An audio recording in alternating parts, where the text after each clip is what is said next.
The Book of Jubilees. This is the history of the division of the days of the law and of the testimony, of the events of the years, of their weeks, of their jubilees, throughout all the years of the world, as the Lord spake to Moses on Mount Sinai, when he went up to receive the tables of the law and of the commandment, according to the voice of God, as he said unto him, Go up to the top of the mount. And it came to pass in the first year of the exodus of the children of Israel out of Egypt, in the 3rd month, on the 16th day of the month, that God spake to Moses, saying, Come up to me on the mount, and I will give thee 2 tables of stone of the law and of the commandment, which I have written, that thou mayest teach them.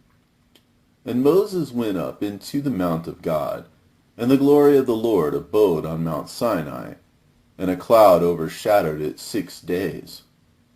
And he called to Moses on the 7th day out of the midst of the cloud, and the appearance of the glory of the Lord was like a flaming fire on the top of the mount. And Moses was on the mount 40 days and 40 nights. And God taught him the earlier and the later history of the division of all the days of the law and of the testimony. And he said, Incline thine heart to every word which I shall speak to thee on this mount, and write them in a book, in order that their generations may see how I have not forsaken them for all the evil which they have wrought in transgressing the covenant, which I established between me and thee for their generations this day on Mount Sinai. And thus it will come to pass, when all these things come upon them, that they will recognize that I am more righteous than they in all their judgments and in all their actions, and they will recognize that I have been truly with them. And do thou write for thyself all these words which I declare unto thee this day, for I know their rebellion and their stiff neck, before I bring them into the land of which I swear to their fathers, to Abraham, and to Isaac, and to Jacob, saying, Unto your seed will I give a land flowing with milk and honey.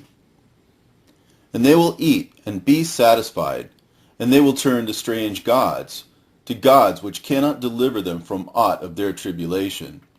And this witness shall be heard for a witness against them. For they will forget all my commandments, even all that I command them. And they will walk after the Gentiles, and after their uncleanness, and after their shame, and will serve their gods. And these will prove unto them an offense, and a tribulation, and an affliction, and a snare. And many will perish, and they will be taken captive, and will fall into the hands of the enemy, because they have forsaken my ordinances and my commandments and the festivals of my covenant, and my Sabbaths, and my holy place which I have hallowed for myself in their midst, and my tabernacle, and my sanctuary, which I have hallowed for myself in the midst of the land, that I should set my name upon it, and that it should dwell there. And they will make to themselves high places and groves and graven images, and they will worship each his own graven image, so as to go astray. And they will sacrifice their children to demons, and to all the works of the error of their hearts. And I will send witnesses unto them, that I may witness against them, but they will not hear, and will slay the witnesses also. And they will persecute those who seek the law. And they will abrogate and change everything so as to work evil before my eyes. And I will hide my face from them, and I will deliver them into the hand of the Gentiles for captivity, and for a prey, and for devouring. And I will remove them from the midst of the land, and I will scatter them amongst the Gentiles. And they will forget all my law, and all my commandments, and all my judgments, and will go astray as to new moons, and Sabbaths, and festivals, and jubilees, and ordinances. And after this they will turn to me from amongst the Gentiles with all their heart, and with all their soul, and with all their strength. And I will gather them from amongst all the Gentiles, and they will seek me, so that I shall be found of them. when they seek me with all their heart and with all their soul. And I will disclose to them abounding peace with righteousness, and I will transplant them, the plant of uprightness, with all my heart and with all my soul. And they shall be for a blessing and not for a curse. And they shall be the head and not the tail. And I will build my sanctuary in their midst, and I will dwell with them. And I will be their God, and they shall be my people in truth and righteousness. And I will not forsake them, nor fail them, for I am the Lord, their God. And Moses fell on his face and prayed and said, O Lord, my God, do not forsake thy people and thy inheritance, so that they should wander in the error of their hearts. And do not deliver them into the hands of their enemies, the Gentiles, lest they should rule over them, and cause them to sin against thee. Let thy mercy, O Lord, be lifted up upon thy people, and create in them an upright spirit. And let not the spirit of Beliar rule over them to accuse them before thee, and to ensnare them from all the paths of righteousness, so that they may perish from before thy face. But they are thy people and thy inheritance, which thou hast delivered with thy great power from the hands of the Egyptians. Create in them a clean heart and a holy spirit, and let them not be ensnared in their sins from henceforth until eternity. And the Lord said unto Moses, I know their contrariness, and their thoughts, and their stiff-neckedness, and they will not be obedient till they confess their own sin and the sin of their fathers. And after this they will turn to me in all uprightness, and with all their heart, and with all their soul. And I will circumcise the foreskin of their heart, and the foreskin of the heart of their seed. And I will create in them a holy spirit. And I will cleanse them, so that they shall not turn away from me from that day unto eternity. And their souls will cleave to me and to all my commandments, and they will fulfill my commandments. And I will be their father, and they shall be my children. And they all shall be called children of the living God. And every angel and every spirit shall know, yea, they shall know that these are my children, and that I am their father in uprightness and righteousness, and that I love them. And do thou write down for thyself all these words which I declare unto thee on this mountain, the first and the last, which shall come to pass in all the divisions of the days in the law and in the testimony, and in the weeks, and the Jubilees unto eternity, until I descend and dwell with them throughout eternity. And he said to the angel of the presence, Write for Moses from the beginning of creation till my sanctuary has been built among them for all eternity. And the Lord will appear to the eyes of all, and all shall know that I am the God of Israel, and the Father of all the children of Jacob, and King on Mount Zion for all eternity. And Zion and Jerusalem shall be holy. And the angel of the presence, who went before the camp of Israel, took the tables of the divisions of the years, from the time of the creation of the law and of the testimony of the weeks of the Jubilees, according to the individual years, according to all the number of the Jubilees, according to the individual years, from the day of the new creation, when the heavens and the earth shall be renewed, and all their creation according to the powers of the heaven, and according to all the creation of the earth, until the sanctuary of the Lord shall be made in Jerusalem on Mount Zion, and all the luminaries be renewed for healing, and for peace, and for blessing, for all the elect of Israel. And that thus it may be from that day and unto all the days of the earth. And the angel of the presence spake to Moses according to the word of the Lord, saying, Write the complete history of the creation, how in 6 days the Lord God finished all his works, and all that he created, and kept Sabbath on the 7th day, and hallowed it for all ages, and appointed it as a sign for all his works.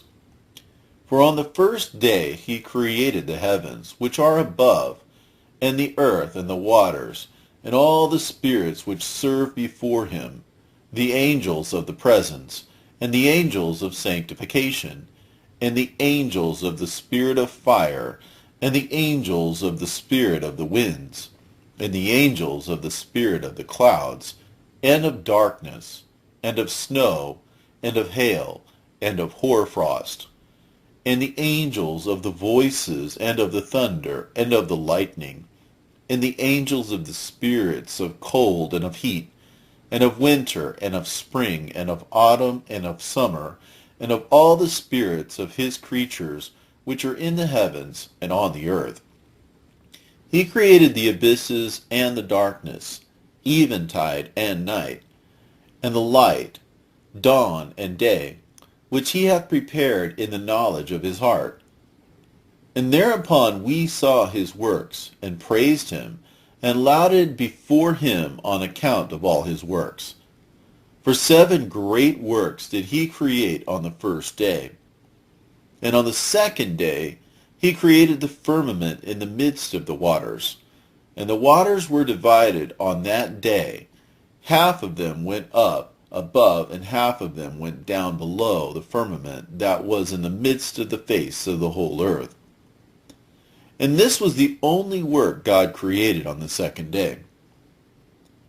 And on the third day he commanded the waters to pass from off the face of the whole earth into one place, and the dry land to appear. And the waters did so as he commanded them, and they retired from off the face of the earth into one place, outside of this firmament, and the dry land appeared. And on that day he created for them all the seas according to their separate gathering places, and all the rivers and the gatherings of the waters in the mountains and on all the earth, and all the lakes, and all the dew of the earth, and the seed which is sown, and all sprouting things, and fruit-bearing trees, and trees of the wood, and the garden of Eden, in Eden and all. These 4 great works God created on the third day. And on the fourth day he created the sun and the moon and the stars, and set them in the firmament of heaven, to give light upon all the earth, and to rule over the day and the night, and divide the light from the darkness. And God appointed the sun to be a great sign on the earth, for days, and for Sabbaths, and for months, and for feasts, and for years, and for Sabbaths of years, and for Jubilees, and for all seasons of the years. And he divideth the light from the darkness, and for prosperity, that all things may prosper which shoot and grow on the earth. These 3 kinds he made on the fourth day. And on the fifth day he created great sea monsters in the depths of the waters. For these were the first things of flesh that were created by his hands, the fish and everything that moves in the waters, and everything that flies, the birds and all their kind. And the sun rose above them to prosper them, and above everything that was on the earth, everything that shoots out of the earth, and all fruit-bearing trees, and all flesh. These 3 kinds he created on the fifth day. And on the sixth day he created all the animals of the earth, and all cattle, and everything that moves on the earth. And after all this he created man. A man and a woman created he them, and gave him dominion over all that is upon the earth, and in the seas, and over everything that flies, and over beasts, and over cattle, and over everything that moves on the earth, and over the whole earth, and over all this he gave him dominion. And these 4 kinds he created on the sixth day. And they were altogether 22 kinds. And he finished all his work on the 6th day, all that is in the heavens and on the earth, and in the seas, and in the abysses, and in the light, and in the darkness, and in everything. And he gave us a great sign, the Sabbath day, that we should work 6 days, but keep the Sabbath on the 7th day from all work. And all the angels of the presence, and all the angels of sanctification, these 2 great classes, he hath bidden us to keep the Sabbath with him, in heaven and on earth. And he said unto us, Behold, I will separate unto myself a people from among all the peoples, and these shall keep the Sabbath day. And I will sanctify them unto myself as my people, and I will bless them, as I have sanctified the Sabbath day, and do sanctify it unto myself, even so will I bless them. And they shall be my people, and I will be their God. And I have chosen the seed of Jacob from among all that I have seen, and I have written him down as my firstborn son, and have sanctified him unto myself forever and ever. And I will teach them the Sabbath day, that they may keep Sabbath thereon from all work. And thus he created therein a sign, in accordance with which they should keep the Sabbath with us on the 7th day, to eat and to drink, and to bless him who has created all things, as he has blessed and sanctified unto himself a peculiar people above all peoples, and that they should keep Sabbath together with us. And he caused his commands to ascend as a sweet savor, acceptable before him all the days. There were 22 heads of mankind from Adam to Jacob, and 22 kinds of work were made until the 7th day. This is blessed and holy. And the former also is blessed and holy, and this one serves with that one for sanctification and blessing. And to this, Jacob and his seed, it was granted that they should always be the blessed and holy ones of the first testimony and law, even as he had sanctified and blessed the Sabbath day on the 7th day. He created heaven and earth, and everything that he created in 6 days. And God made the 7th day holy, for all his works. Therefore he commanded on its behalf that whoever does any work thereon shall die, and that he who defiles it shall surely die. Wherefore do thou command the children of Israel to observe this day, that they may keep it holy, and not do thereon any work, and not to defile it, as it is holier than all other days. And whoever profanes it shall surely die, and whoever does thereon any work shall surely die eternally, that the children of Israel may observe this day throughout their generations, and not be rooted out of the land. For it is a holy day, and a blessed day. And every one who observes it, and keeps the Sabbath thereon from all his work, will be holy and blessed throughout all days like unto us.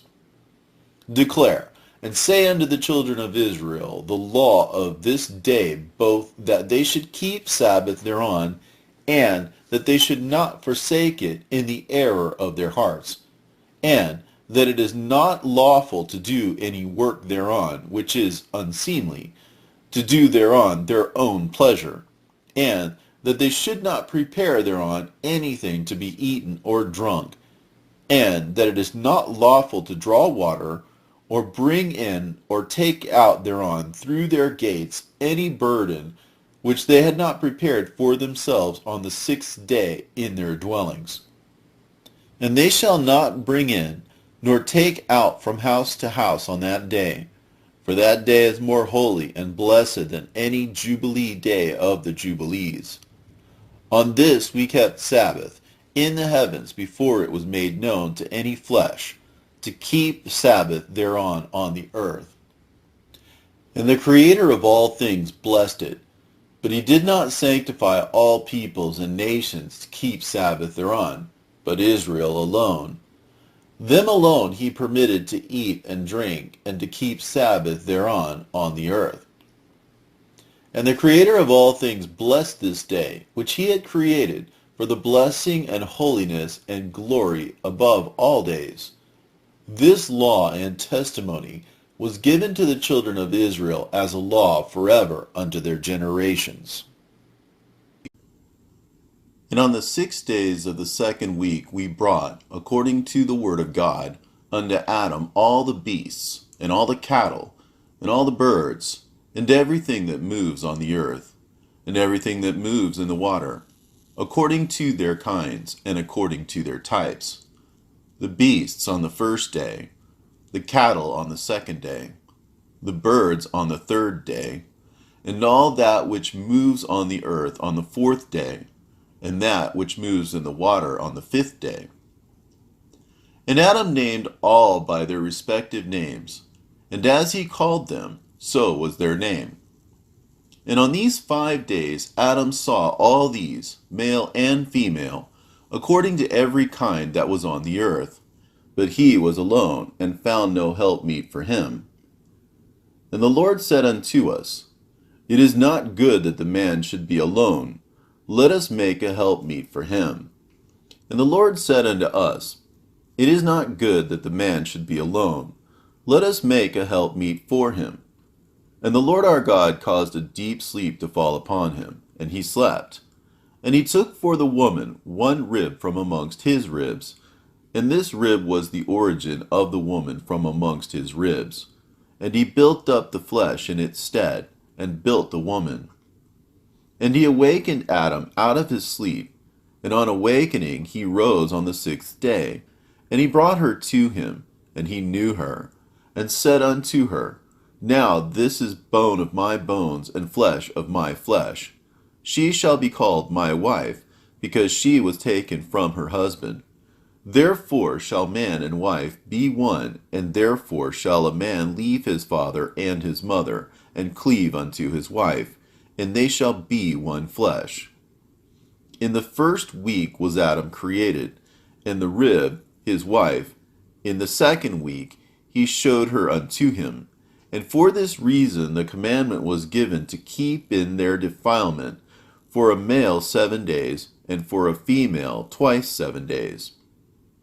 And after Adam had completed 40 days in the land where he had been created, we brought him into the Garden of Eden, to till and keep it.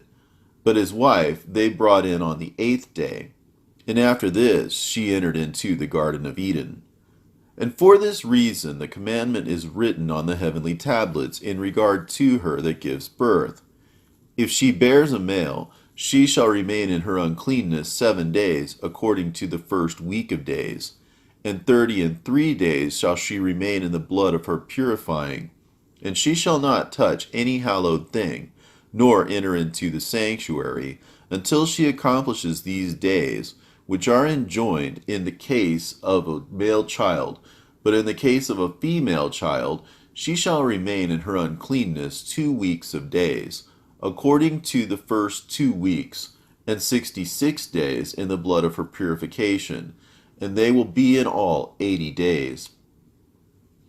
And when she had completed these 80 days, we brought her into the Garden of Eden, for it is holier than all the earth besides, and every tree that is planted in it is holy. Therefore there was ordained regarding her who bears a male or a female child the statute of those days, that she should not touch any hallowed thing, nor enter into the sanctuary, until these days for the male or female child are accomplished. This is the law and the testimony which was written down for Israel, in order that they should observe it all the days. And in the 1st week of the 1st Jubilee, Adam and his wife were in the Garden of Eden for 7 years, tilling and keeping it, and we gave him work, and we instructed him to do everything that is suitable for tillage. And he tilled the garden, and was naked, and knew it not, and was not ashamed. And he protected the garden from the birds, and the beasts, and the cattle, and gathered its fruit. and eat, and put aside the residue for himself and for his wife, and put aside that which was being kept. And after the completion of 7 years, which he had completed there, 7 years exactly, and in the 2nd month, on the 17th day of the month, the serpent came and approached the woman. And the serpent said to the woman, Hath God commanded you, saying, Ye shall not eat of every tree in the garden? And she said to it, Of all the fruit of the trees of the garden God hath said to us, Eat. But of the fruit of the tree which is in the midst of the garden God hath said to us, Ye shall not eat thereof, neither shall ye touch it, lest ye die.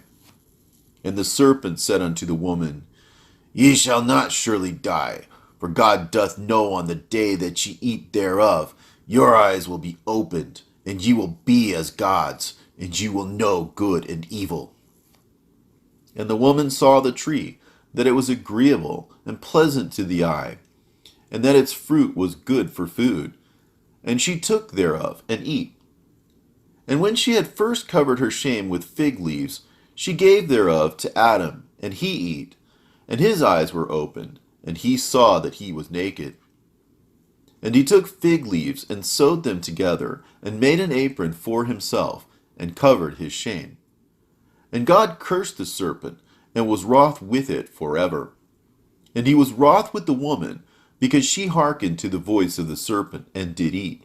And he said unto her, I will greatly multiply thy sorrow and thy pains. In sorrow shalt thou bring forth children, and thy return shall be unto thy husband, and he will rule over thee. And to Adam also he said, Because thou hast hearkened unto the voice of thy wife, and hast eaten of the tree which I commanded thee that thou shouldest not eat thereof, cursed be the ground for thy sake. Thorns and thistles shall it bring forth to thee, and thou shalt eat thy bread in the sweat of thy face, till thou returnest to the earth from whence thou wast taken. For the earth thou art, and unto earth thou shalt return. And he made for them coats of skin, and clothed them, and sent them forth from the garden of Eden.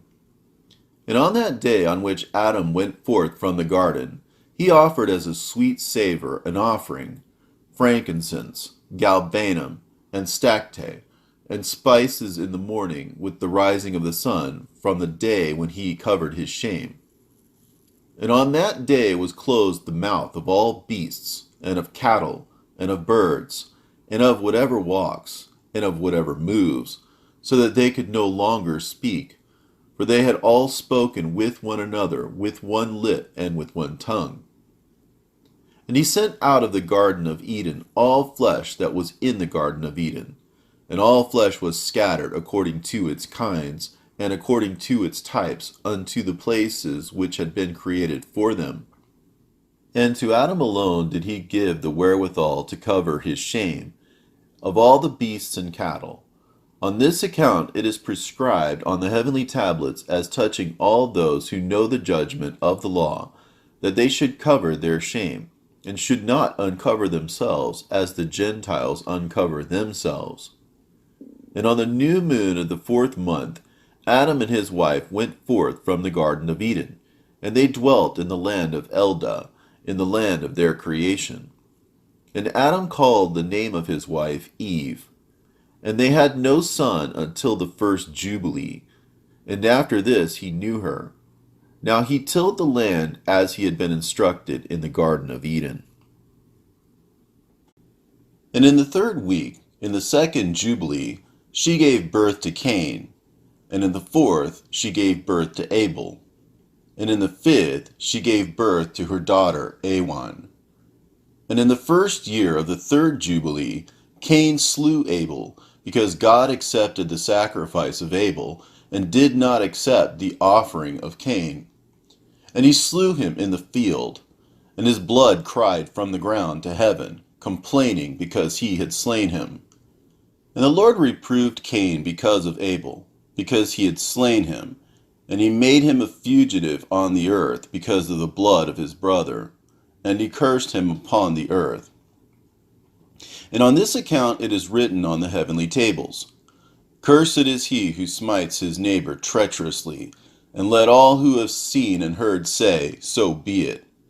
And the man who has seen and not declared it, let him be accursed as the other. And for this reason we announce when we come before the Lord our God all the sin which is committed in heaven and on earth, and in light and in darkness, and everywhere. And Adam and his wife mourned for Abel 4 weeks of years. And in the 4th year of the 5th week they became joyful. And Adam knew his wife again, and she bare him a son, and he called his name Seth. For he said, God has raised up a second seed unto us on the earth instead of Abel, for Cain slew him. And in the 6th week he begat his daughter Azurah. And Cain took Awan his sister to be his wife, and she bare him Enoch at the close of the 4th Jubilee. And in the 1st year of the 1st week of the 5th Jubilee, houses were built on the earth. And Cain built the city, and called its name after the name of his son Enoch. And Adam knew his wife, and she bare yet 9 sons. And in the 5th week of the 5th Jubilee, Seth took Azurah his sister to be his wife. And in the 4th year of the 6th week she bare him Enos. He began to call on the name of the Lord on the earth. And in the 7th Jubilee, in the 3rd week, Enos took Noam his sister to be his wife, and she bare him a son in the 3rd year of the 5th week, and he called his name Kenan. And at the close of the 8th Jubilee, Kenan took Maulaleth his sister to be his wife, and she bare him a son in the 9th Jubilee, in the 1st week, in the 3rd year of this week, and he called his name Mahalalel. And in the 2nd week of the 10th Jubilee, Mahalalel took unto him to wife Dinah, the daughter of Parachiel, the daughter of his father's brother. And she bare him a son in the 3rd week, in the 6th year. And he called his name Jared, for in his days the angels of the Lord descended on the earth, those who were named the Watchers, that they should instruct the children of men, and that they should do judgment and uprightness on the earth. And in the 11th Jubilee Jared took to himself a wife, and her name was Barakah, the daughter of Rasujal, a daughter of his father's brother, in the 4th week of this Jubilee, and she bare him a son in the 5th week, in the 4th year of the Jubilee, and he called his name Enoch. And he was the first among men that are born on earth, who learnt writing and knowledge and wisdom, and who wrote down the signs of heaven, according to the order of their months in a book, that men might know the seasons of the years, according to the order of their separate months. And he was the first to write a testimony, and he testified to the sons of men among the generations of the earth, and recounted the weeks of the Jubilees, and made known to them the days of the years, and set in order the months, and recounted the Sabbaths of the years, as we made known unto him. And what was and what will be, he saw in a vision of his sleep, as it will happen to the children of men throughout their generations until the day of judgment. And he saw and understood everything, and wrote his testimony, and placed the testimony on earth for all the children of men and for their generations. And in the 12th Jubilee, in the 7th week thereof, he took to himself a wife, and her name was Edna, the daughter of Danel, the daughter of his father's brother. And in the 6th year in this week, she bare him a son, and he called his name Methuselah. And he was moreover with the angels of God these 6 Jubilees of years, and they showed him everything which is on earth and in the heavens, the rule of the sun, and he wrote down everything. And he testified to the watchers who had sinned with the daughters of men, for these had begun to unite themselves so as to be defiled with the daughters of men. And Enoch testified against them all. And he was taken from amongst the children of men, And we conducted him into the Garden of Eden in majesty and honor. And behold, there he writes down the condemnation and judgment of the world, and all the wickedness of the children of men. And on account of it, God brought the waters of the flood upon all the land of Eden. For there he was set as a sign, and that he should testify against all the children of men, that he should recount the deeds of the generations until the day of condemnation. And he burnt the incense of the sanctuary, even sweet spices acceptable before the Lord on the mount. For the Lord has 4 places on the earth, the Garden of Eden, and the Mount of the East. In this mountain on which thou art this day, Mount Sinai, and Mount Zion, which will be sanctified in the new creation for sanctification of the earth. Through it will the earth be sanctified from all its guilt and its uncleanness throughout the generations of the world. And in the 14th Jubilee, Methuselah took unto himself a wife, Edna, the daughter of Azrael, the daughter of his father's brother, in the 3rd week, in the 1st year of this week. And he begat a son, and called his name Lamech. And in the 15th Jubilee, in the 3rd week, Lamech took to himself a wife, and her name was Betanos, the daughter of Barachiel, the daughter of his father's brother. And in this week she bare him a son, and he called his name Noah, saying, This one will comfort me for my trouble and all my work, and for the ground which the Lord hath cursed. And at the close of the 19th Jubilee, in the 7th week, in the 6th year thereof, Adam died, and all his sons buried him in the land of his creation. And he was the first to be buried in the earth. And he lacked 70 years of 1,000 years. For 1,000 years are as one day in the testimony of the heavens. And therefore was it written concerning the tree of knowledge, On the day that ye eat thereof, ye shall die.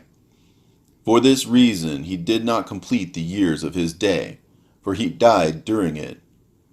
At the close of this Jubilee, Cain was killed after him in the same year, for his house fell upon him, and he died in the midst of his house. And he was killed by its stones, for with a stone he had killed Abel, and by a stone he was killed in righteous judgment. For this reason it was ordained on the heavenly tablets, With the instrument with which a man kills his neighbor, with that same he shall be killed. After the manner that he wounded him, in like manner shall they deal with him. And in the 25th Jubilee, Noah took to himself a wife, and her name was Emzara, the daughter of Rachael, the daughter of his father's brother, in the 1st year, in the 5th week. And in the 3rd year thereof she bare him Shem. In the 5th year thereof she bare him Ham. And in the 1st year, in the 6th week, she bare him Japheth. And it came to pass, when the children of men began to multiply on the face of the earth, and daughters were born unto them, that the angels of God saw them on a certain year of this Jubilee, that they were beautiful to look upon. And they took themselves wives of all whom they chose, and they bare unto them sons, and they were giants. And lawlessness increased on the earth, and all flesh corrupted its way, alike men and cattle and beasts and birds, and everything that walks on the earth. All of them corrupted their ways and their orders, and they began to devour each other. And lawlessness increased on the earth, and every imagination of the thoughts of all men was thus evil continually. And God looked upon the earth, and behold, it was corrupt, and all flesh had corrupted its orders, and all that were upon the earth had wrought all manner of evil before his eyes. And he said that he would destroy man and all flesh upon the face of the earth which he had created. But Noah found grace before the eyes of the Lord. And against the angels whom he had sent upon the earth, he was exceedingly wroth, and he gave commandment to root them out of all their dominion.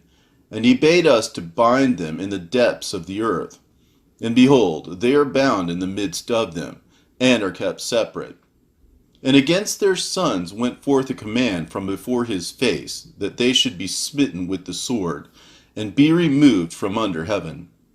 And he said, My spirit shall not always abide on man, for they also are flesh, and their days shall be 120 years. And he sent his sword into their midst, that each should slay his neighbor. And they began to slay each other, till they all fell by the sword, and were destroyed from the earth. And their fathers were witnesses of their destruction. And after this they were bound in the depths of the earth forever, until the day of the great condemnation, when judgment is executed on all those who have corrupted their ways and their works before the Lord. He destroyed all from their places, and there was not left one of them whom he judged not according to all their wickedness. And he made for all his works a new and righteous nature, so that they should not sin in their whole nature forever, but should be all righteous, each in his kind alway. And the judgment of all is ordained and written on the heavenly tablets in righteousness, even the judgment of all who depart from the path which is ordained for them to walk in. And if they walk not therein, judgment is written down for every creature and for every kind. And there is nothing in heaven or on earth, or in light, or in darkness, or in Sheol, or in the depth, or in the place of darkness, which is not judged. And all their judgments are ordained and written and engraved. In regard to all he will judge, the great according to his greatness, and the small according to his smallness, and each according to his way. And he is not one who will regard the person of any, nor is he one who will receive gifts. If he says that he will execute judgment on each, if each one gave everything that is on earth, he would not regard the gifts or the person of any, nor accept anything at his hands, for he is a righteous judge. And of the children of Israel it has been written and ordained, if they turn to him in righteousness, he will forgive all of their transgressions and pardon all of their sins. It is written and ordained that he will show mercy to all who turn away from all their guilt once each year. And for all those who corrupted their ways and their thoughts before the flood, no man's person was accepted, save that of Noah alone. For his person was accepted in behalf of his sons, whom God saved from the waters of the flood on his account. For his heart was righteous in all his ways, according as it was commanded regarding him. And he had not departed from aught that was ordained for him. And the Lord said that he would destroy everything which was upon the earth, both men and cattle, and beasts and fowls of the air, and that which moveth on the earth. And he commanded Noah to make him an ark, that he might save himself from the waters of the flood. And Noah made the ark in all respects as he commanded him, in the 27th Jubilee of years, in the 5th week, in the 5th year, on the new moon of the 1st month. And he entered then the 6th year thereof, in the 2nd month, on the new moon of the 2nd month, till the 16th. And he entered, and all that were brought to him into the ark, and the Lord closed it from without on the 17th evening. And the Lord opened 7 floodgates of heaven, and the mouths of the fountains of the great deep, 7 mouths in number. And the floodgates began to pour down water from heaven 40 days and 40 nights. And the fountains of the deep also sent up waters, until the whole world was full of water. And the waters increased upon the earth. 15 cubits did the waters rise above all the high mountains. And the ark was lifted up above the earth, and it moved upon the face of the waters. And the water prevailed on the face of the earth 5 months, 150 days. And the ark went and rested on the top of Lubar, one of the mountains of Ararat. And on the new moon, in the 4th month, the fountains of the great deep were closed, and the floodgates of heaven were restrained. And on the new moon of the 7th month, all the mouths of the abysses of the earth were opened, and the water began to descend into the deep below. And on the new moon of the 10th month, the tops of the mountains were seen. And on the new moon of the 1st month, the earth became visible. And the waters disappeared from above the earth in the 5th week, in the 7th year thereof. And on the 17th day, in the 2nd month, the earth was dry. And on the 27th thereof, he opened the ark, and sent forth from it beasts, and cattle, and birds, and every moving thing. And on the new moon of the 3rd month, he went forth from the ark, and built an altar on that mountain. And he made atonement for the earth, and took a kid, and made atonement by its blood for all the guilt of the earth. For everything that had been on it had been destroyed, save those that were in the ark with Noah. And he placed the fat thereof on the altar, and he took an ox, and a goat, and a sheep, and kids, and salt, and a turtle dove, and the young of a dove, and placed a burnt sacrifice on the altar, and poured thereon an offering mingled with oil, and sprinkled wine, and strewed frankincense over everything, and caused a goodly savor to arise, acceptable before the Lord. And the Lord smelt the goodly savor, and he made a covenant with him, that there should not be any more a flood to destroy the earth, that all the days of the earth, seed time and harvest, should never cease, cold and heat, and summer and winter, and day and night should not change their order, nor cease forever. And you, increase ye, and multiply upon the earth, and become many upon it, and be a blessing upon it. The fear of you and the dread of you will I inspire in everything that is on earth and in the sea.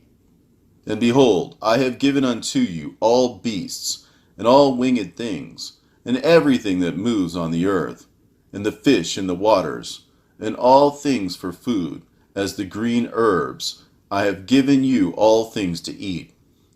But flesh, with the life thereof, with the blood, ye shall not eat.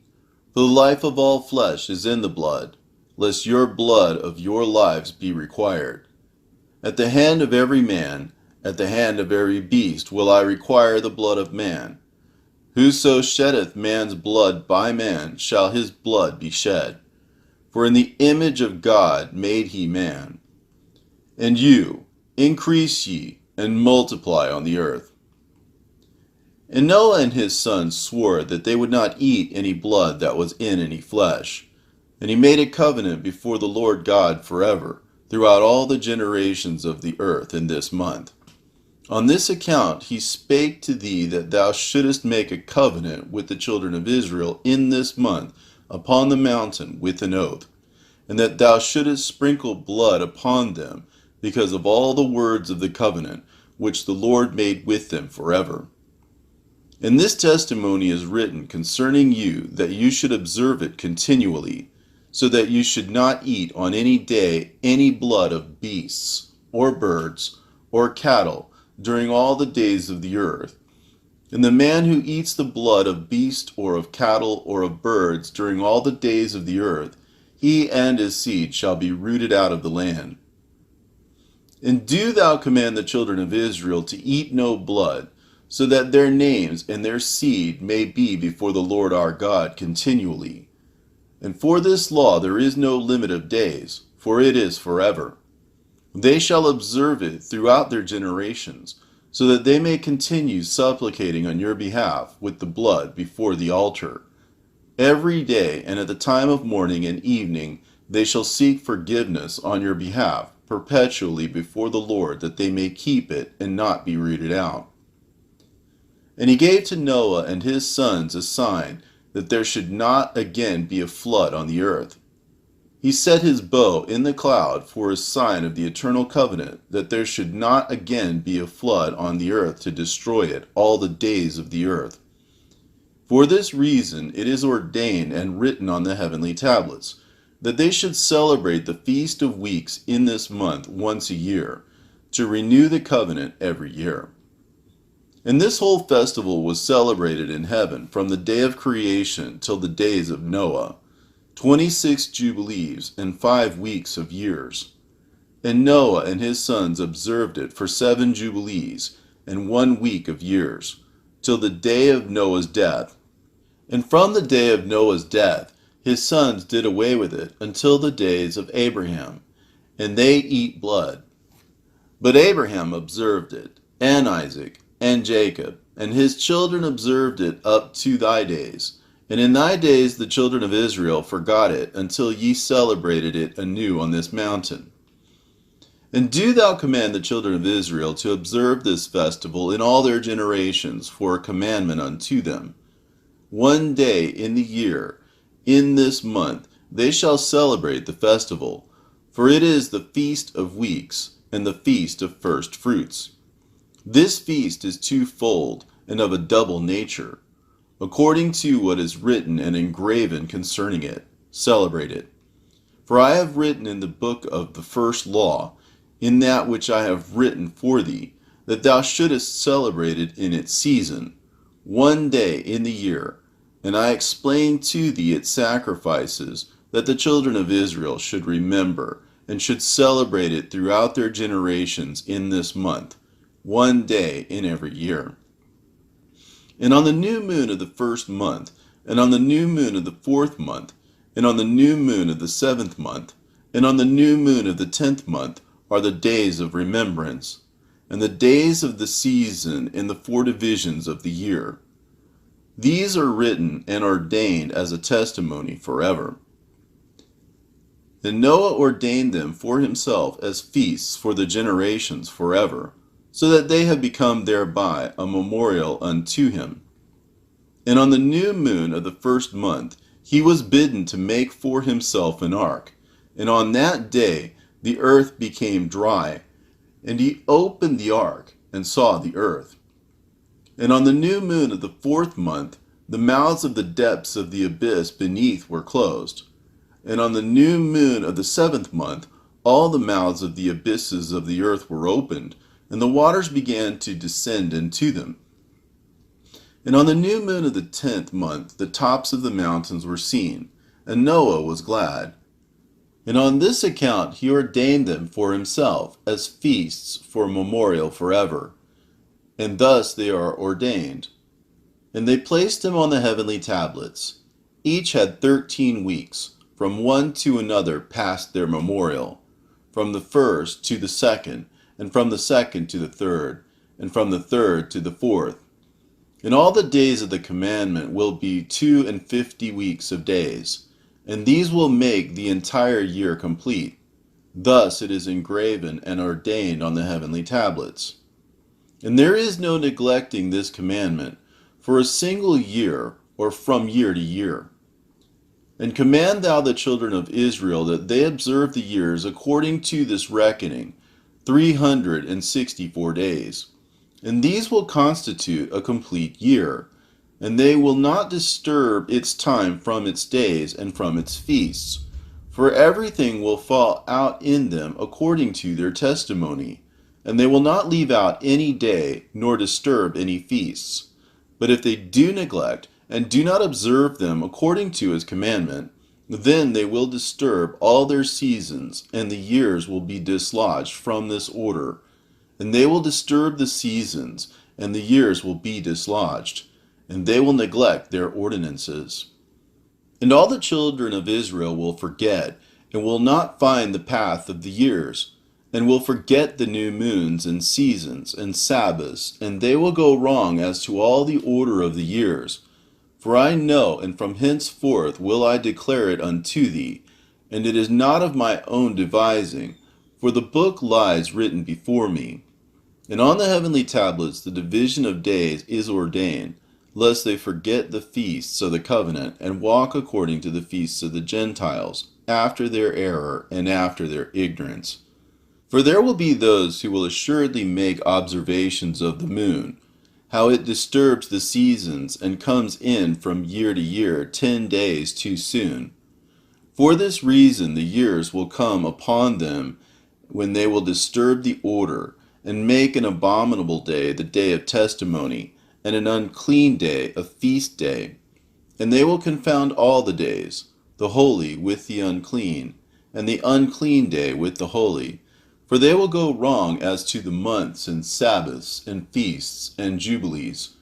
For this reason I command and testify to thee, that thou mayest testify to them. For after thy death thy children will disturb them, so that they will not make the year 364 days only. And for this reason they will go wrong as to the new moons and seasons and Sabbaths and festivals, and they will eat all kinds of blood with all kinds of flesh. And in the 7th week, in the 1st year thereof, in this Jubilee, Noah planted vines on the mountain on which the ark had rested, named Lubar, one of the Ararat mountains. And they produced fruit in the 4th year. And he guarded their fruit, and gathered it in this year in the 7th month. And he made wine therefrom, and put it into a vessel, and kept it until the 5th year, until the 1st day, on the new moon of the 1st month. And he celebrated with joy the day of this feast. And he made a burnt sacrifice unto the Lord, 1 young ox and 1 ram, and 7 sheep, each a year old, and a kid of the goats, that he might make atonement thereby for himself and his sons. And he prepared the kid first, and placed some of its blood on the flesh that was on the altar which he had made. And all the fat he laid on the altar where he had made the burnt sacrifice, and the ox and the ram and the sheep. And he laid all their flesh upon the altar, and he placed all their offerings mingled with oil upon it. And afterwards he sprinkled wine on the fire which he had previously made on the altar. And he placed incense on the altar, and caused a sweet savor to ascend acceptable before the Lord his God. And he rejoiced and drank of this wine, he and his children with joy. And it was evening, and he went into his tent. And being drunken, he lay down and slept, and was uncovered in his tent as he slept. And Ham saw Noah his father naked, and went forth and told his 2 brethren without. And Shem took his garment and arose, he and Japheth. And they placed the garment on their shoulders, and went backwards, and covered the shame of their father, and their faces were backward. And Noah awoke from his sleep, and knew all that his younger son had done unto him. And he cursed his son, and said, Cursed be Canaan, an enslaved servant shall he be unto his brethren. And he blessed Shem, and said, Blessed be the Lord God of Shem, and Canaan shall be his servant. God shall enlarge Japheth, and God shall dwell in the dwelling of Shem, and Canaan shall be his servant. And Ham knew that his father had cursed his younger son, and he was displeased that he had cursed his son. And he parted from his father, he and his sons with him, Cush and Mizraim and Put and Canaan. And he built for himself a city, and called its name after the name of his wife, Neeltama'uk. And Japheth saw it, and became envious of his brother. And he too built for himself a city, and he called its name after the name of his wife, Adad-Taneses. And Shem dwelt with his father Noah, and he built a city close to his father on the mountain.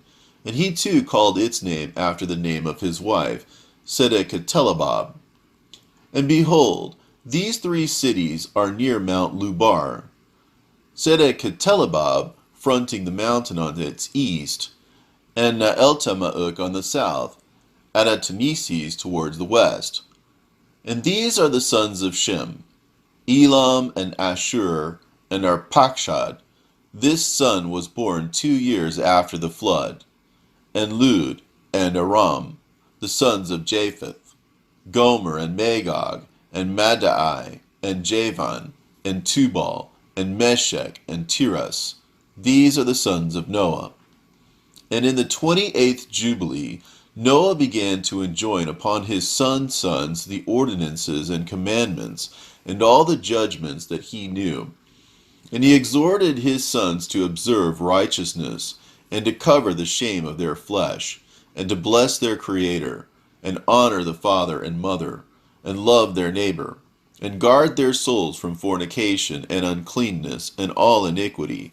For owing to these three things came the flood upon the earth, namely, owing to the fornication wherein the watchers against the law of their ordinances went a whoring after the daughters of men, and took themselves wives of all which they chose, and they made the beginning of uncleanness. And they begat sons, the Nephidim, and they were all unlike, and they devoured one another.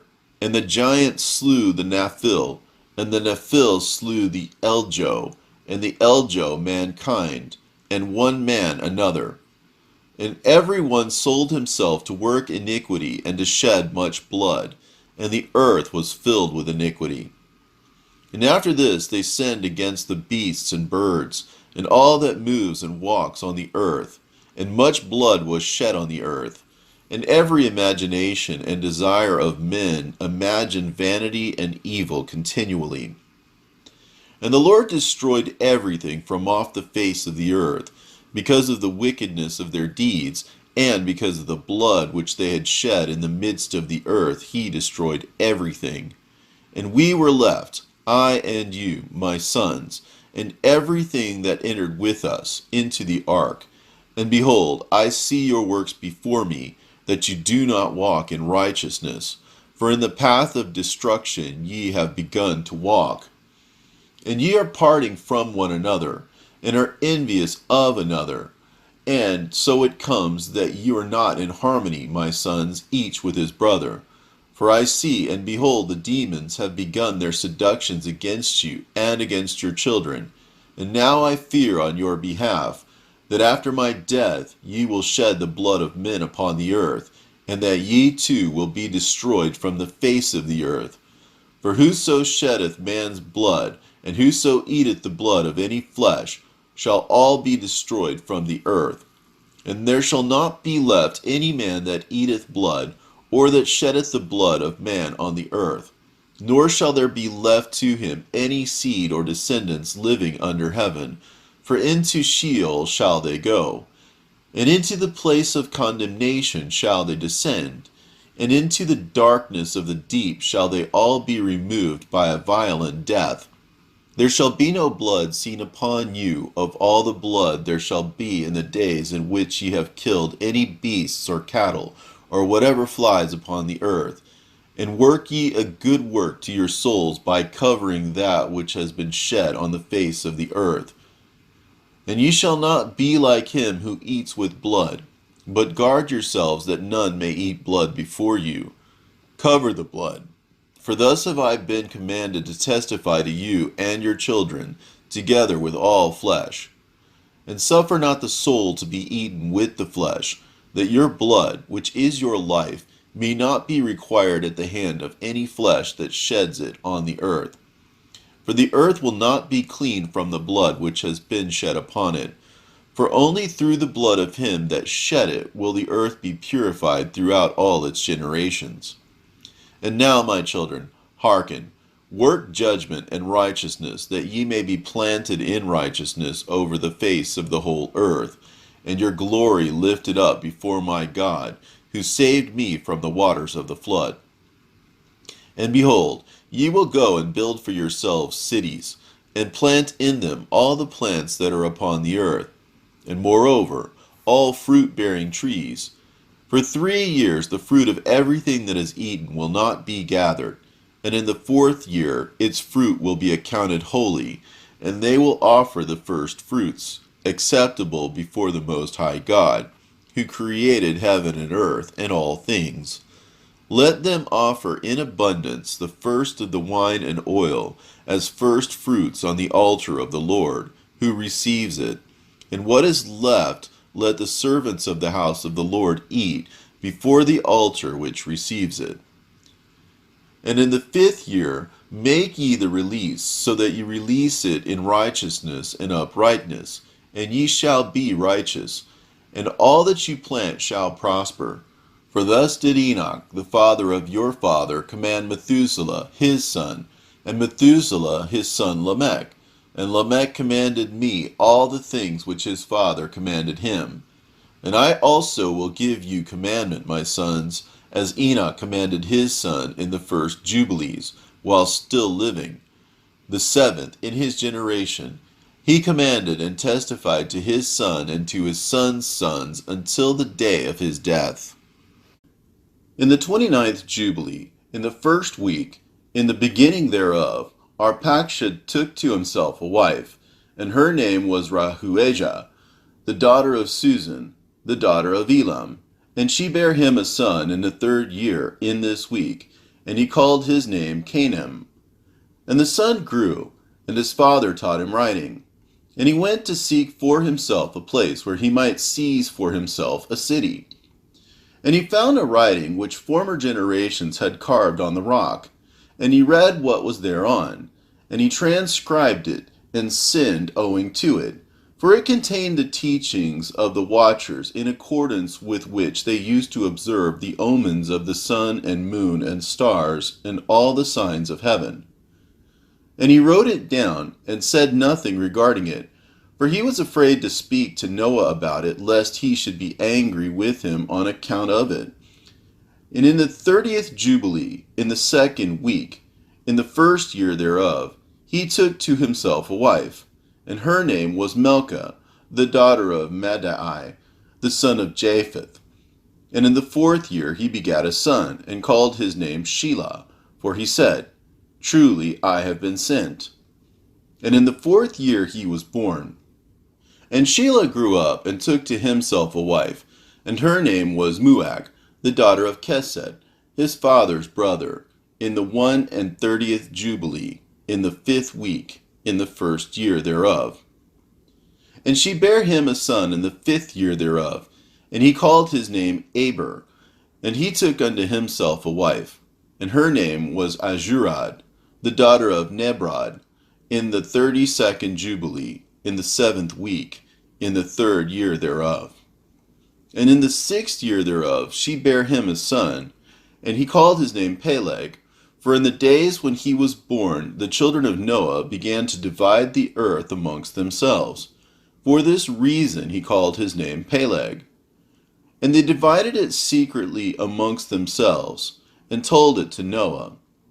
And it came to pass in the beginning of the 33rd Jubilee that they divided the earth into 3 parts, for Shem, Ham, and Japheth, according to the inheritance of each. In the first year of the first week, when one of us who had been sent was with them. And he called his sons, and they drew nigh to him, they and their children. And he divided the earth into the lots, which his 3 sons were to take in possession. And they reached forth their hands, and took the writing out of the bosom of Noah, their father. And there came forth on the writing as Shem's lot, the middle of the earth, which he should take as an inheritance for himself and for his sons, for the generations of eternity, from the mouth of the water, from the river Tina. And his portion goes towards the west through the midst of this river, and it extends till it reaches the water of the abysses, out of which this river goes forth and pours its waters into the sea, Me'at. And this river flows into the great sea. And all that is towards the north is Japheth's, and all that is towards the south belongs to Shem. And it extends till it reaches Carasso. This is in the bosom of the tongue which looks towards the south. And his portion extends along the great sea, and it extends in a straight line till it reaches the west of the tongue which looks towards the south. For this sea is named the tongue of the Egyptian sea. And it turns from here towards the south, towards the mouth of the great sea, on the shore of its waters. And it extends west to Afra, and it extends till it reaches the waters of the river Gihon, and to the south of the waters of Gihon, to the banks of this river. And it extends towards the east till it reaches the Garden of Eden, to the south thereof. To the south and from the east of the whole land of Eden, and of the whole east, it turns to the east and proceeds till it reaches the east of the mountain named Rapha, and it descends to the bank of the mouth of the river Tina. This portion came forth by lot for Shem and his sons, that they should possess it forever. unto his generations forevermore. And Noah rejoiced that this portion came forth for Shem and for his sons. And he remembered all that he had spoken with his mouth in prophecy, for he had said, Blessed be the Lord God of Shem, and may the Lord dwell in the dwelling of Shem. And he knew that the Garden of Eden is the Holy of Holies, and that the dwelling of the Lord, and Mount Sinai the center of the desert, and Mount Zion the center of the navel of the earth, these three were created as holy places facing each other.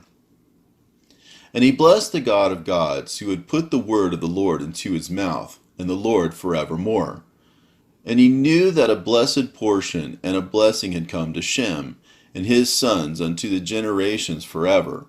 For the whole land of Eden, and the whole land of the Red Sea, and the whole land of the east and India, and on the Red Sea and the mountains thereof, and all the land of Bashan, and all the land of Lebanon, and the islands of Kaphtor, and all the mountains of Senir and Amanah, and the mountains of Asher in the north, and all the land of Elam, Asher and Babel, and Susan, and Media, and all the mountains of Ararat, and all the region beyond the sea, which is beyond the mountains of Asher towards the north, a blessed and spacious land, and all that it is in it is very good. And for Ham came forth the second portion, beyond the Gihon, towards the south, to the right of the garden, and it extends towards the south, and it extends to all the mountains of fire, and it extends towards the west, to the sea of Attel, and it extends towards the west until it reaches the sea of Ma'uk, that sea into which everything which is not destroyed descends. And it goes forth towards the north to the limits of Gadir, and it goes forth to the coast of the waters, of the sea of the waters, of the great sea, till it draws near to the river Gihon, and goes along the river Gihon till it reaches the right of the Garden of Eden. And this is the land which came forth for Ham as the portion which he was to occupy forever for himself and his sons unto their generations forever. And for Japheth came forth the third portion beyond the river Tina to the north of the outflow of its waters, and it extends northeasterly to the whole region of Gog, and to all the country east thereof. And it extends northerly to the north, and it extends to the mountains of Kelt towards the north, and towards the sea of Ma'uk, and it goes forth to the east of Gadir as far as the region of the waters of the sea. And it extends until it approaches the west of Farah, and it returns towards Aphurag, and it extends easterly to the waters of the sea of Meat. And it extends to the region of the river Tina in a northeasterly direction until it approaches the boundary of its waters towards the mountain Rapha, and it turns round towards the north. And this is the land which came forth for Japheth and his sons as the portion of his inheritance, which he should possess for himself and his sons, for their generations forever. 5 great islands, and a great land in the north, but it is cold, and the land of Ham is hot. And the land of Shem is neither hot nor cold, but it is of blended cold and heat. And Ham divided amongst his sons, and the first portion came forth for Cush towards the east, and to the west of him for Mitzrayim, and to the west of him for Put, and to the west of him, and to the west thereof on the sea for Canaan.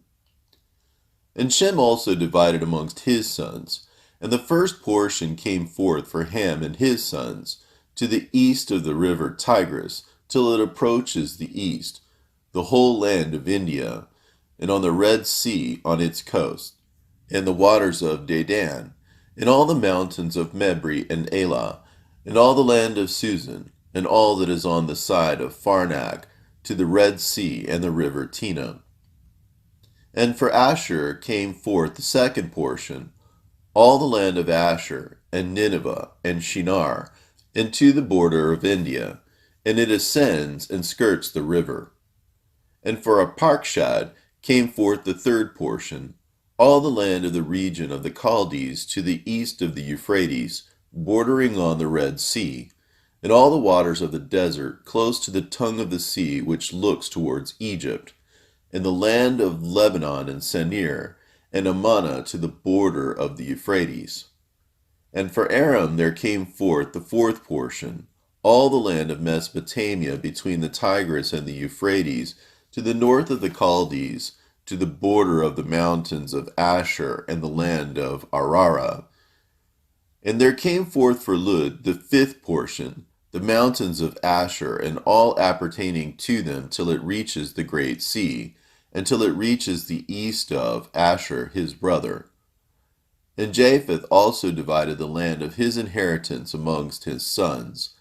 And the first portion came forth for Gomer to the east from the north side to the river Tena, and in the north there came forth for Magog all the inner portions of the north, until it reaches the sea of Maat. And for Madai came forth as his portion, that he should possess from the west of his two brothers to the islands, and to the coasts of the islands. And for Javan came forth the fourth portion, every island, and the islands which are towards the border of Lud. And for Tubal there came forth the fifth portion, in the midst of the tongue, which approaches towards the border of the portion of Lud, to the second tongue, to the region beyond the second tongue, unto the third tongue. And for Meshech came forth the sixth portion, all the region beyond the third tongue, till it approaches the east of Gadir. And for Tiras there came forth the seventh portion, 4 great islands in the midst of the sea, which reach to the portion of Ham. And the islands of Kamaturi came out by lot for the sons of Arpachshad as his inheritance. And thus the sons of Noah divided unto their sons in the presence of Noah their father. And he bound them all by an oath, imprecating a curse on every one that sought to seize the portion which had not fallen to him by his lot. And they all said, So be it, so be it, for themselves and their sons forever throughout their generations, till the day of judgment, on which the Lord God shall judge them with a sword and with fire, for all the unclean wickedness of their errors, wherewith they had filled the earth with transgression and uncleanness and fornication and sin. And in the 3rd week of this Jubilee, the unclean demons began to lead astray the children of the sons of Noah, and to make to err and destroy them. And the sons of Noah came to Noah their father, and they told him concerning the demons which were leading astray and blinding and slaying his sons' sons. And he prayed before the Lord his God, and said, God of the spirits of all flesh, who hast shown mercy unto me, and hast saved me and my sons from the waters of the flood, and hast not caused me to perish as thou did the sons of perdition. For thy grace has been great towards me, and great has been thy mercy to my soul. Let thy grace be lift up upon my sons, and let not wicked spirits rule over them, lest they should destroy them from the earth. But do thou bless me and my sons, that we may increase and multiply and replenish the earth. And thou knowest how thy watchers, the fathers of these spirits, acted in my day. And as for these spirits which are living, imprison them, and hold them fast in the place of condemnation, and let them not bring destruction on the sons of thy servant, my God, for these are malignant and created in order to destroy. And let them not rule over the spirits of the living, for thou alone canst exercise dominion over them. And let them not have power over the sons of the righteous from henceforth and forevermore. And the Lord our God bade us to bind all. And the chief of the spirits, Mastema, came and said, Lord, Creator, let some of them remain before me, and let them hearken to my voice, and do all that I shall say unto them. For if some of them are not left to me, I shall not be able to execute the power of my will on the sons of men. For these are for corruption, and leading astray before my judgment. For great is the wickedness of the sons of men. And he said, Let the 10th part of them remain before him, and let 9 parts descend into the place of condemnation. And one of us he commanded that we should teach Noah all of their medicines, for he knew that they would not walk in uprightness, nor strive in righteousness. And we did according to all his words. And the malignant evil ones were bound in the place of condemnation, and a 10th part of them we left, that they might be subject before Satan on the earth. And we explained to Noah all the medicines of their diseases, together with their seductions, how he might heal them with herbs of the earth. And Noah wrote down all things in a book as we instructed him, concerning every kind of medicine. Thus the evil spirits were precluded from hurting the sons of Noah. And he gave all that he had written to Shem, his eldest son, for he loved him exceedingly above all his sons. And Noah slept with his fathers, and was buried on Mount Lubar in the land of Ararat. 950 years he completed in his life, 19 jubilees and 2 weeks and 5 years. And in his life on earth he excelled the children of men, save Enoch, because of the righteousness wherein he was perfect. For Enoch's office was ordained for a testimony to the generations of the world, so that he should recount all the deeds of generation unto generation, till the day of judgment. And in the 33rd Jubilee, in the 1st year, in the 2nd week, Peleg took to himself a wife, whose name was Lamna, the daughter of Sinahar. And she bare him a son in the 4th year of this week. And he called his name Reu, for he said, Behold, the children of men have become evil through the wicked purpose of building for themselves a city and a tower in the land of Shinar. For they departed from the land of Ararat eastward to Shinar. For in his days they built the city and the tower, saying, Go to, let us ascend thereby into heaven. And they began to build. And in the 4th week they made brick with fire, and the bricks served them for stone. And the clay with which they cemented them together was asphalt, which comes out of the sea, and out of the fountains of water in the land of Shinar. And they built it. 43 years were they building it. Its breadth was 203 bricks, and the height of a brick was the third of one. Its height amounted to 5,433 cubits and 2 palms.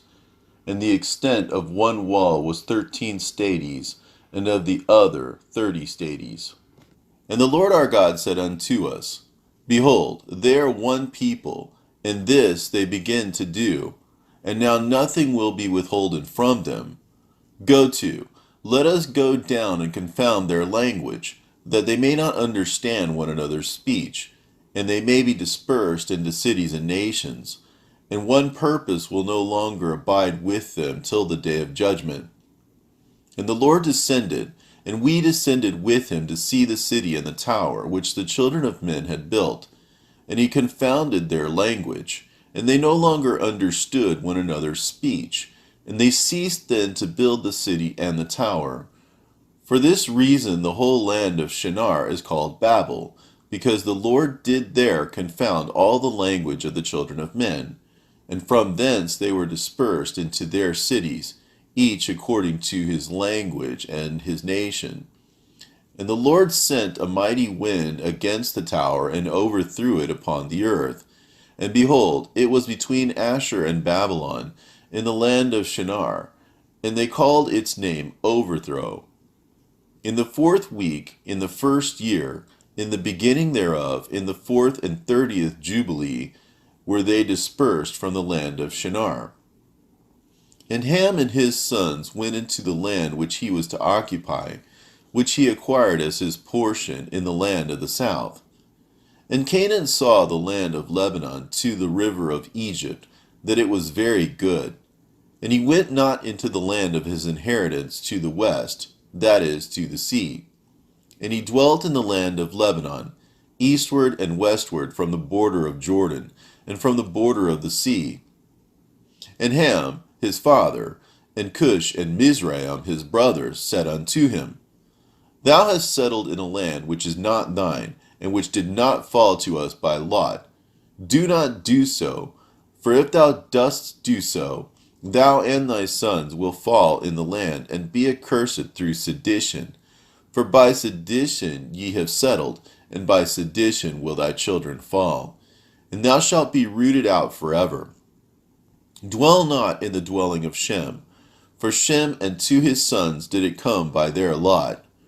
Cursed art thou, and cursed shalt thou be beyond all the sons of Noah, by the curse by which we bound ourselves, by an oath in the presence of the holy judge, and in the presence of Noah our father. But he did not hearken unto them, and dwelt in the land of Lebanon from Hamath to the entering of Egypt, he and his sons, until this day. And for this reason that land is named Canaan. And Japheth and his sons went towards the sea, and dwelt in the land of their portion. And Madai saw the land of the sea, and it did not please him. And he begged a portion from Ham and Asher and Arpachshad, his wife's brother. And he dwelt in the land of Media, near to his wife's brother, until this day. And he called his dwelling place, and the dwelling place of his sons, Media, after the name of their father Madai. And in the 35th Jubilee, in the 3rd week, in the 1st year thereof, Reu took to himself a wife, and her name was Orah, the daughter of the son of Kesed. And she bare him a son, and she called his name Serah, in the 7th year of this week, in this Jubilee. And the sons of Noah began to war on each other, to take captive and to slay each other, and to shed the blood of men on the earth, and to eat blood, and to build strong cities, and walls, and towers. And individuals began to exalt themselves above the nation, and to found the beginnings of kingdoms, and to go to war, people against people, and nation against nation, and city against city. And all began to do evil, and to acquire arms, and to teach their sons war. And they began to capture cities, and to sell male and female slaves. And the son of Kesed, built the city of Ara of the Chaldees, and called its name after his own name, and the name of his father. And they made for themselves molten images, and they worshipped each the idol, the molten image which they had made for themselves.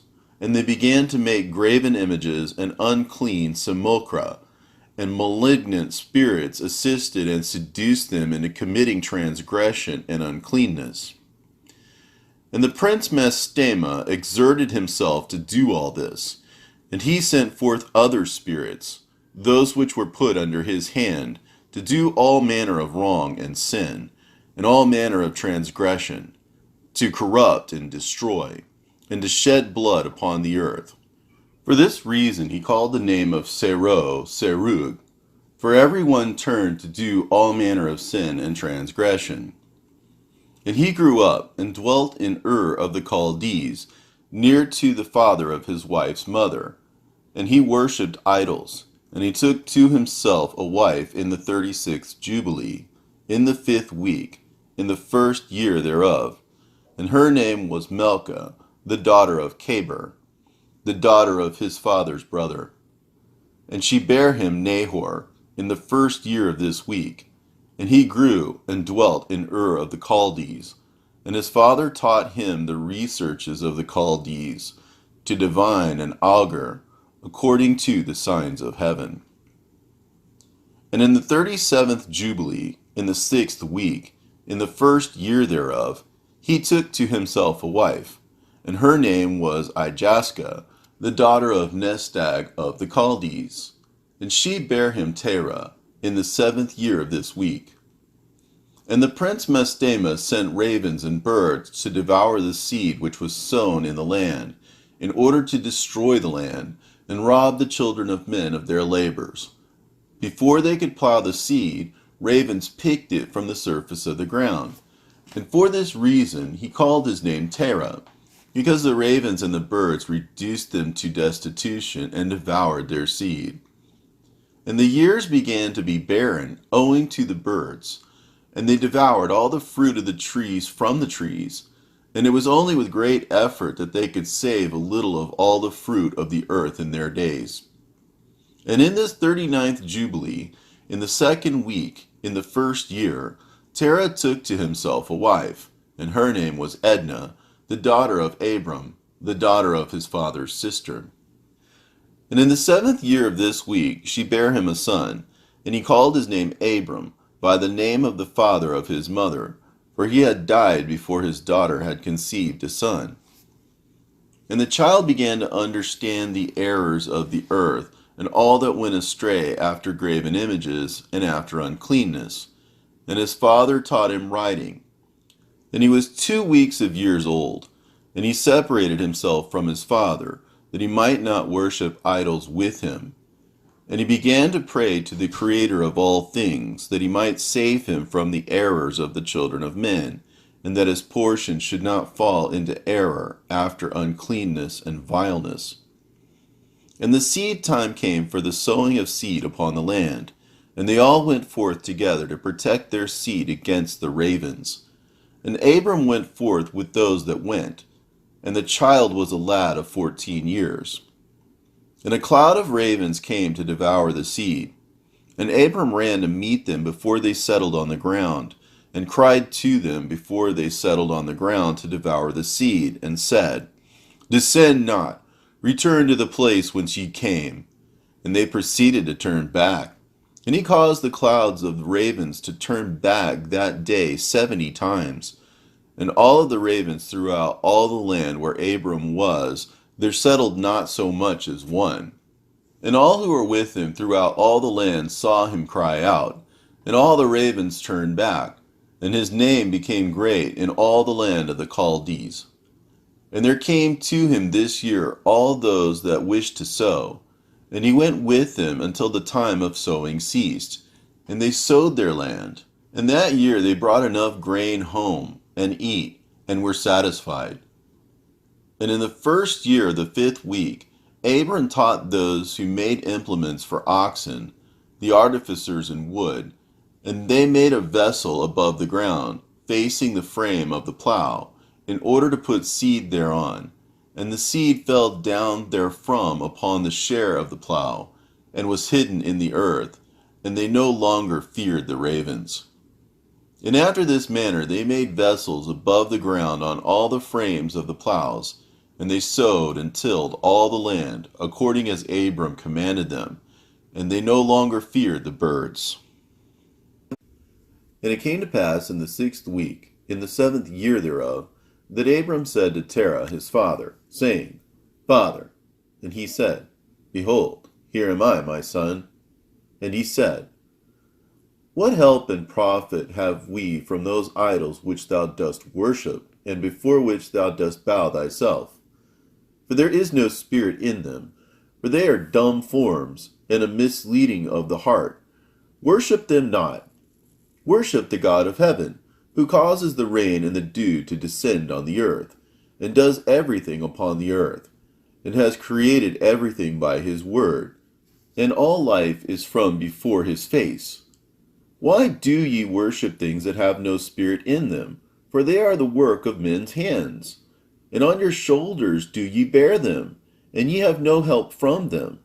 But they are a great cause of shame to those who make them, and a misleading of the heart to those who worship them. Worship them not. And his father said unto him, I also know it, my son, but what shall I do with the people who have made me to serve before them? And if I tell them the truth, they will slay me, for their soul cleaves to them to worship them and honor them.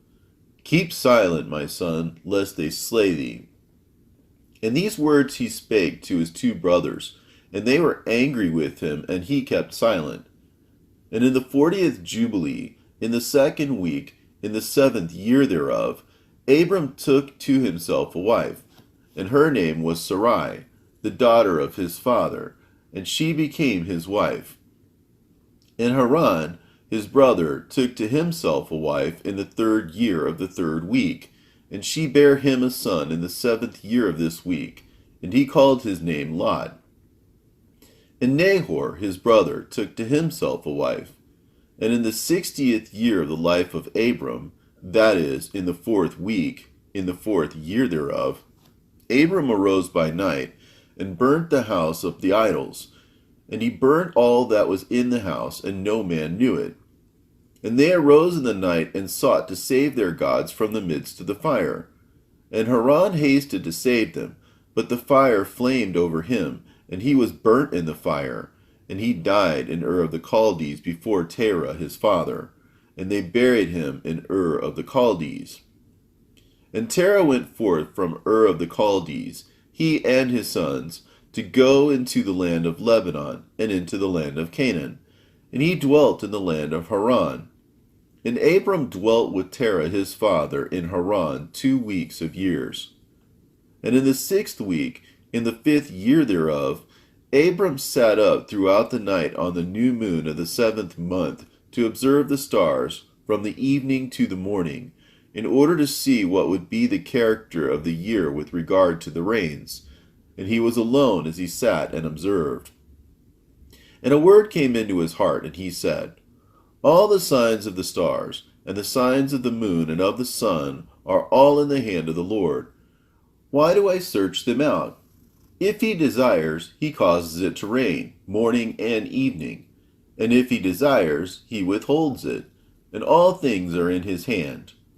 And he prayed that night, and said, My God, God most high, thou alone art my God.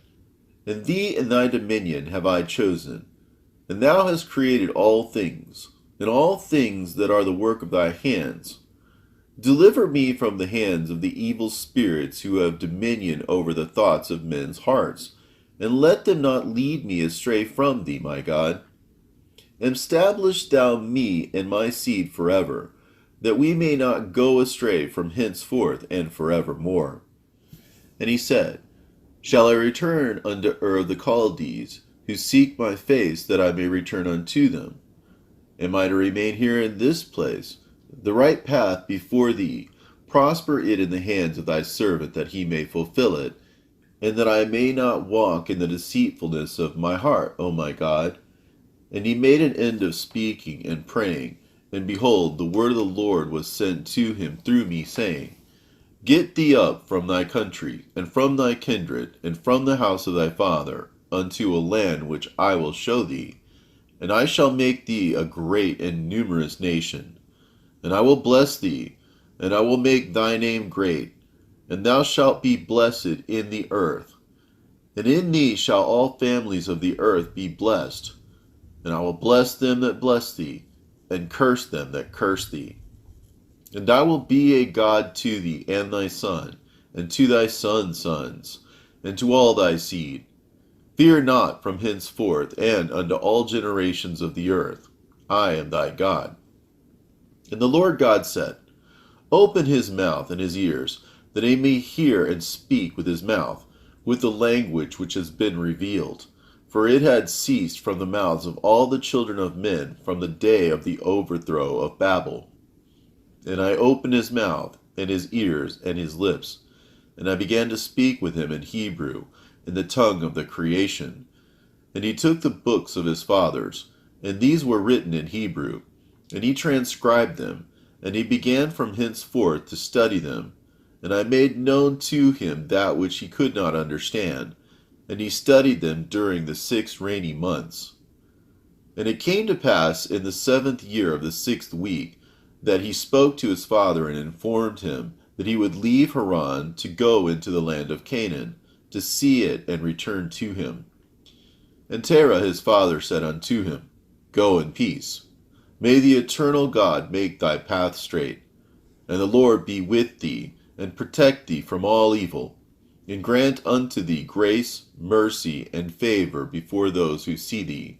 And may none of the children of men have power over thee to harm thee. Go in peace. And if thou seest a land pleasant to thy eyes to dwell in, then arise, and take me to thee, and take Lot with thee, the son of Haran, thy brother, as thine own son. The Lord be with thee. And Nahor thy brother leave with me, till thou returnest in peace, and we will go with thee all together. And Abram journeyed from Haran, and he took Sarai his wife, and Lot, his brother Haran's son, to the land of Canaan. And he came into Ashur, and proceeded to Shechem, and dwelt near a lofty oak. And he saw, and behold, the land was very pleasant from entering of Hamath to the lofty oak. And the Lord said to him, To thee and to thy seed will I give this land.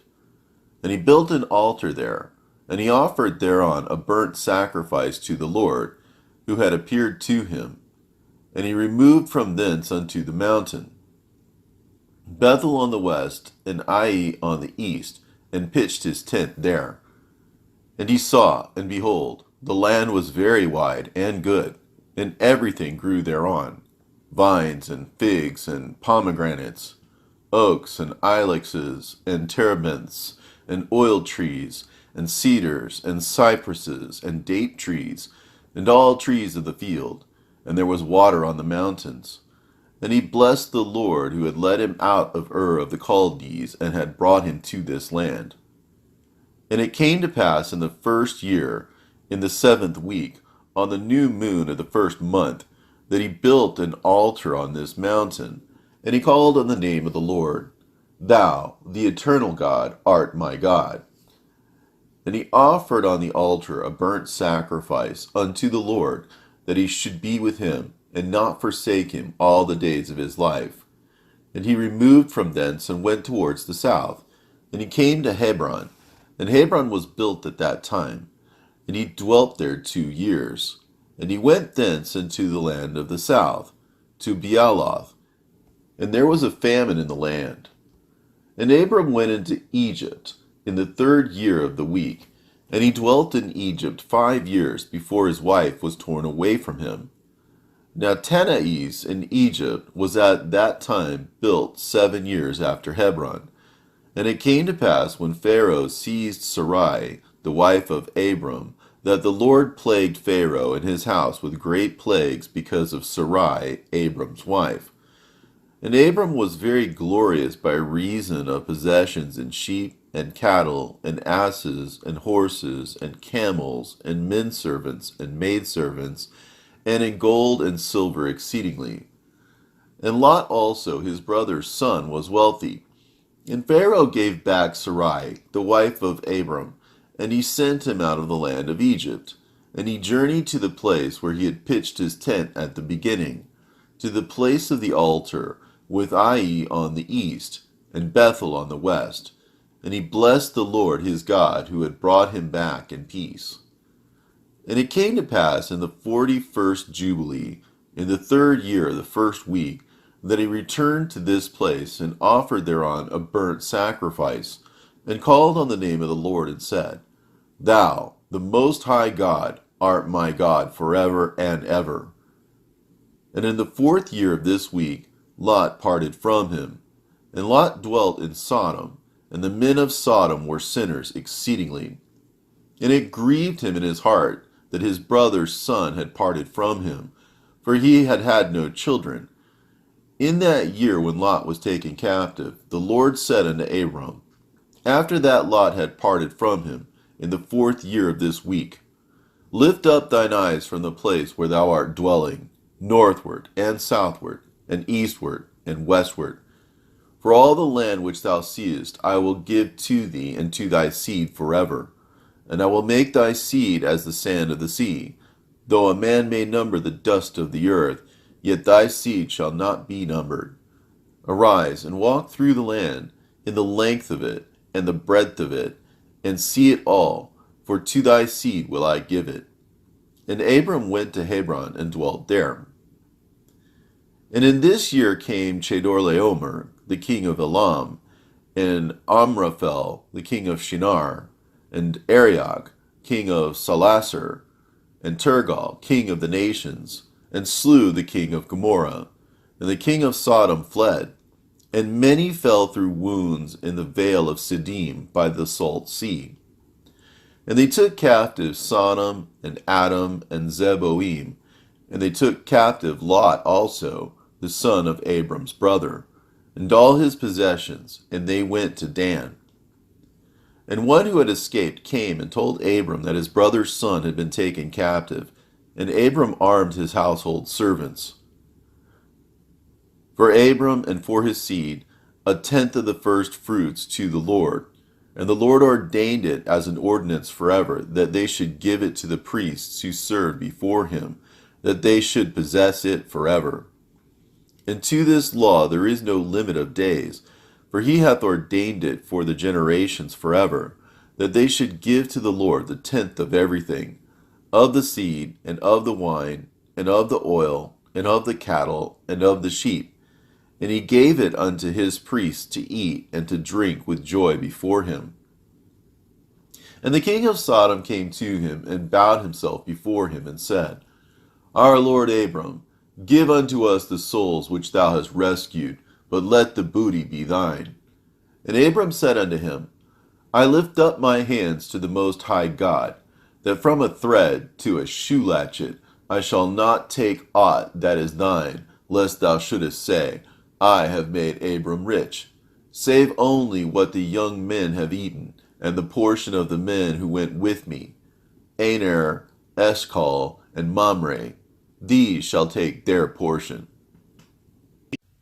After these things, in the 4th year of this week, on the new moon of the 3rd month, the word of the Lord came to Abram in a dream, saying, Fear not, Abram, I am thy defender, and thy reward will be exceeding great. And he said, Lord, Lord, what wilt thou give me, seeing I go hence childless?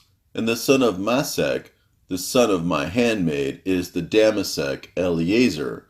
He will be my heir, and to me thou hast given no seed. And he said unto him, This man will not be thy heir, but one that will come out of thine own bowels, he will be thine heir. And he brought him forth abroad, and said unto him, Look toward heaven, and number the stars, if thou art able to number them. And he looked toward heaven, and beheld the stars. And he said unto him, So shall thy seed be. And he believed in the Lord, and it was counted to him for righteousness. And he said unto him, I am the Lord that brought thee out of Ur of the Chaldees, to give thee the land of the Canaanites, to possess it forever. And I will be God unto thee, and to thy seed after thee. And he said, Lord, Lord, whereby shall I know that I shall inherit it? And he said unto him, Take me an heifer of 3 years, and a goat of 3 years, and a sheep of 3 years, and a turtle dove, and a pigeon. And he took all these in the middle of the month, and he dwelt at the oak of Mamre, which is near Hebron. And he built there an altar, and sacrificed all these, and he poured their blood upon the altar, and divided them in the midst, and laid them over against each other, but the birds he divided not. And birds came down upon the pieces, and Abram drove them away, and did not suffer the birds to touch them. And it came to pass, when the sun had set, that an ecstasy fell upon Abram, and lo, an horror of great darkness fell upon him. And it was said unto Abram, Know of a surety that thy seed shall be a stranger in a land that is not theirs, and they shall bring them into bondage, and afflict them 400 years. And the nation also to whom they will be in bondage will I judge, and after that they shall come forth thence with much substance. And thou shalt go to thy fathers in peace, and be buried in a good old age. But in the 4th generation they shall return hither, for the iniquity of the Amorites is not yet full. And he awoke from his sleep, and he arose, and the sun had set, and there was a flame, and behold, a furnace was smoking, and a flame of fire passed between the pieces. And on that day the Lord made a covenant with Abram, saying, To thy seed will I give this land, from the river of Egypt unto the great river, the river Euphrates, the Kenites, the Kenizzites, the Cadmonites, the Perizzites, and the Rephaim, the Phacharites, the Hivites, and the Amorites, and the Canaanites, and the Girgashites, and the Jebusites. And the day passed, and Abram offered the pieces, and the birds, and their fruit offerings, and their drink offerings, and the fire devoured them. And on that day we made a covenant with Abram, according as we had covenanted with Noah in this month. And Abram renewed the festival and ordinance for himself forever. And Abram rejoiced and made all these things known to Sarai his wife. And he believed that he would have seed, but she did not bear. And Sarai advised her husband Abram, and said unto him, Go in unto Hagar, my Egyptian maid, and it may be that I shall build up seed unto thee by her. And Abram hearkened unto the voice of Sarai his wife, and said unto her, Do so. And Sarai took Hagar, her maid, the Egyptian, and gave her to Abram, her husband, to be his wife. And he went in unto her, and she conceived and bare him a son. And he called his name Ishmael, in the 5th year of this week. And this was the 86th year in the life of Abram. And in the 5th year of the 4th week of this Jubilee, in the 3rd month, in the middle of the month, Abram celebrated the feast of the first fruits of the grain harvest. And he offered new offerings on the altar, the first fruits of the produce, unto the Lord, and an heifer, and a goat, and a sheep on the altar as a burnt sacrifice unto the Lord. Their fruit offerings and their drink offerings he offered upon the altar with frankincense. And the Lord appeared to Abram and said unto him, I am God Almighty. Approve thyself before me, and be thou perfect, and I will make my covenant between me and thee, and I will multiply thee exceedingly. And Abram fell on his face, and God talked with him and said, Behold, my ordinance is with thee, and thou shalt be the father of many nations. Neither shall thy name any more be called Abram, but thy name from henceforth, even forever, shall be Abraham. For the father of many nations have I made thee. And I will make thee very great, and I will make thee into nations, and kings shall come forth from thee. And I shall establish my covenant between me and thee, and thy seed after thee, throughout their generations, for an eternal covenant, so that I may be a God unto thee, and to thy seed after thee.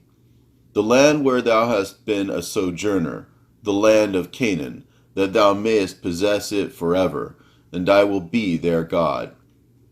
And the Lord said unto Abraham, And as for thee, do thou keep my covenant, thou and thy seed after thee, and circumcise ye every male among you, and circumcise your foreskins, and it shall be a token of an eternal covenant between me and you. And the child on the 8th day ye shall circumcise, every male throughout your generations, him that is born in the house, or whom ye have bought with money from any stranger, whom ye have acquired, who is not of thy seed. He that is born in thy house shall surely be circumcised, and those whom thou hast bought with money shall be circumcised, and my covenant shall be in your flesh for an eternal ordinance.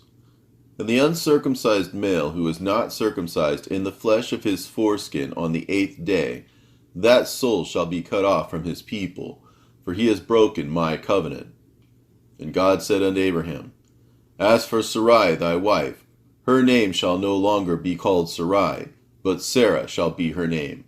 And I will bless her, and give thee a son by her, and I will bless him, and he shall become a nation, and kings of nations shall proceed from him. And Abraham fell on his face, and rejoiced, and said in his heart, Shall a son be born unto him that is 100 years old? And shall Sarah, who is 90 years old, bring forth? And Abraham said unto God, Oh, that Ishmael might live before thee.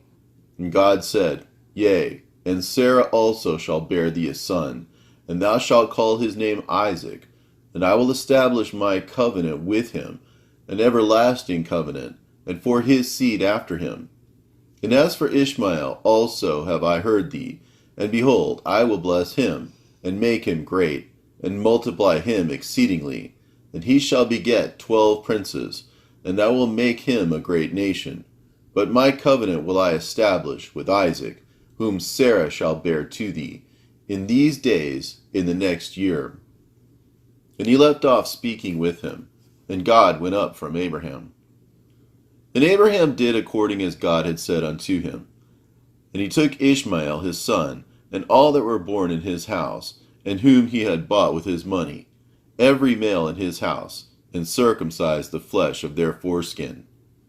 And on the selfsame day was Abraham circumcised, and all the men of his house, and all those whom he had bought with money from the children of the stranger were circumcised with him. This law is for all the generations forever. And there is no circumcision of the days, and no omission of one day out of the 8 days, for it is an eternal ordinance, ordained and written on the heavenly tablets. And every one that is born, the flesh of whose foreskin is not circumcised on the 8th day, belongs not to the children of the covenant which the Lord made with Abraham, but to the children of destruction. Nor is there, moreover, any sign on him that he is the Lord's, but he is destined to be destroyed and slain from the earth, and to be rooted out of the earth, for he has broken the covenant of the Lord our God. For all the angels of the presence, and all the angels of sanctification have been so created from the day of their creation, and before the angels of the presence, and the angels of the sanctification, he hath sanctified Israel, that they should be with him and his holy angels. And do thou command the children of Israel, and let them observe the sign of this covenant for their generations as an eternal ordinance, and they will not be rooted out of the land. For the command is ordained for a covenant, that they should observe it forever among all the children of Israel. For Ishmael and his sons, and his brothers, and Esau, the Lord did not cause to approach him. And he chose them not because they are the children of Abraham, because he knew them, but he chose Israel to be his people. And he sanctified it, and gathered it from amongst all the children of men, for there are many nations and many peoples, and all are his. And over all hath he placed spirits in authority to lead them astray from him. But over Israel he did not appoint any angel or spirit, for he alone is their ruler. And he will preserve them, and require them at the hands of his angels and his spirits, and at the hand of all his powers, in order that he may preserve them and bless them, and that they may be his, and he may be theirs from henceforth forever. And now I announce unto thee that the children of Israel will not keep true to this ordinance, and they will not circumcise their sons according to all this law. For in the flesh of their circumcision they will omit this circumcision of their sons, and all of them, sons of Beliar, will leave their sons uncircumcised as they were born. And there will be great wrath from the Lord against the children of Israel, because they have forsaken his covenant, and turned aside from his word, and provoked, and blasphemed, inasmuch as they do not observe the ordinance of this law. For they have treated their members like the Gentiles, so that they may be removed and rooted out of the land. And there will no more be pardon or forgiveness unto them, so that there should be forgiveness and pardon for all the sins of this eternal error. And on the new moon of the 4th month we appeared unto Abraham at the oak of Mamre, and we talked with him, and we announced to him that a son would be given to him by Sarah his wife. And Sarah laughed, for she heard that we had spoken these words with Abraham, and we admonished her, and she became afraid, and denied that she had laughed on account of the words. And we told her the name of her son, as his name is ordained and written in the heavenly tablets, and that when we returned to her at a set time, she would have conceived a son. And in this month the Lord executed his judgments on Sodom and Gomorrah and Zeboim, and all the region of the Jordan, and he burned them with fire and brimstone, and destroyed them unto this day, even as, lo, I have declared unto thee all their works, that they are wicked and sinners exceedingly, and that they defile themselves and commit fornication in their flesh, and work uncleanliness on the earth. And in like manner God will execute judgment on the places where they have done according to the uncleanness of the Sodomites, like unto the judgment of Sodom. But Lot we saved, For God remembered Abraham, and sent him out from the midst of the overthrow. And he and his daughters committed sin upon the earth, such as had not been on the earth since the days of Adam till his time. For the man lay with his daughters. And behold, it was commanded and engraven concerning all his seed on the heavenly tablets, to remove them and root them out, and to execute judgment upon them like the judgment of Sodom, and to leave no seed of the man on earth on the day of condemnation. And in this month Abraham moved from Hebron, and departed, and dwelt between Kadesh and Shur in the mountains of Gerar. And in the middle of the 5th month he moved from thence, and dwelt at the well of the oath. And in the middle of the 6th month the Lord visited Sarah, and did unto her as he had spoken, and she conceived. And she bare a son in the 3rd month. And in the middle of the month, at the time of which the Lord had spoken to Abraham, on the festival of the first fruits of the harvest, Isaac was born. And Abraham circumcised his son on the 8th day. He was the first that was circumcised according to the covenant which is ordained forever. And in the 6th year of the 4th week we came to Abraham, to the well of the oath, and we appeared unto him, as we had told Sarah that we should return to her, and she would have conceived a son. And we returned in the 7th month, and found Sarah with child before us, and we blessed him, and we announced to him all the things which had been decreed concerning him, that he should not die till he should beget 6 sons more, and should see them before he died, but that in Isaac should his name and seed be called, and that all the seed of his sons should be Gentiles, and be reckoned with the Gentiles. But from the sons of Isaac one should become a holy seed, and should not be reckoned among the Gentiles, for he should become the portion of the Most High. And all his seed had fallen into the possession of God, that it should be unto the Lord a people for his possession, above all nations, and that it should become a kingdom and priests and a holy nation. And we went our way, and we announced to Sarah all that we had told him, and they both rejoiced with exceeding great joy. And he built there an altar to the Lord, who had delivered him, and who was making him rejoice in the land of his sojourning. And he celebrated a festival of joy in this month 7 days, near the altar which he had built at the well of the oath. And he built booths for himself and for his servants on this festival. And he was the first to celebrate the Feast of Tabernacles on the earth. And during these 7 days he brought each day to the altar a burnt offering to the Lord, 2 oxen, 2 rams, 7 sheep, 1 he-goat, for a sin offering, that he might atone thereby for himself and for his seed. And as a thank offering, 7 rams, 7 kids, 7 sheep, and 7 he-goats, and for their fruit offerings, and their drink offerings. And he burnt all the fat thereof on the altar, a chosen offering unto the Lord for a sweet-smelling savor. And morning and evening he burnt fragrant substances, frankincense, and galbanum, and stacte, and nard, and myrrh, and spice, and costum, and all these 7 he offered, crushed, mixed together in equal parts, and pure. And he celebrated this feast during 7 days, rejoicing with all his heart and with all his soul, he and all those who were in his house. And there was no stranger with him, nor any that was uncircumcised. And he blessed his Creator, who had created him in his generation, for he had created him according to his good pleasure. For he knew and perceived that from him would arise the plant of righteousness for the eternal generations, and from him a holy seed, so that it should become like him who made all things. And he blessed and rejoiced, and he called the name of this festival the festival of the Lord, a joy acceptable to the Most High God.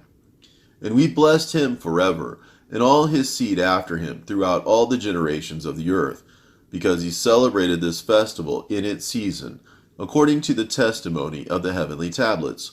For this reason it is ordained on the heavenly tablets concerning Israel, that they shall celebrate the Feast of Tabernacles 7 days with joy, in the 7th month, acceptable before the Lord, a statute forever throughout their generations every year.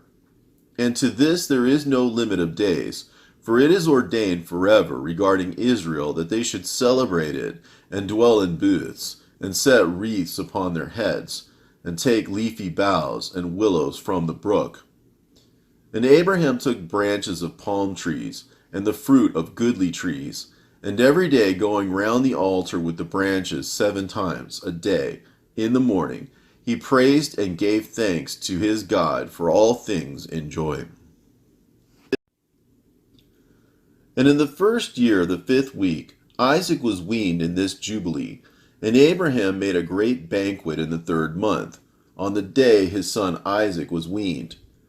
And Ishmael, the son of Hagar, the Egyptian, was before the face of Abraham, his father, in his place, and Abraham rejoiced and blessed God because he had seen his sons and had not died childless.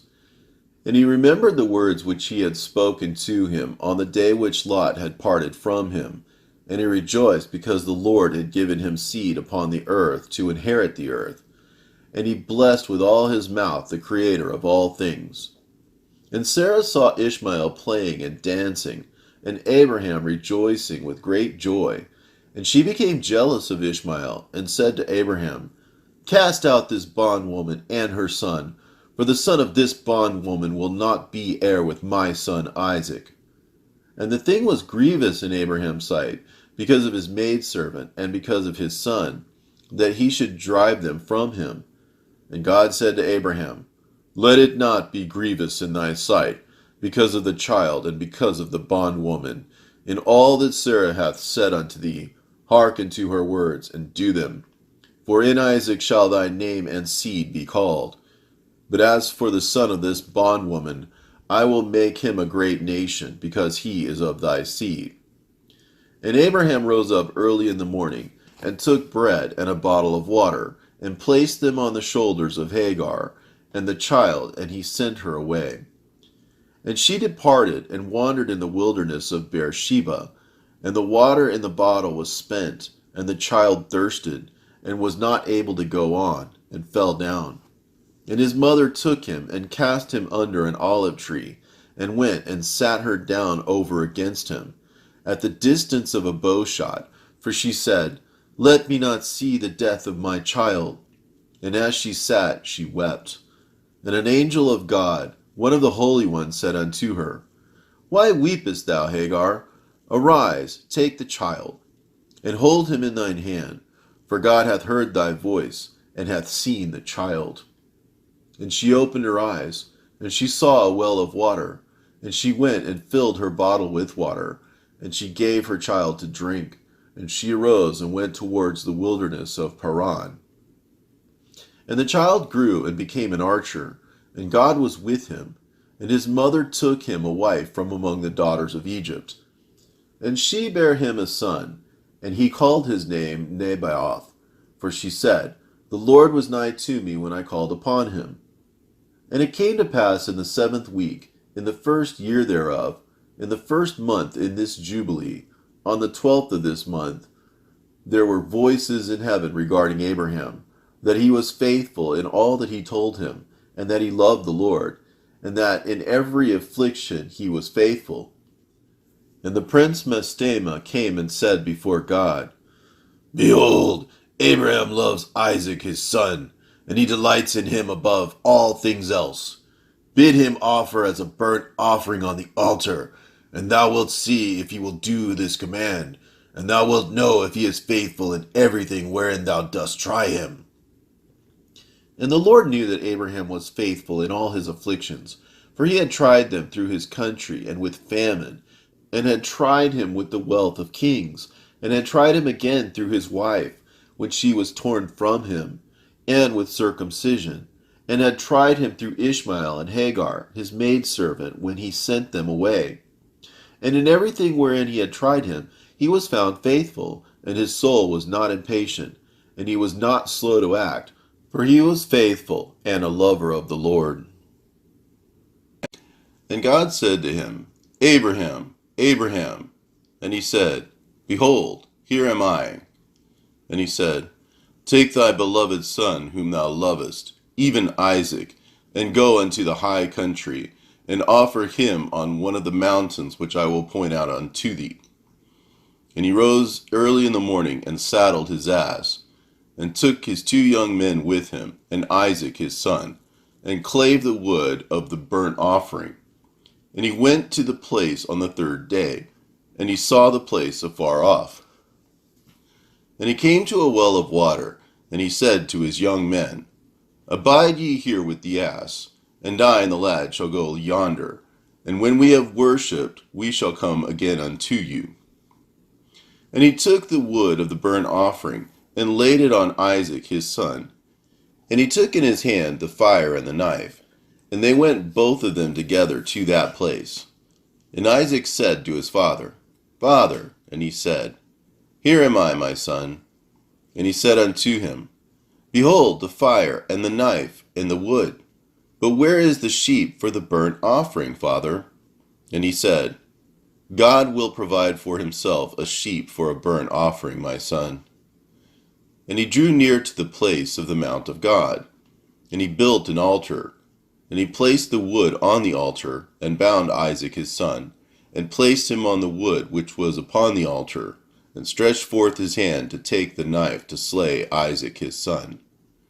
And I stood before him, and before the prince Mastema, and the Lord said, Bid him not to lay his hand on the lad, nor do anything to him, for I have shown that he fears the Lord. And I called to him from heaven, and said unto him, Abraham, Abraham. And he was terrified, and said, Behold, here am I. And I said unto him, Lay not thy hand upon the lad, neither do thou anything to him, for now I have shown that thou fearest the Lord, and hast not withheld thy son, thy firstborn son, from me.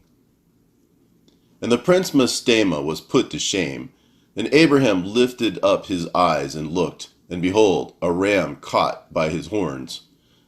And Abraham went and took the ram, and offered it for a burnt offering in the stead of his son. And Abraham called that place, The Lord hath seen, so that it is said that the Lord hath seen, that is, Mount Sion. And the Lord called Abraham by his name a second time from heaven, as he caused us to appear to speak to him in the name of the Lord. And he said, By myself have I sworn, saith the Lord. Because thou hast done this thing, and hast not withheld thy son, thy beloved son, from me, that in blessing will I bless thee, and in multiplying will I multiply thy seed as the stars of heaven, and as the sand which is on the seashore. And thy seed shall inherit the cities of its enemies, and in thy seed shall all nations of the earth be blessed. Because thou hast obeyed my voice, and I have shown to all that thou art faithful unto me in all that I have said unto thee, go in peace. And Abraham went to his young men, and they arose and went together to Beersheba, and Abraham dwelt by the well of the oath. And he celebrated the festival every year, 7 days with joy. And he called it the festival of the Lord, according to the 7 days during which he went and returned in peace. And accordingly has it been ordained and written on the heavenly tablets regarding Israel and its seed, that they should observe this festival 7 days with the joy of festival. And in the first year of the first week, in the 42nd Jubilee, Abraham returned and dwelt opposite Hebron, that is, Kirjath Arba, 2 weeks of years.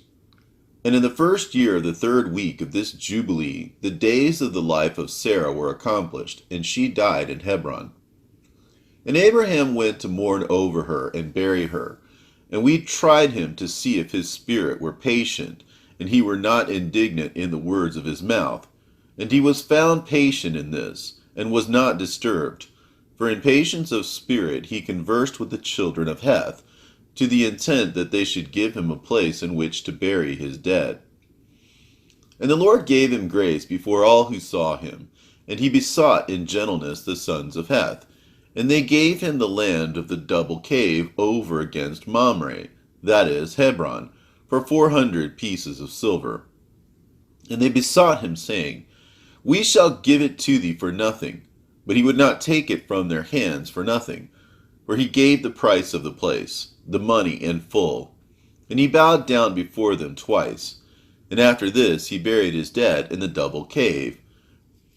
And all the days of the life of Sarah were 127 years, that is, 2 jubilees and 4 weeks and 1 year. These are the days of the years of the life of Sarah.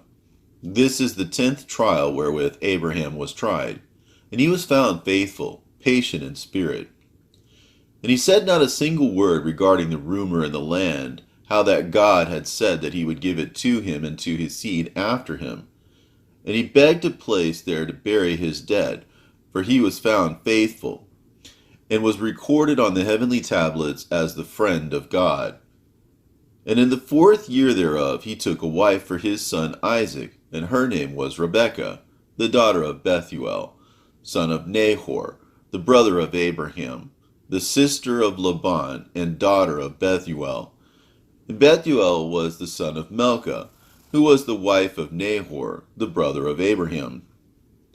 And Abraham took to himself a 3rd wife, and her name was Keturah, from among the daughters of his household servants, for Hagar had died before Sarah.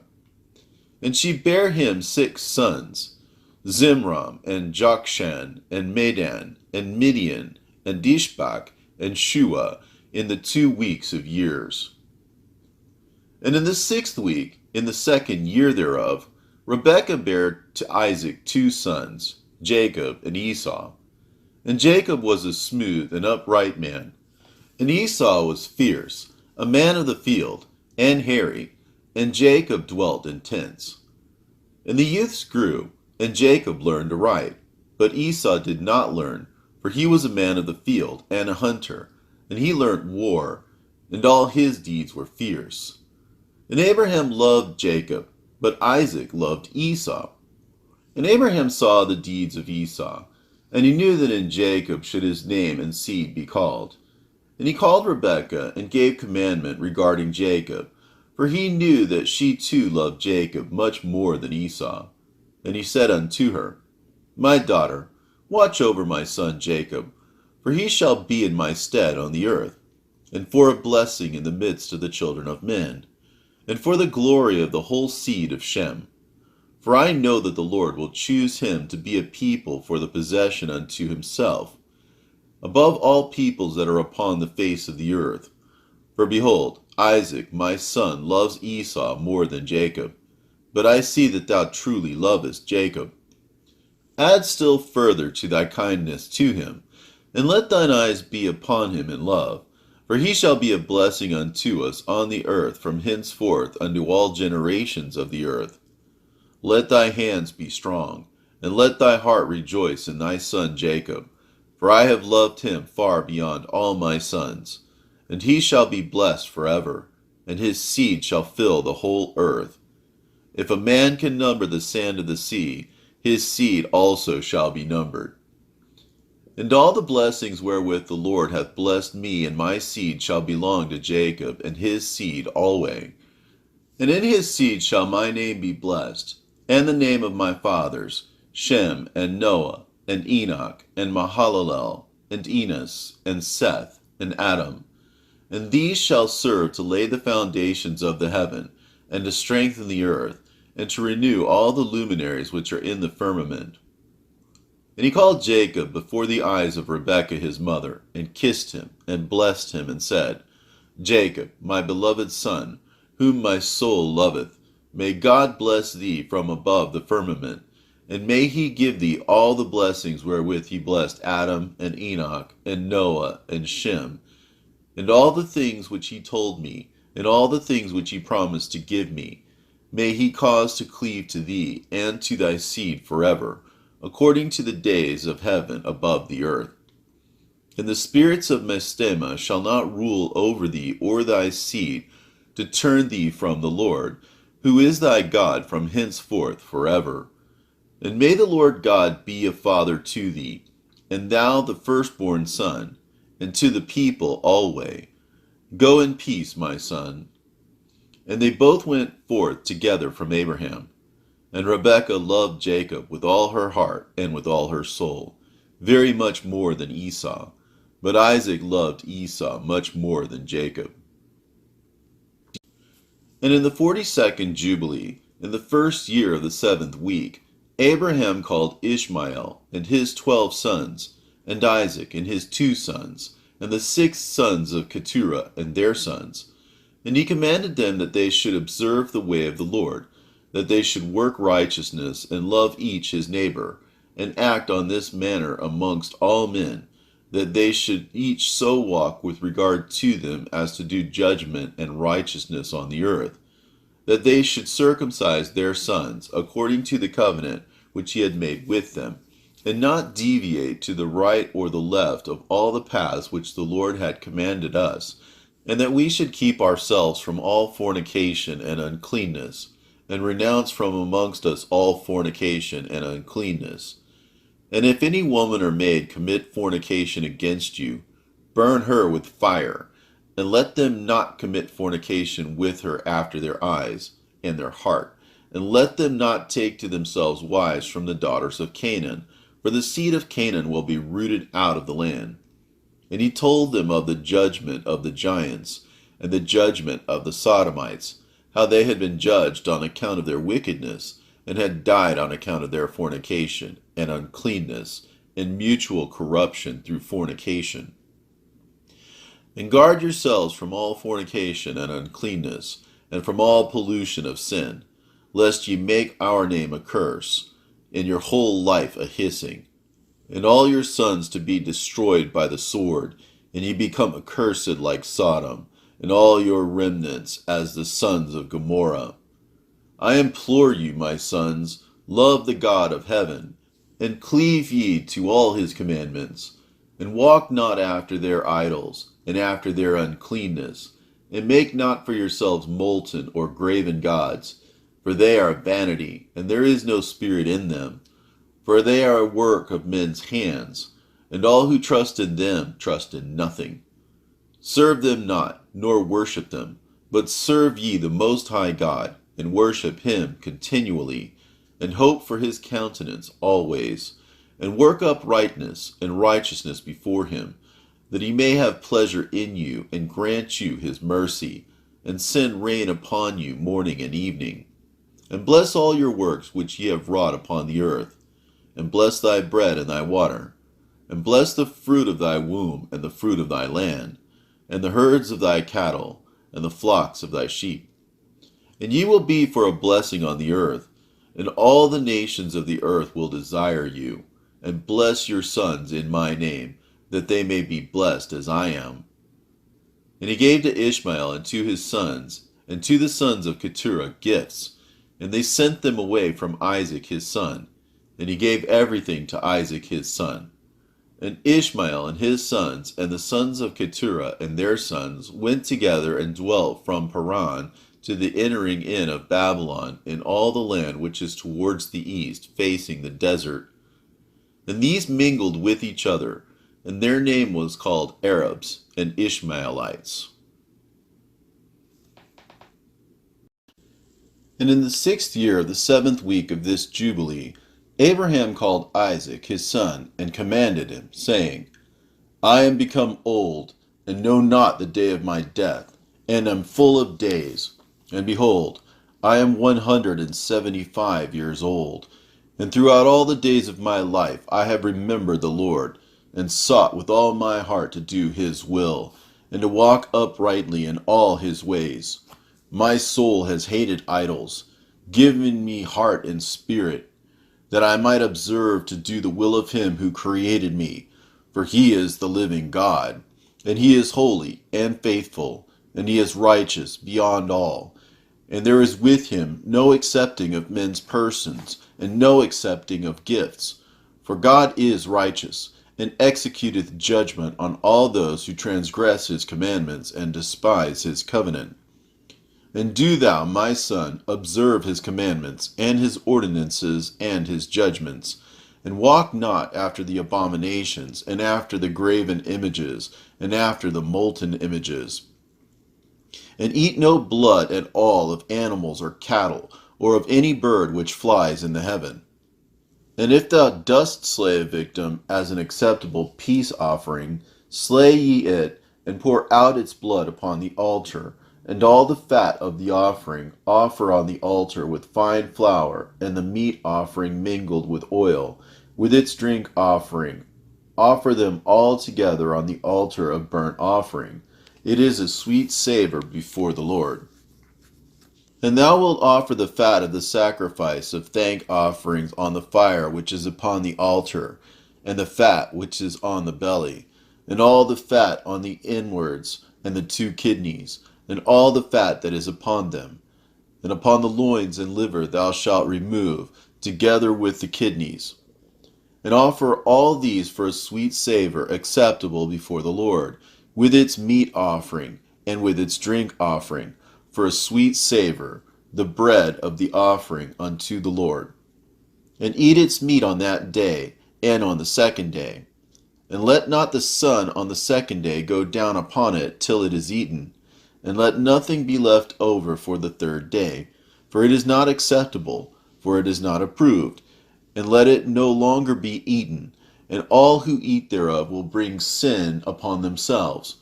For thus I have found it written in the books of my forefathers, and in the words of Enoch, and in the words of Noah.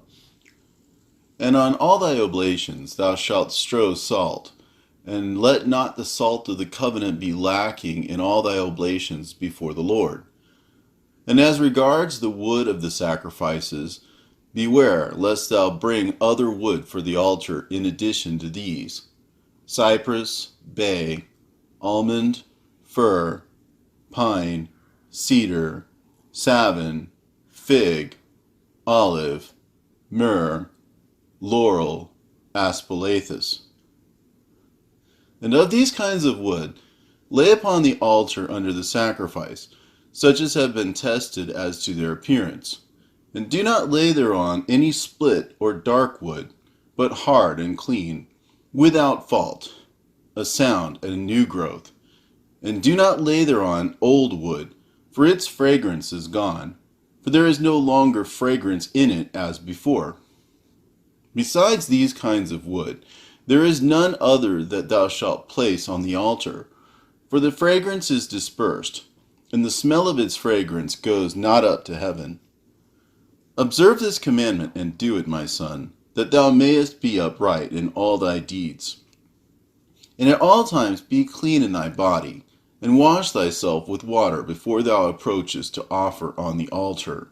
And wash thy hands, and wash thy feet before thou drawest near to the altar.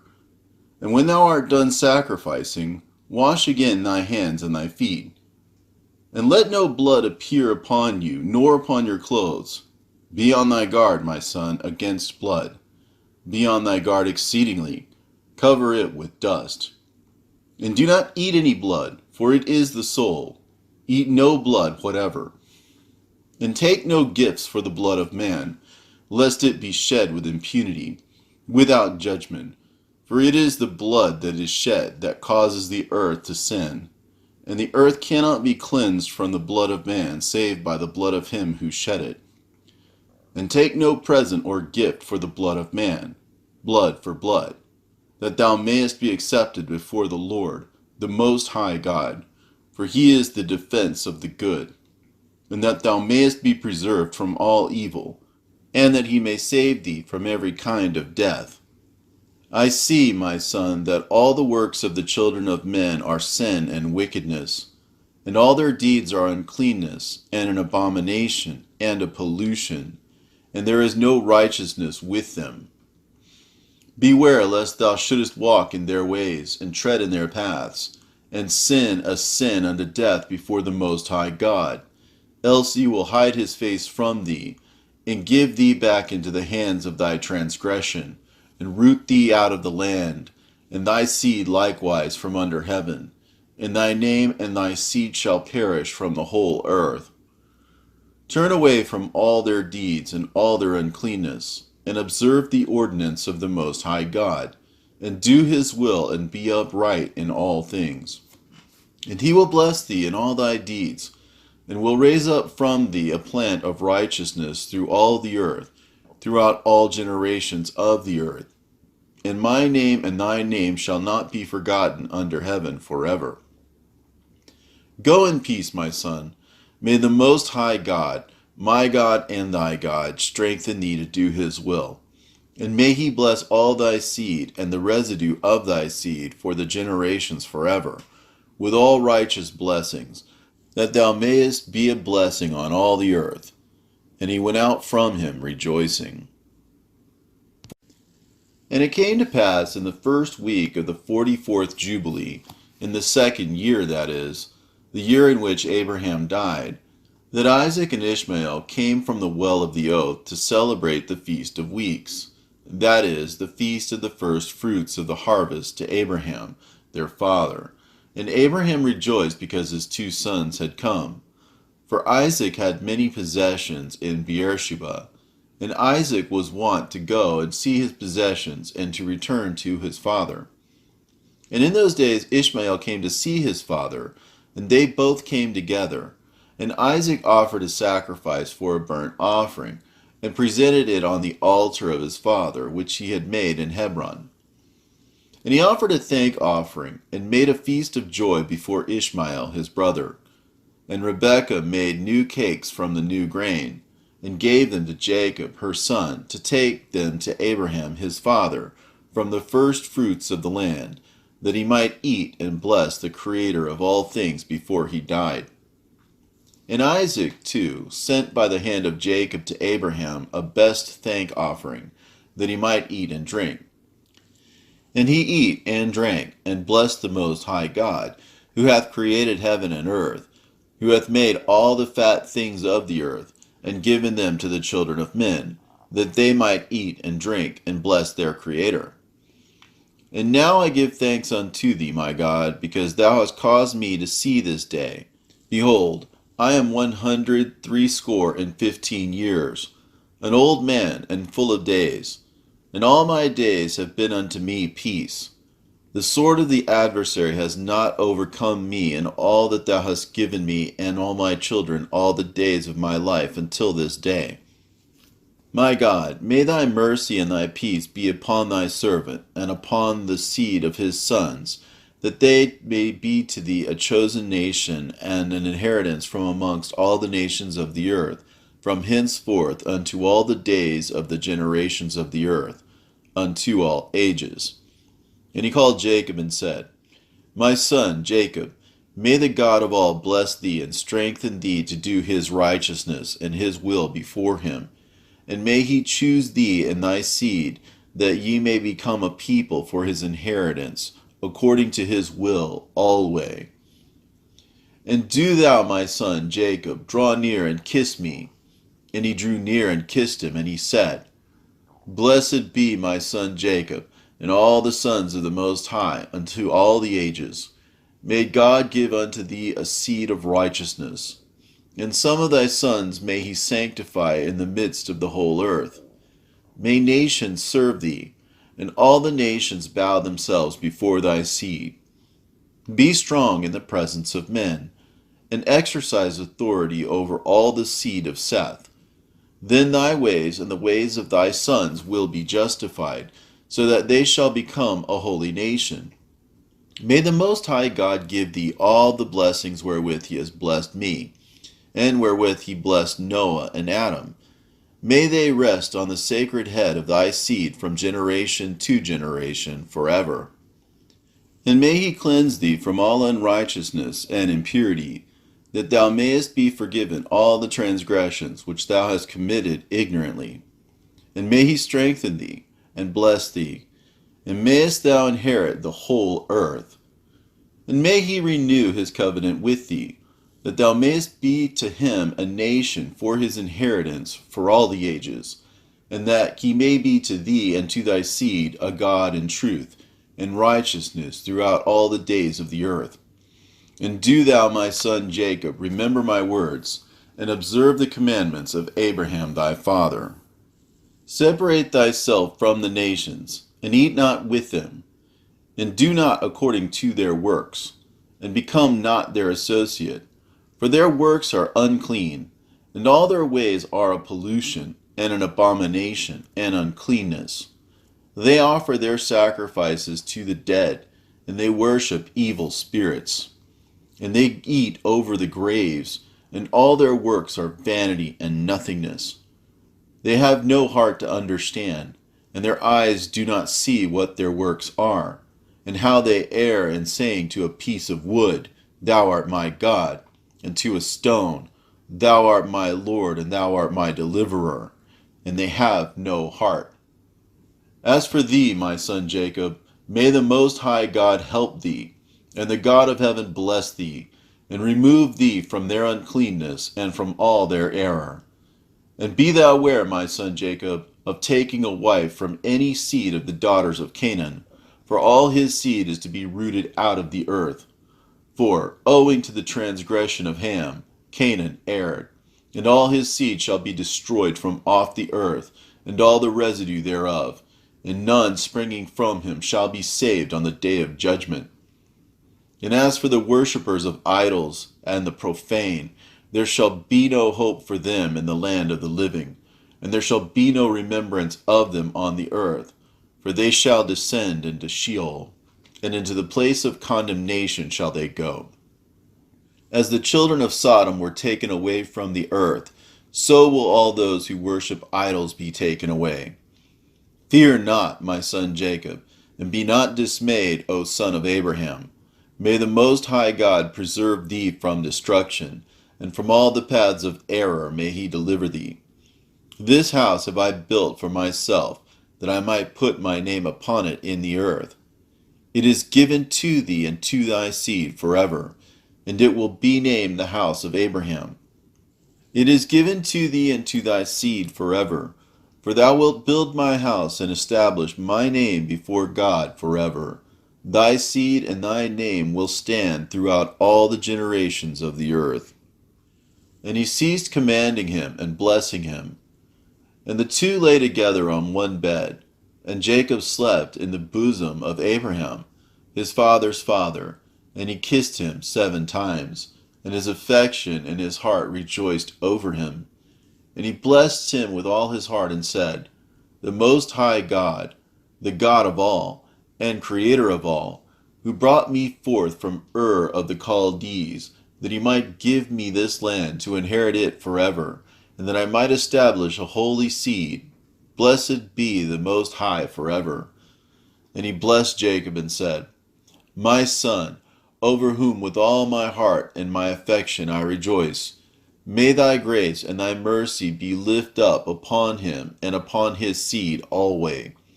And do not forsake him, nor set him at naught from henceforth unto the days of eternity. And may thine eyes be opened upon him and upon his seed, that thou mayest preserve him and bless him, and mayest sanctify him as a nation for thine inheritance. And bless him with all thy blessings from henceforth unto all the days of eternity. And renew thy covenant and thy grace with him, and with his seed, according to all thy good pleasure, unto all the generations of the earth. And he placed 2 fingers of Jacob on his eyes, and he blessed the God of gods. And he covered his face, and stretched out his feet, and slept the sleep of eternity, and was gathered to his fathers. And notwithstanding all this, Jacob was lying in his bosom, and knew not that Abraham his father's father was dead. And Jacob awoke from his sleep, and behold, Abraham was cold as ice. And he said, Father, Father. But there was none that spake, and he knew that he was dead. And he arose from his bosom, and ran and told Rebekah his mother. And Rebekah went to Isaac in the night, and told him. And they went together, and Jacob with them, and a lamp was in his hand. And when they had gone in, they found Abraham lying dead. And Isaac fell on the face of his father, and wept, and kissed him. And the voices were heard in the house of Abraham. And Ishmael his son arose, and went to Abraham his father, and wept over Abraham his father, he and all the house of Abraham. And they wept with a great weeping. And his sons, Isaac and Ishmael, buried him in the double cave, near Sarah his wife. And they wept for him 40 days. all the men of his house, and Isaac, and Ishmael, and all their sons, and all the sons of Keturah in their places. And the days of weeping for Abraham were ended, and he lived 3 jubilees and 4 weeks of years, 175 years, and completed the days of his life, being old and full of days. For the days of the forefathers of their life were 19 jubilees, and after the flood they began to grow less than 19 jubilees, and to decrease in jubilees, and to grow old quickly, and to be full of their days by reason of manifold tribulation and the wickedness of their ways, with the exception of Abraham. For Abraham was perfect in all his deeds with the Lord, and well-pleasing in righteousness all the days of his life. And behold, he did not complete 4 jubilees in his life, when he had grown old by reason of the wickedness, and was full of his days. And all the generations which shall arise from this time until the day of the great judgment shall grow old quickly, before they complete 2 jubilees. And their knowledge shall forsake them by reason of their old age, and all their knowledge shall vanish away. And in those days, if a man live a jubilee and a half years, they shall say regarding him, he has lived long, and the greater part of his days are pain and sorrow and tribulation, and there is no peace. For calamity follows on calamity, and wound on wound, and tribulation on tribulation, and evil tidings on evil tidings, and illness on illness, and all evil judgments such as these, one with another, illness and overthrow, and snow and frost and ice, and fever and chills, and torpor, and famine, and death, and sword, and captivity, and all kinds of calamities and pains. And all these shall come on an evil generation, which transgresses on the earth. Their works are uncleanness, and fornication, and pollution, and abominations. Then they shall say, the days of the forefather were many, even unto 1,000 years, and were good.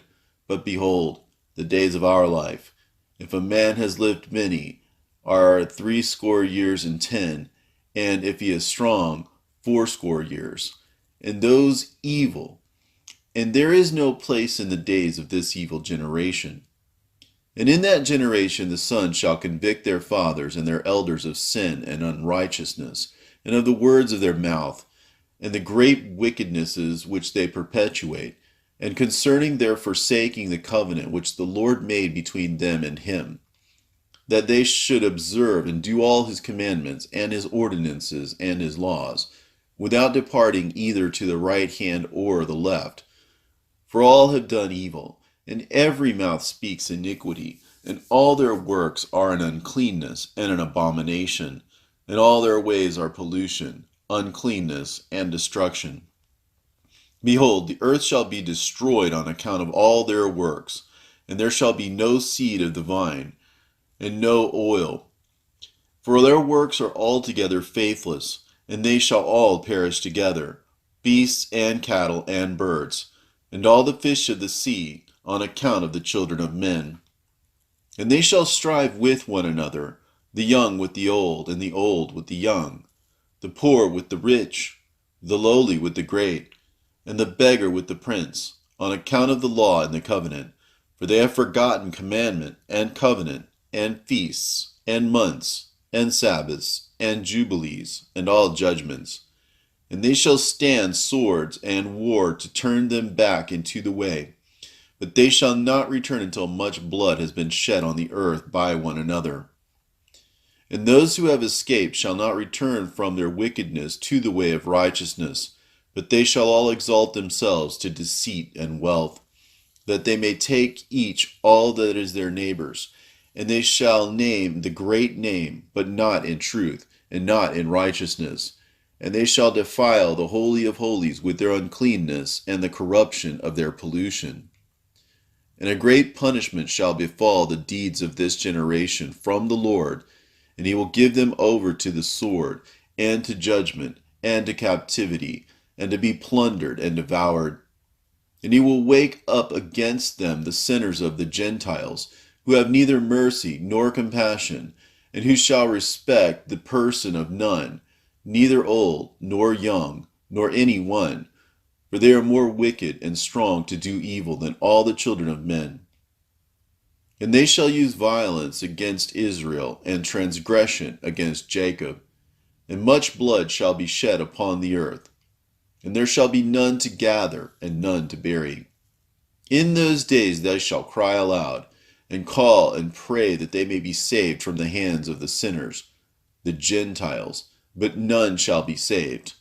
And the heads of the children shall be white with gray hair, and a child of 3 weeks shall appear like an old man of 100 years, and their stature shall be destroyed by tribulation and oppression.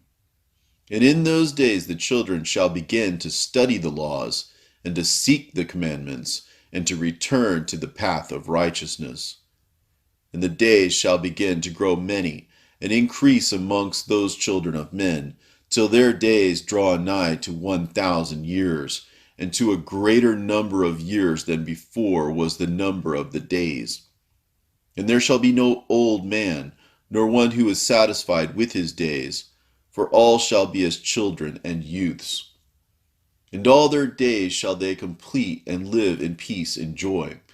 And there shall be no Satan, nor any evil destroyer, for all their days shall be days of blessing and healing. And at that time the Lord will heal his servants, and they shall rise up and see great peace, and drive out their adversaries.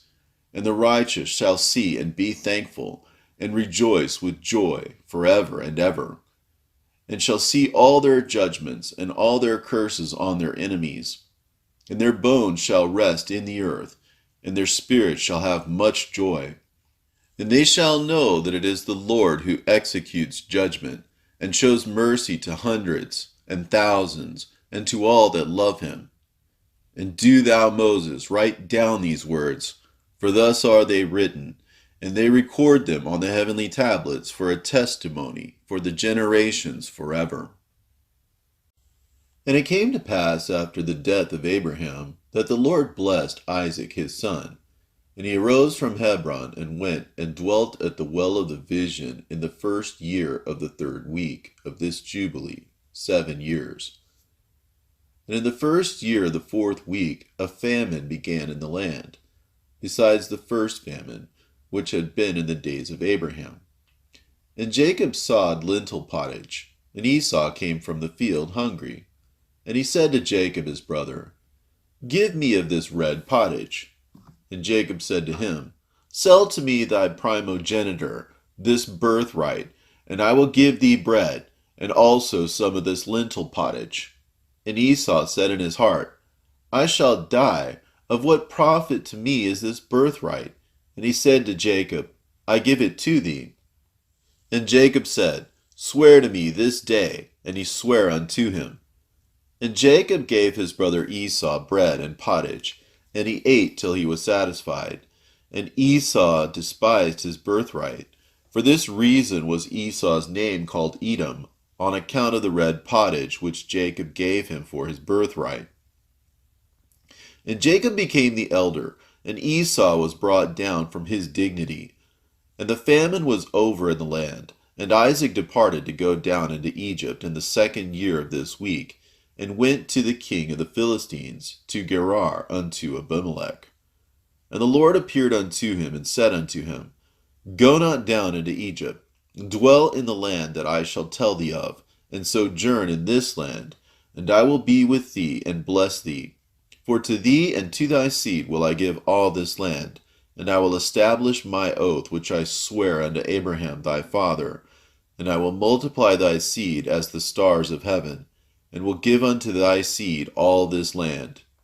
And in thy seed shall all the nations of the earth be blessed, because thy father obeyed my voice, and kept my charge and my commandments, and my laws and my ordinances, and my covenant, and now obey my voice, and dwell in this land. And he dwelt in Gerar 3 weeks of years. And Abimelech charged concerning him, and concerning all that was his, saying, Any man that shall touch him or aught that is his shall surely die. And Isaac waxed strong among the Philistines, And he got many possessions, oxen and sheep and camels and asses, and a great household. And he sowed in the land of the Philistines, and brought in 100-fold. And Isaac became exceedingly great, and the Philistines envied him. Now all the wells which the servants of Abraham had dug during the life of Abraham, the Philistines had stopped them after the death of Abraham, and filled them with earth.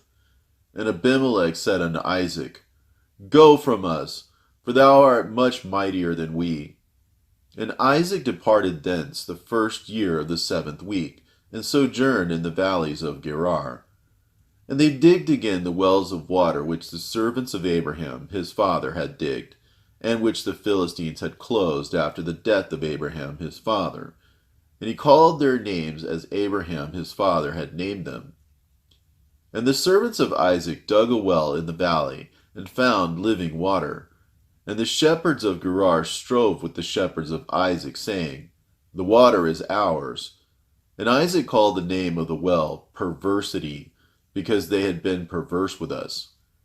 And they dug a second well, and they strove for that also, and he called its name Enmity. And he arose from thence, and they digged another well, and for that they strove not, and he called the name of it Room. And Isaac said, Now the Lord hath made room for us, and we have increased in the land. And he went up from thence to the well of the oath in the 1st year of the 1st week, in the 44th Jubilee. And the Lord appeared to him that night, on the new moon of the 1st month, and said unto him, I am the God of Abraham thy father. Fear not, for I am with thee, and shall bless thee, and shall surely multiply thy seed as the sand of the earth, for the sake of Abraham my servant. And he built an altar there, which Abraham his father had first built. And he called upon the name of the Lord, and he offered sacrifice to the God of Abraham his father. And they digged a well, and they found living water. And the servants of Isaac digged another well, and did not find water. And they went and told Isaac that they had not found water. And Isaac said, I have sworn this day to the Philistines, and this thing has been announced to us. And he called the name of that place the well of the oath, for there he had sworn to Abimelech and Ahuzath his friend, and Phicol the prefect or his host. And Isaac knew that day that under constraint he had sworn to them to make peace with them. And Isaac on that day cursed the Philistines, and said, Cursed be the Philistines unto the day of wrath and indignation from the midst of all nations. May God make them a derision and a curse, and an object of wrath and indignation in the hand of the sinners, the Gentiles, and in the hands of the Kittim. And whoever escapes the sword of the enemy and the Kittim, may the righteous nation root out in judgment from under heaven. For they shall be the enemies and foes of my children throughout their generations upon the earth. And no remnant shall be left to them, nor one that shall be saved on the day of the wrath of judgment. For destruction and rooting out and expulsion from the earth is the whole seed of the Philistines reserved. And there shall no longer be left for these Capthorim, or a name or a seed on the earth. For though he ascend unto heaven, thence shall he be brought down. And though he make himself strong on earth, thence shall he be dragged forth. And though he hide himself amongst the nations, even from thence shall he be rooted out. And though he descend into Sheol, there also shall his condemnation be great, and there also shall he have no peace. And if he go into captivity, by the hands of those that seek his life shall they slay him on the way. And neither name nor seed shall be left to him on all the earth, for into eternal malediction shall he depart. And thus it is written and engraved concerning him on the holy tablets, to do unto him on the day of judgment, so that he may be rooted out of the earth.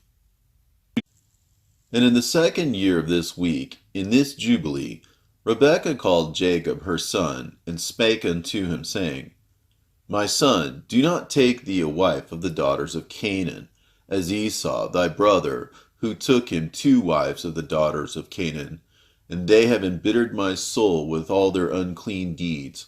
For all their deeds are fornication and lust, and there is no righteousness with them, for their deeds are evil.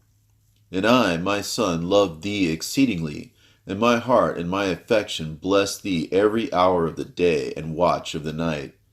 And now, my son, hearken to my voice, and do the will of thy mother, and do not take thee a wife of the daughters of this land, but only of the house of my father, and of my father's kindred. Thou shalt take thee a wife of the house of my father, and the Most High God will bless thee, and thy children shall be a righteous generation and a holy seed.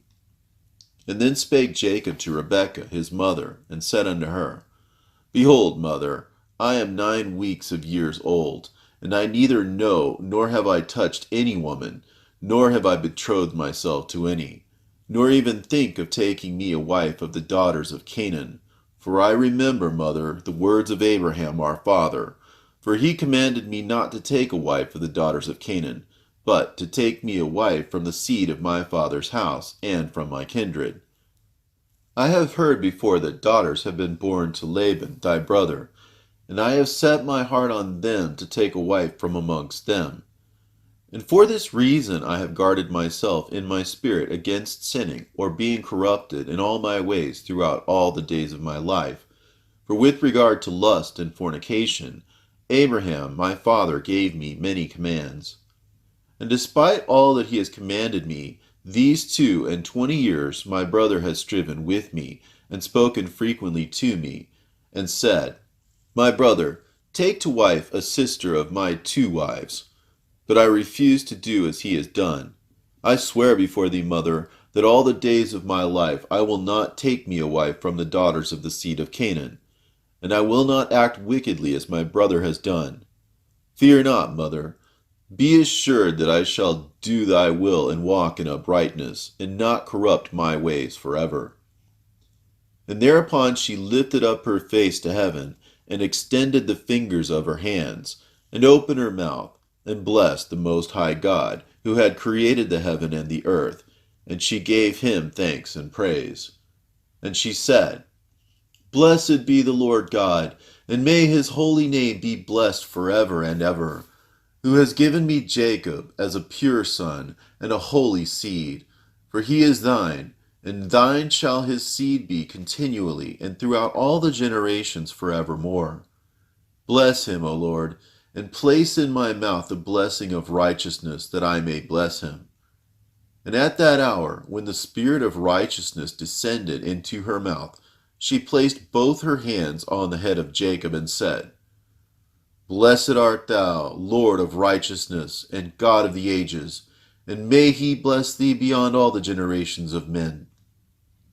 May he give thee, my son, the path of righteousness, and reveal righteousness to thy seed. And may he make thy sons many during thy life, and may they arise according to the number of the months of the year. And may their sons become many and great beyond the stars of heaven, and their numbers be more than the sand of the sea. And may he give them this godly land, as he said he would give it to Abraham and to his seed after him alway. And may they hold it as a possession forever. And may I see born unto thee, my son, blessed children during my life, and a blessed and holy seed may all thy seed be. And as thou hast refreshed thy mother's spirit during her life, the womb of her that bare thee blesses thee thus. My affection and my breast bless thee, and my mouth and my tongue praise thee greatly. Increase and spread over the earth, and may thy seed be perfect in the joy of heaven and earth forever. And may thy seed rejoice, and on the great day of peace may it have peace. And may thy name and thy seed endure to all the ages. And may the Most High God be their God. And may the God of righteousness dwell with them, and by them may his sanctuary be built unto all the ages. Blessed be he that blesseth thee, and all flesh that curseth thee falsely, may it be cursed. And she kissed him, and said to him, May the Lord of the world love thee as the heart of thy mother, and her affection rejoice in thee and bless thee. And she ceased from blessing. And in the 7th year of this week, Isaac called Esau, his elder son, and said unto him, I am old, my son, and behold, my eyes are dim in seeing, and I know not the day of my death. And now take thy hunting weapons, thy quiver and thy bow, and go out into the field, and hunt, and catch me venison, my son, and make me savory meat, such as my soul loveth, and bring it to me that I may eat, and that my soul may bless thee before I die. But Rebekah heard Isaac speaking to Esau. And Esau went forth early to the field to hunt and catch and bring home to his father. And Rebekah called Jacob her son, and said unto him, Behold, I heard Isaac thy father speak unto Esau thy brother, saying, Hunt for me, and make me savory meat, and bring it to me, that I may eat and bless thee before the Lord, before I die. And now, my son, obey my voice in that which I command thee. Go to thy flock, and fetch me 2 kids of the goats, and I will make them savory meat for thy father, such as he loves. And thou shalt bring it to thy father, that he may eat and bless thee before the Lord, before he die, and that thou mayest be blessed. And Jacob said to Rebekah his mother, Mother, I shall not withhold anything which my father would eat, and which would please him. Only I fear, my mother, that he will recognize my voice, and wish to touch me. And thou knowest that I am smooth, and Esau my brother is hairy. And I shall appear before his eyes as an evildoer, and shall do a deed which he hath not commanded me. And he will be wroth with me, and I shall bring upon myself a curse, and not a blessing. And Rebekah his mother said unto him, Upon me be thy curse, my son, only obey my voice. And Jacob obeyed the voice of Rebekah his mother, and went and fetched 2 good and fat kids of the goats, and brought them to his mother. And his mother made them savory meat, such as he loved. And Rebekah took the goodly raiment of Esau her elder son, which was with her in the house, and she clothed Jacob her younger son with them. And she put the skins of the kids upon his hands, and on the exposed parts of his neck. And she gave the meat and the bread which she had prepared into the hand of her son Jacob. And Jacob went in to his father, and said, I am thy son. I have done according as thou badest me. Arise, and sit, and eat of that which I have caught, father, that thy soul may bless me. And Isaac said to his son, How hast thou found so quickly, my son? And Jacob said, Because the Lord thy God caused me to find. And Isaac said unto him, Come near, that I may feel thee, my son, if thou art my son Esau or not. And Jacob went near to Isaac his father, and felt him, and said, The voice is Jacob's voice, but the hands are the hands of Esau. And he discerned him not, because it was a dispensation from heaven to remove his power of perception. And Isaac discerned not, for his hands were hairy as his brother Esau's, so that he blessed him. And he said, Art thou my son Esau? And he said, I am thy son. And he said, Bring near to me, that I may eat of that which thou hast caught, my son, that my soul may bless thee. And he brought near to him, and he did eat, and he brought him wine, and he drank. And Isaac his father said unto him, Come near and kiss me, my son. And he came near and kissed him.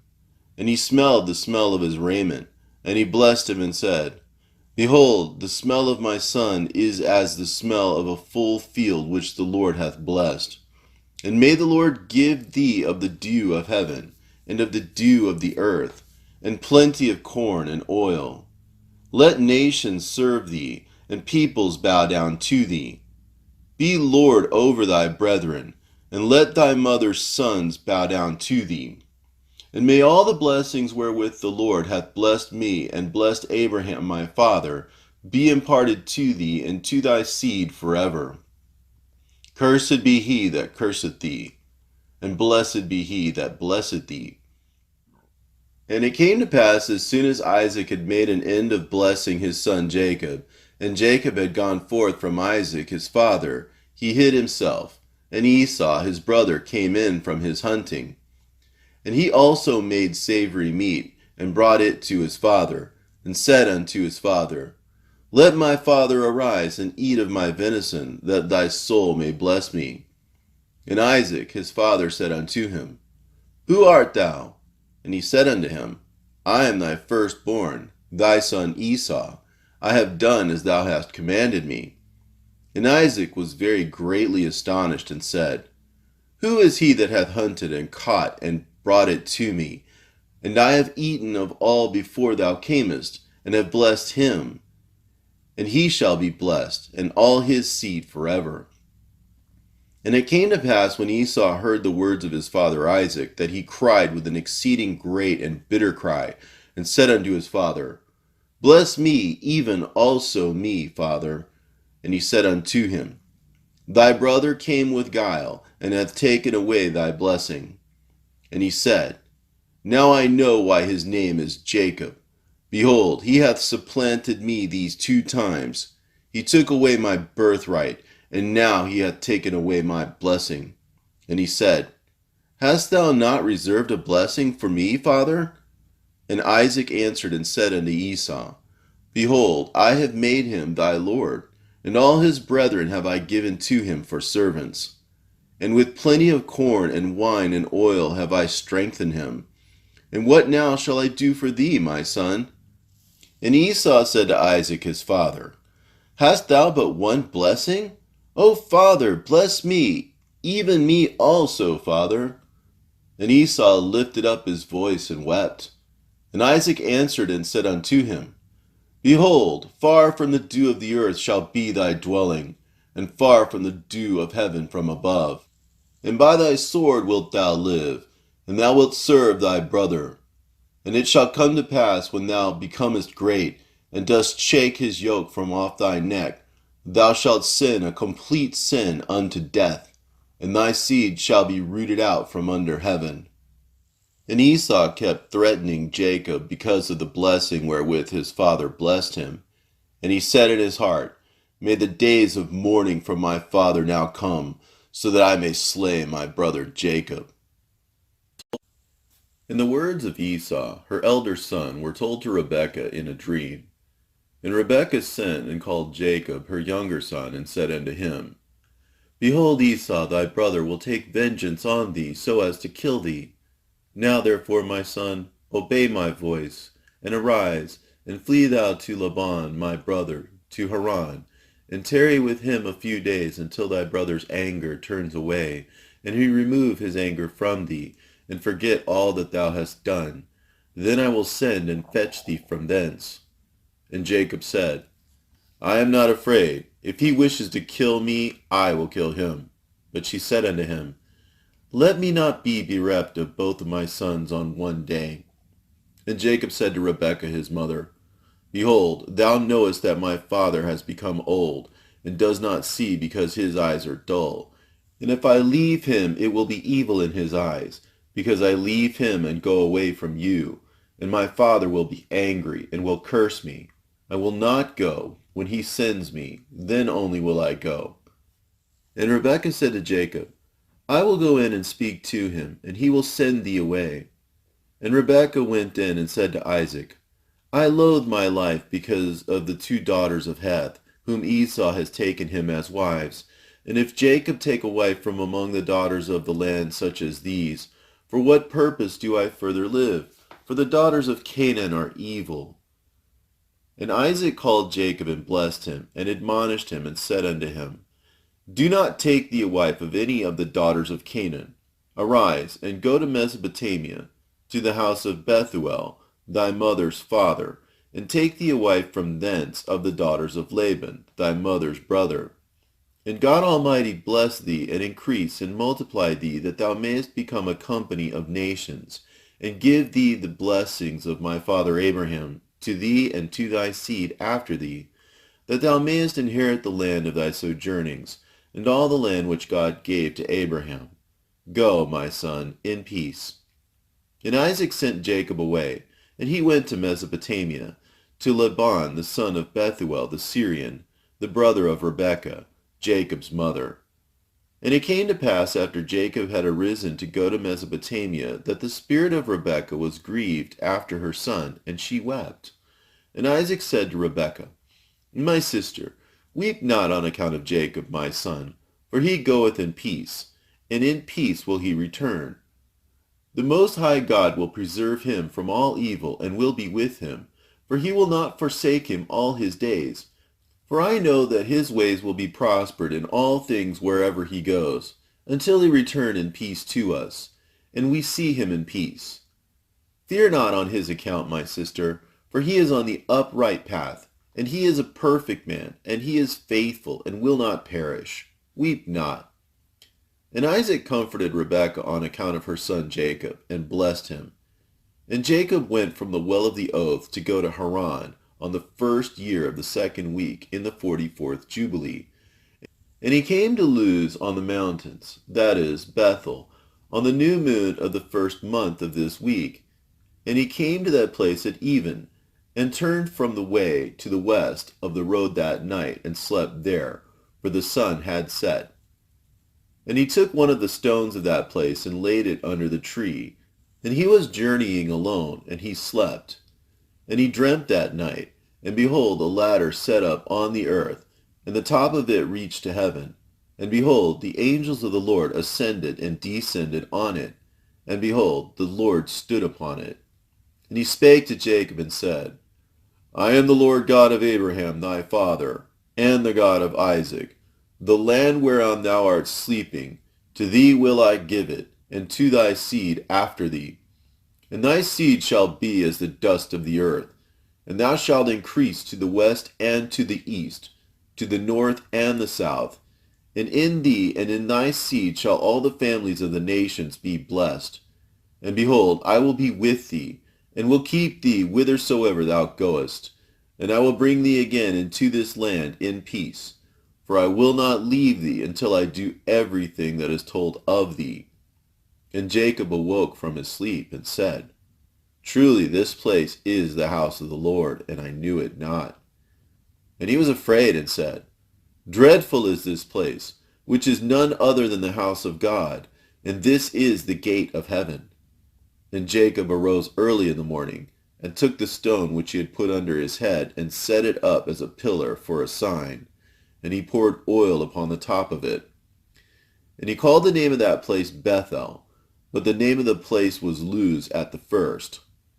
And Jacob vowed a vow to the Lord, saying, If the Lord will be with me, and will keep me in this way that I go, and give me bread to eat, and raiment to put on, so that I come again to my father's house in peace, then shall the Lord be my God, and this stone which I have set up as a pillar for a sign in this place shall be the Lord's house.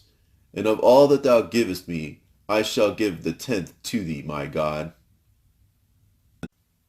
And he went on his journey, and came to the land of the east, to Laban, the brother of Rebekah, and he was with him, and served him for Rachel his daughter 1 week.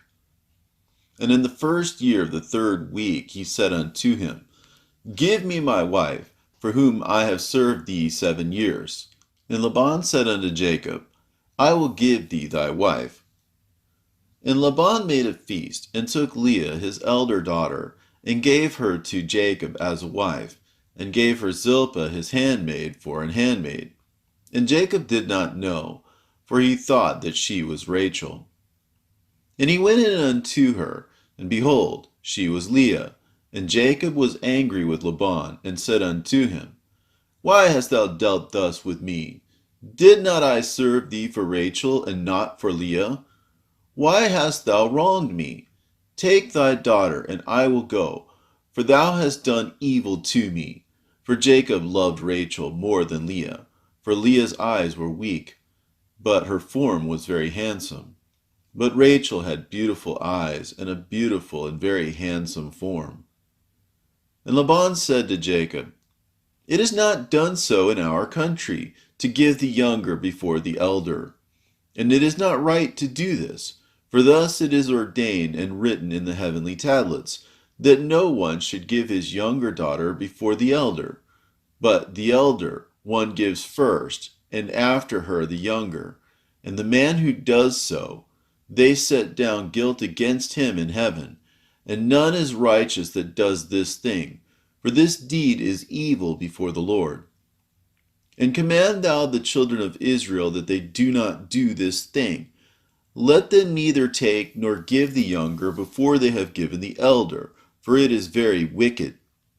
And Laban said to Jacob, Let the 7 days of the feast of this one pass by, and I shall give thee Rachel, that thou mayest serve me another 7 years, that thou mayest pasture my sheep as thou didst in the former week.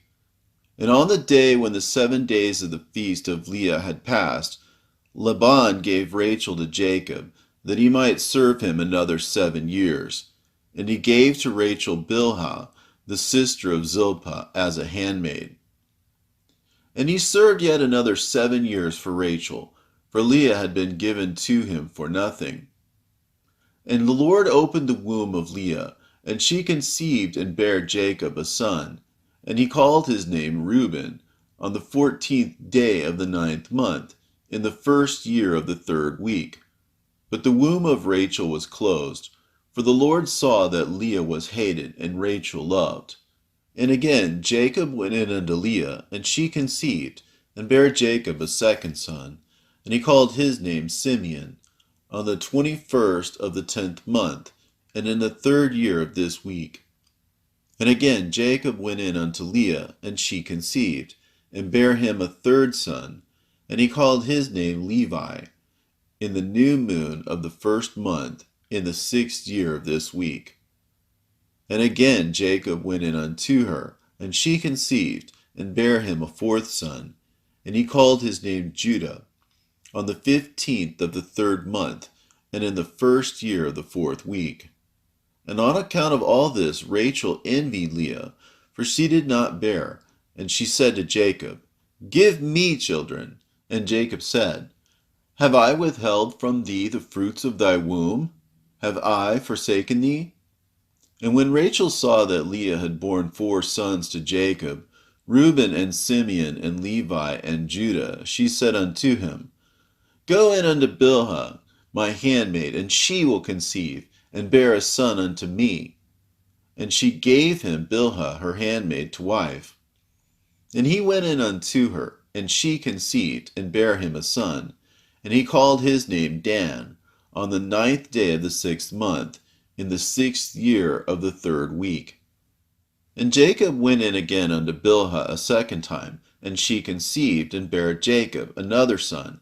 And Rachel called his name Naphtali, on the 5th day of the 7th month, in the 2nd year of the 4th week.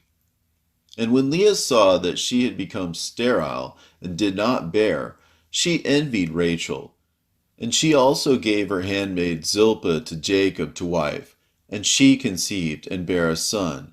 And Leah called his name Gad, on the 12th of the 8th month, in the 3rd year of the 4th week. And he went in again unto her, and she conceived, and bare him a 2nd son. And Leah called his name Asher, on the 2nd of the 11th month, in the 5th year of the 4th week. And Jacob went in unto Leah, and she conceived, and bare a son. And she called his name Issachar, on the 4th of the 5th month, in the 4th year of the 4th week. And she gave him to a nurse. And Jacob went in again unto her, and she conceived, and bare 2 children, a son and a daughter. And she called the name of the son Zabulon, and the name of the daughter Dinah, in the 7th of the 7th month, in the 6th year of the 4th week. And the Lord was gracious to Rachel, and opened her womb, and she conceived, and bare a son. And she called his name Joseph, on the new moon of the 4th month, in the 6th year, in this 4th week. And in the days when Joseph was born, Jacob said to Laban, Give me my wives and sons, and let me go to my father Isaac, and let me make me a house. For I have completed the years in which I have served thee for thy 2 daughters, and I will go to the house of my father. And Laban said to Jacob, Tarry with me for thy wages, and pasture my flock for me again, and take thy wages. And they agreed with one another that he should give him as his wages those of the lambs and kids which were born black and spotted and white. These were to be his wages. And all the sheep brought forth spotted and speckled and black, variously marked, and they brought forth again lambs like themselves. And all that were spotted were Jacob's, and those which were not were Laban's. And Jacob's possessions multiplied exceedingly, and he possessed oxen and sheep and asses and camels and men servants and maid servants. And Laban and his sons envied Jacob, and Laban took back his sheep from him, and he observed him with evil intent. And it came to pass, when Rachel had borne Joseph, that Laban went to shear his sheep, for they were distant from him a 3 days' journey. And Jacob saw that Laban was going to shear his sheep. And Jacob called Leah and Rachel, and spake kindly unto them that they should come with him to the land of Canaan. For he told them how he had seen everything in a dream, even all that he had spoken unto him, that he should return to his father's house. And they said, To every place whither thou goest, we will go with thee. And Jacob blessed the God of Isaac his father, and the God of Abraham his father's father. And he arose, and mounted his wives and his children, and took all his possessions, and crossed the river, and came to the land of Gilead. And Jacob hid his intention from Laban, and told him not. And in the 7th year of the 4th week, Jacob turned his face towards Gilead in the 1st month, on the 21st thereof. And Laban pursued after him, and overtook Jacob in the mountain of Gilead in the 3rd month, on the 13th thereof. And the Lord did not suffer him to injure Jacob, for he appeared to him in a dream by night. And Laban spake to Jacob. And on the 15th of those days Jacob made a feast for Laban, and for all who came with him. And Jacob sware to Laban that day, and Laban also to Jacob, that neither should cross the mountain of Gilead to the other with evil purpose. And he made there a heap for a witness, wherefore the name of that place is called the heap of witness, after this heap. But before they used to call the land of Gilead the land of Rephaim, for it was the land of the Rephaim. And the Rephaim were born there, giants, whose height was 10, 9, 8, down to 7 cubits. And their habitation was from the land of the children of Ammon to Mount Hermon. And the seats of their kingdom were Karnaim, and Ashtaroth, and Edrei, and Mishur, and Baan. And the Lord destroyed them because of the evil of their deeds, for they were very malignant, and Amorites dwelt in their stead, wicked and sinful. And there is no people today which has wrought to the full all their sins, and they have no longer length of life on the earth. And Jacob sent away Laban, and he departed into Mesopotamia, the land of the east. And Jacob returned to the land of Gilead. And he passed over the Jabbok in the 9th month, on the 11th thereof. And on that day Esau his brother came to him, and he was reconciled to him, and departed from him unto the land of Seir. But Jacob dwelt in tents. And in the 1st year of the 5th week, in this Jubilee, he crossed the Jordan, and dwelt beyond the Jordan. And he pastured his sheep from the sea of the heap unto Bethshan, and unto Dothan, and unto the forest of Akrabim. And he sent to his father Isaac of all his substance, clothing, and food, and meat, and drink, and milk, and butter, and cheese, and some dates of the valley. And to his mother Rebekah also 4 times a year, between the times of the months, between plowing and reaping, and between autumn and the rain season, and between winter and spring, to the tower of Abraham. For Isaac had returned from the well of the oath, and gone up to the tower of his father Abraham, and he dwelt there apart from his son Esau. For in the days when Jacob went to Mesopotamia, Esau took to himself a wife, Mahalath, the daughter of Ishmael, And he gathered together all the flocks of his father and his wives, and went up and dwelt on Mount Seir, and left Isaac his father at the well of the oath alone. And Isaac went up from the well of the oath, and dwelt in the tower of Abraham his father, on the mountains of Hebron.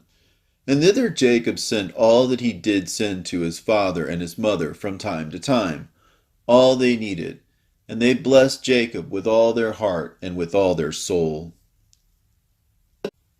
And in the 1st year of the 6th week, he went up to Salem, to the east of Shechem, in peace, in the 4th month. And there they carried off Dinah, the daughter of Jacob, into the house of Shechem, the son of Hamor, the Hivite, the prince of the land. And he lay with her and defiled her. And she was a little girl, a child of 12 years. And he besought his father and her brothers that she might be given to him to wife. And Jacob and his sons were wroth because the men of Shechem, for they had defiled Dinah, their sister. And they spake unto them with evil intent, and dealt deceitfully with them, and beguiled them. And Simeon and Levi came unexpectedly to Shechem, and executed judgment on all the men of Shechem, and slew all the men whom they found in it, and left not a single one remaining in it. They slew all in torments, because they had dishonored their sister Dinah. And thus let it not again be done from henceforth that a daughter of Israel be defiled. For judgment is ordained in heaven against them, that they should destroy with the sword all the men of the Shechemites, because they had wrought shame in Israel. And the Lord delivered them into the hands of the sons of Jacob, that they might exterminate them with the sword, and execute judgment upon them, and that they might not again thus be done in Israel, that a virgin of Israel should be defiled. And if there is any man who wishes in Israel to give his daughter or his sister to any man who is of the seed of the Gentiles, he shall surely die, and they shall stone him with stones, for he hath wrought shame in Israel. And they shall burn the woman with fire, because she has dishonored the name of the house of her father, and she shall be rooted out of Israel. And let not an adulteress and no uncleanness be found in Israel throughout all the days of the generations of the earth. For Israel is holy unto the Lord, and every man who has defiled it shall surely die. They shall stone him with stones. For thus it has been ordained and written in the heavenly tablets regarding all the seed of Israel. He who defileth it shall surely die, and he shall be stoned with stones. And to this law there is no limit of days, and no remission, nor any atonement. But the man who has defiled his daughter shall be rooted out in the midst of all Israel, because he has given of his seed to Moloch, and wrought impiously so as to defile it. And do thou, Moses, command the children of Israel, and exhort them not to give their daughters to the Gentiles, and not to take for their sons any of the daughters of the Gentiles, for this is abominable before the Lord. For this reason I have written for thee in the words of the law all the deeds of the Shechemites, which they wrought against Dinah, and how the sons of Jacob spake, saying, We will not give our daughter to a man who is uncircumcised, for that were a reproach unto us. And it is a reproach to Israel, to those who live, and to those that take the daughters of the Gentiles, for this is unclean and abominable to Israel. And Israel will not be free from its uncleanness, if it has a wife of the daughters of the Gentiles, or has given any of its daughters to a man who is of any of the Gentiles. For there will be a plague upon plague, and curse upon curse, and every judgment and plague and curse will come, if he do this thing, or hide his eyes from those who commit uncleanness, or those who defile the sanctuary of the Lord, or those who profane his holy name. Then will the whole nation together be judged for all the uncleanness and profanation of this man. And there will be no respect of persons, and no consideration of persons, and no receiving at his hands of fruits and offerings, and burnt offerings and fat, nor the fragrance of sweet savor, so as to accept it.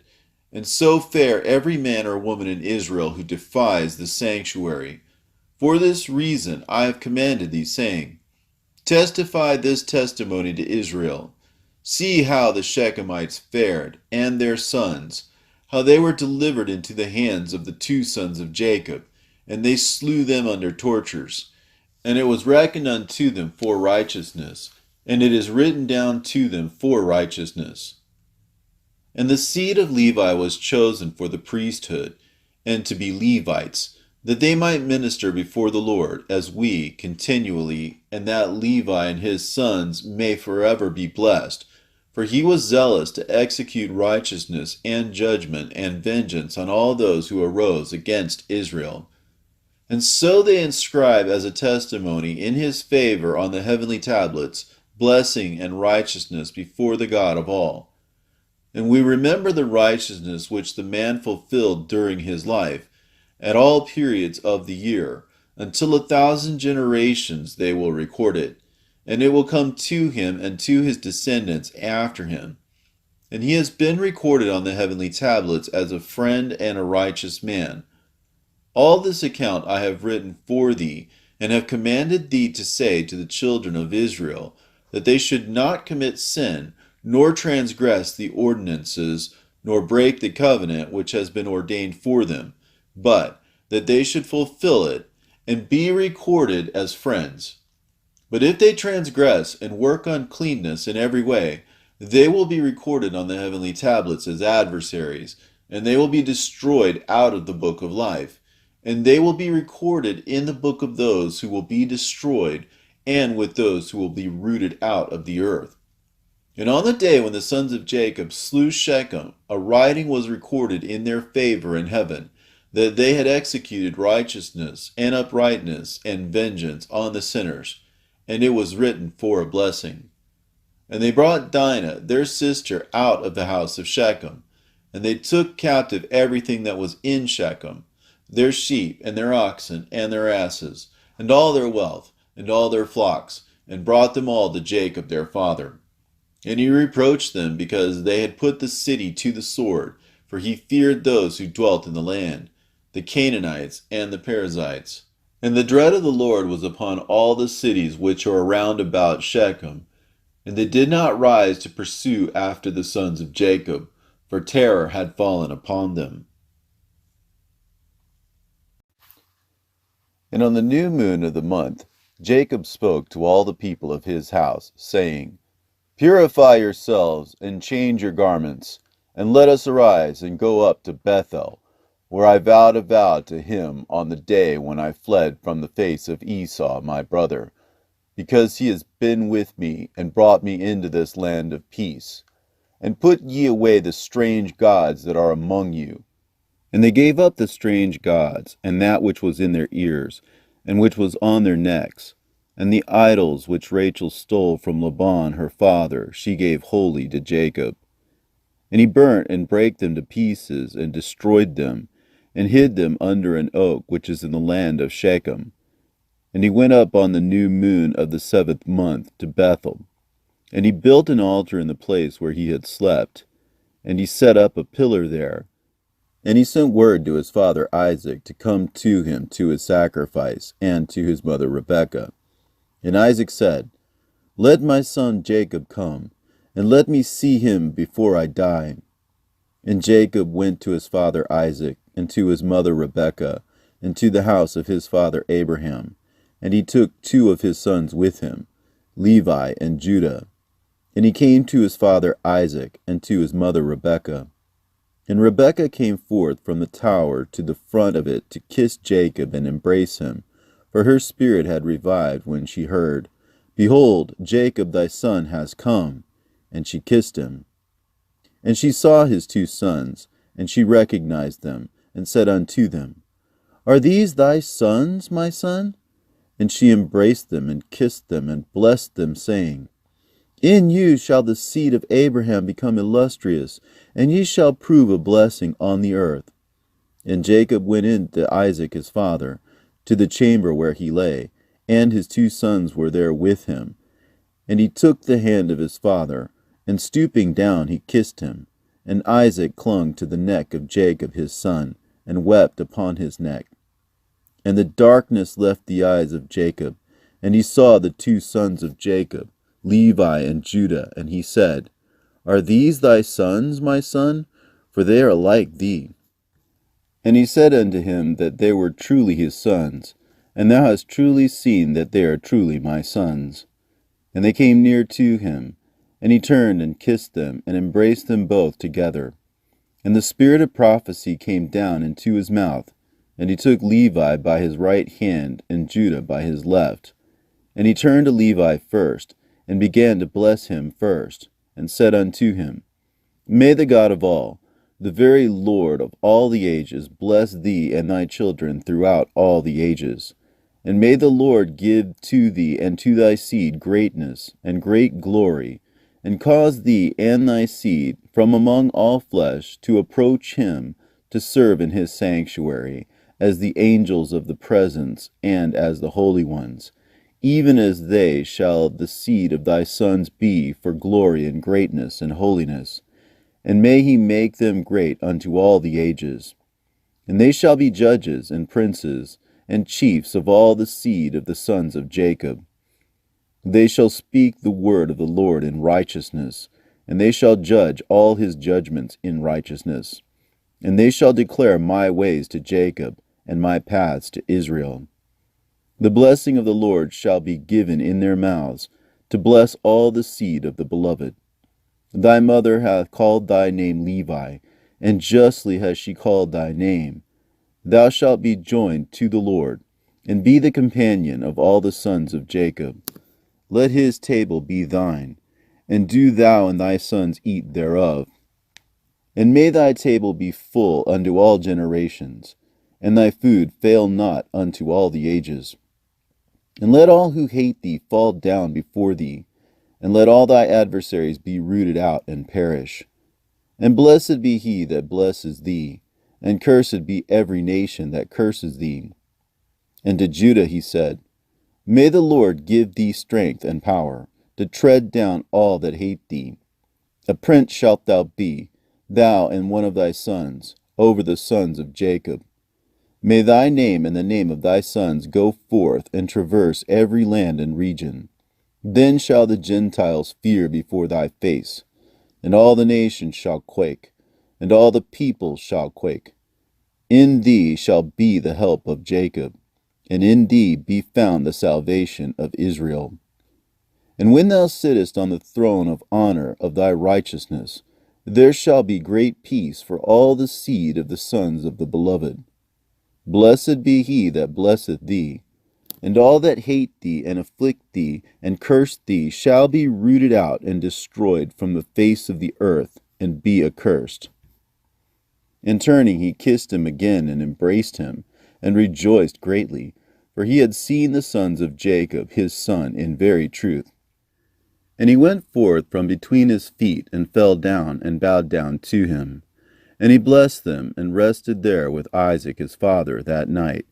And they ate and drank with joy. And he made the two sons of Jacob sleep, the one on his right hand, and the other on his left. And it was counted to him for righteousness.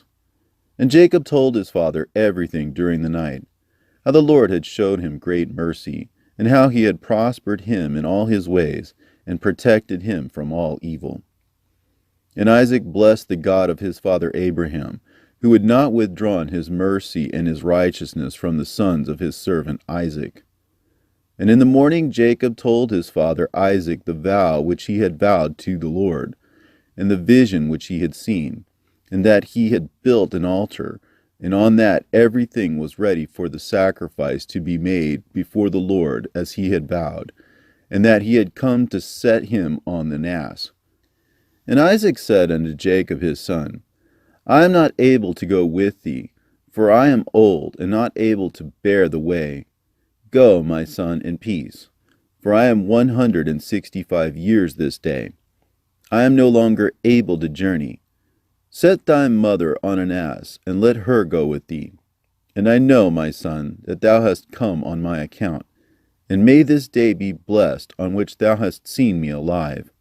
And I also have seen thee, my son. Mayest thou prosper, and fulfill the vow which thou hast vowed, and put not off thy vow. For thou shalt be called to account as touching the vow.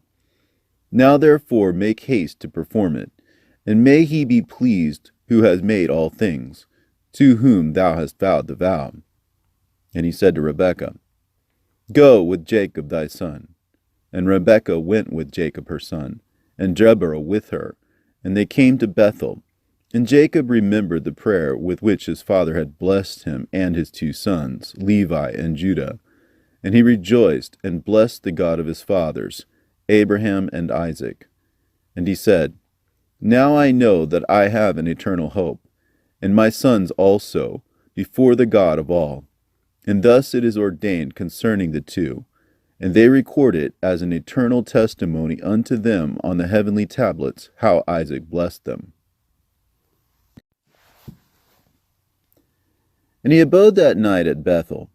And Levi dreamed that they had ordained and made him the priest of the Most High God, him and his sons forever. And he awoke from his sleep and blessed the Lord. And Jacob rose early in the morning, on the 14th of this month, and he gave a tithe of all that came with him, both of men and cattle, both of gold, and every vessel and garment. Yea, he gave tithes of all. And in those days Rachel became pregnant with her son Benjamin. And Jacob counted his sons from him upwards, and to Levi fell the portion of the Lord. And his father clothed him in the garments of the priesthood, and filled his hands. And on the 15th of this month he brought to the altar 14 oxen from amongst the cattle, and 28 rams, and 49 sheep, and 7 lambs, and 21 kids of the goats as a burnt offering on the altar of sacrifice, well-pleasing, for a sweet savor before God. This was his offering, in consequence of the vow which he had vowed that he would give 1/10, with their fruit offerings and their drink offerings. And when the fire had consumed it, he burnt incense on the fire over the fire.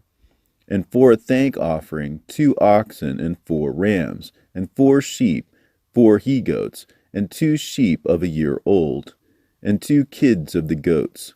And thus he did daily for 7 days. And he and all his sons and his men were eating this with joy there during 7 days, and blessing and thanking the Lord, who had delivered him out of all his tribulation, and had given him his vow. And he tithed all the clean animals, and made a burnt sacrifice. But the unclean animals he gave not to Levi his son, and he gave him all the souls of the men. And Levi discharged the priestly office at Bethel before Jacob his father, in preference to his 10 brothers. And he was a priest there, and Jacob gave his vow. Thus he tithed again the tithe to the Lord, and sanctified it, and it became holy unto him. And for this reason it is ordained on the heavenly tablets as a law for the tithing again the tithe to eat before the Lord from year to year, in the place where it is chosen that his name should dwell. And to this law there is no limit of days forever. This ordinance is written that it may be fulfilled from year to year in eating the second tithe before the Lord in the place where it has been chosen. And nothing shall remain over from it from this year to the year following. For in its year shall the seed be eaten till the days of the gathering of the seed of the year, and the wine till the days of the wine, and the oil till the days of its season. And all that is left thereof and becomes old, let it be regarded as polluted. Let it be burnt with fire, for it is unclean. And thus let them eat it together in the sanctuary, and let them not suffer it to become old. And all the tithes of the oxen and sheep shall be holy unto the Lord, and shall belong to his priests, which they will eat before him from year to year.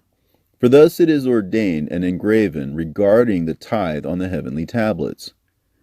And on the following night, on the 22nd day of this month, Jacob resolved to build that place, and to surround the court with a wall, and to sanctify it, and make it holy forever, for himself and his children after him.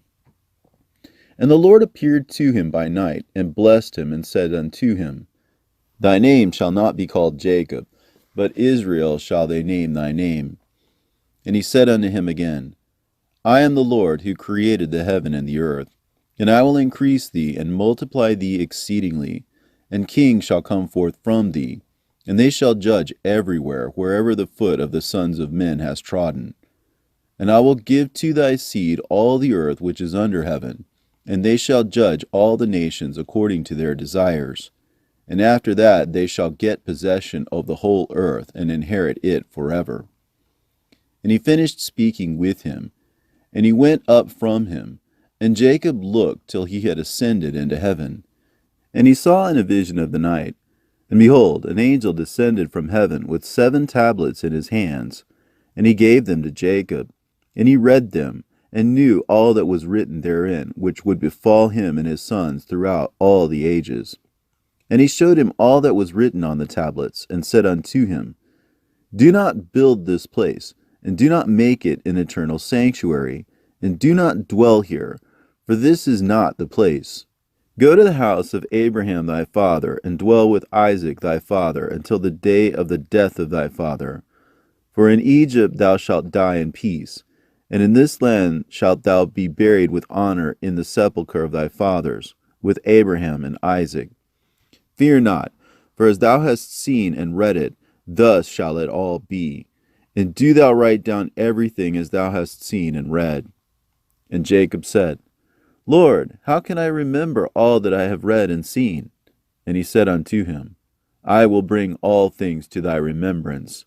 And he went up from him, and he awoke from his sleep, and he remembered everything which he had read and seen, and he wrote down all the words which he had read and seen.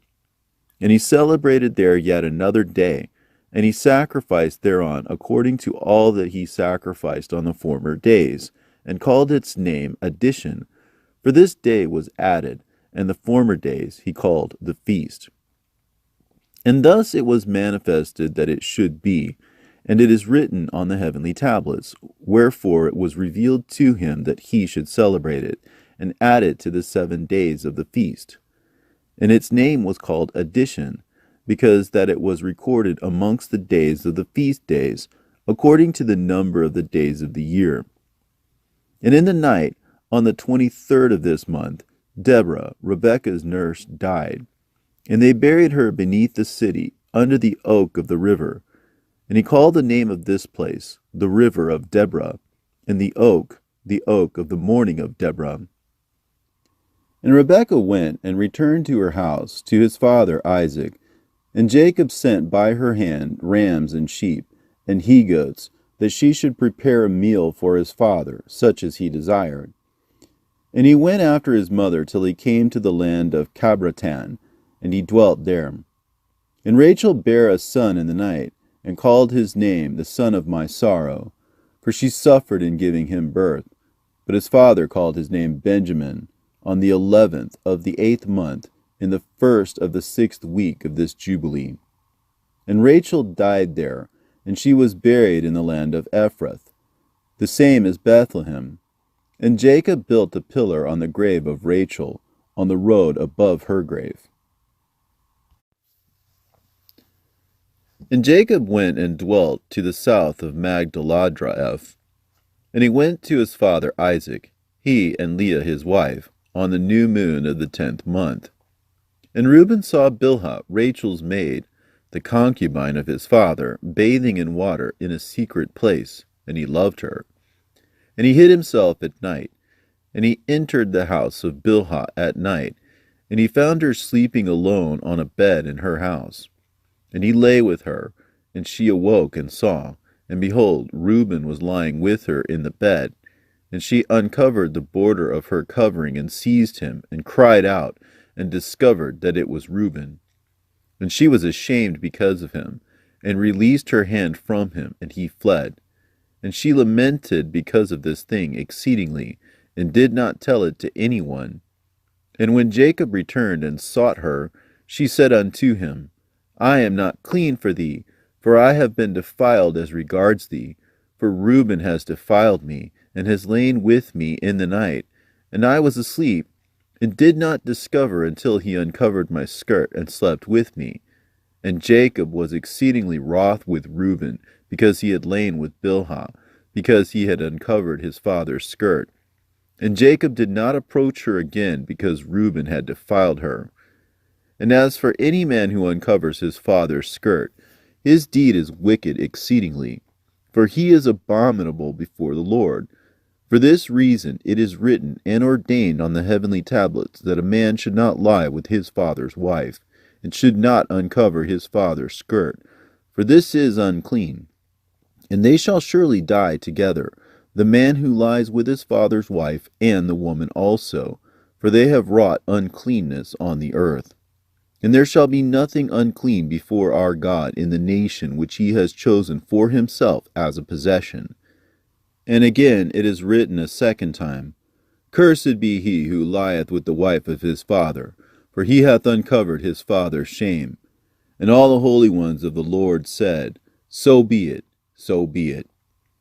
And do thou, Moses, command the children of Israel that they observe this word, for it entails a punishment of death, and it is unclean, and there is no atonement forever to atone for the man who has committed this.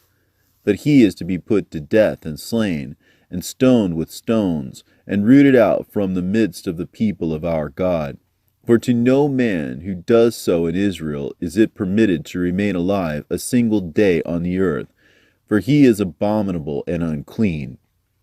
And let them not say, To Reuben was granted life and forgiveness after he had lain with his father's concubine, and to her also, though she had a husband, and her husband Jacob, his father, was still alive.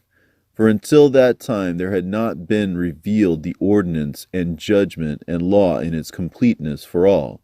But in thy days it has been revealed as a law of seasons and of days, and an everlasting law for the everlasting generations. And for this law there is no consummation of days, and no atonement for it, but they must both be rooted out in the midst of the nation. On the day whereon they committed it, they shall slay them. And do thou, Moses, write it down for Israel, that they may observe it, and do according to these words, and not commit a sin unto death. For the Lord our God is judge, who respects not persons, and accepts not gifts. And tell them these words of the covenant, that they may hear and observe, and be on their guard with respect to them, and not be destroyed and rooted out of the land for an uncleanness and an abomination, and a contamination, and a pollution are all they who commit it on the earth before our God. And there is no greater sin than the fornication which they commit on earth.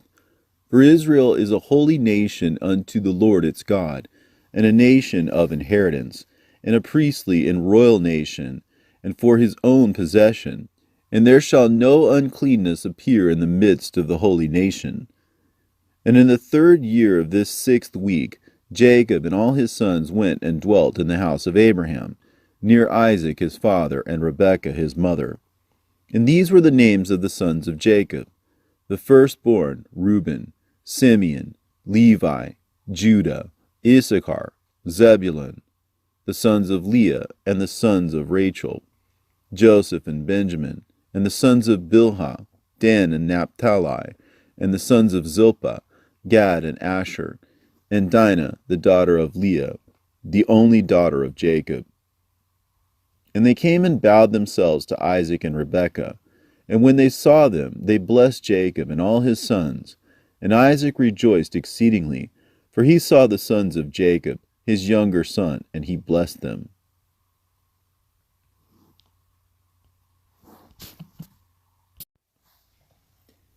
And in the 6th year of this week, of this 44th Jubilee, Jacob sent his sons to pasture their sheep, and his servants with them to the pastures of Shechem. And the 7 kings of the Amorites assembled themselves together against them, to slay them, hiding themselves under the trees, and to take their cattle as prey. And Jacob and Levi and Judah and Joseph were in the house with Isaac their father, for his spirit was sorrowful, and they could not leave him. And Benjamin was the youngest, and for this reason remained with his father.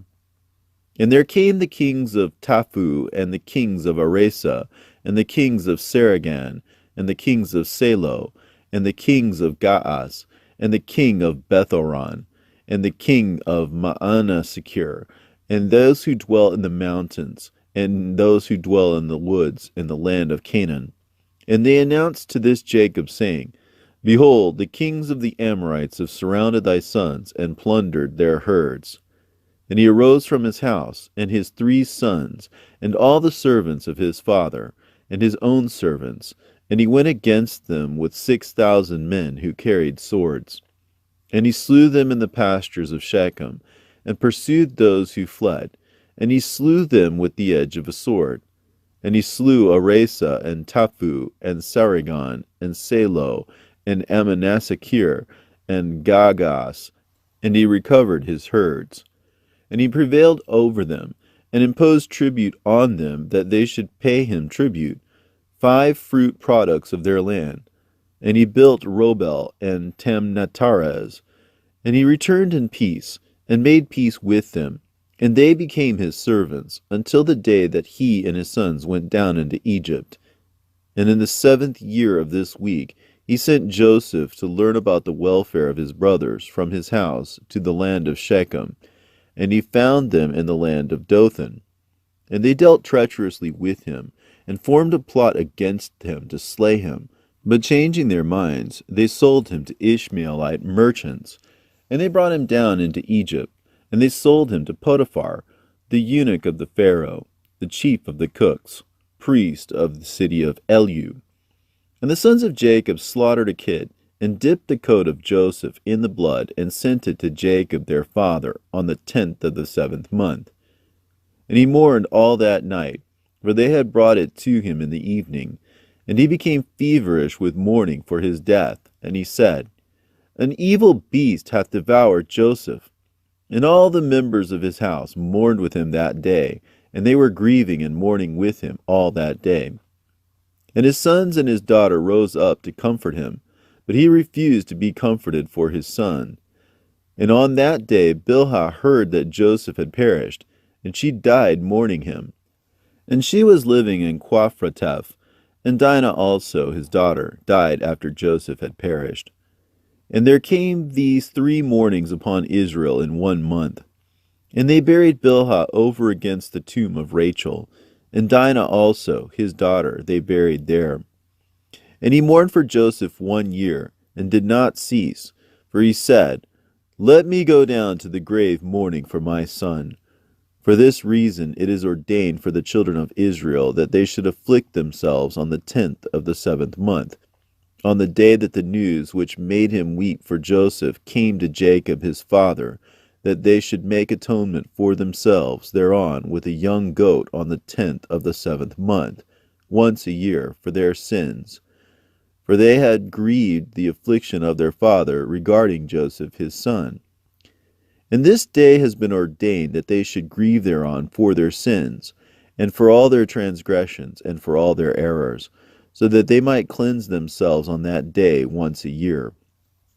And after Joseph perished, the sons of Jacob took unto themselves wives. The name of Reuben's wife is Adah, and the name of Simeon's wife is Adelbaah, a Canaanite, and the name of Levi's wife is Milcah, of the daughters of Aram, and of the seeds of the sons of Terah.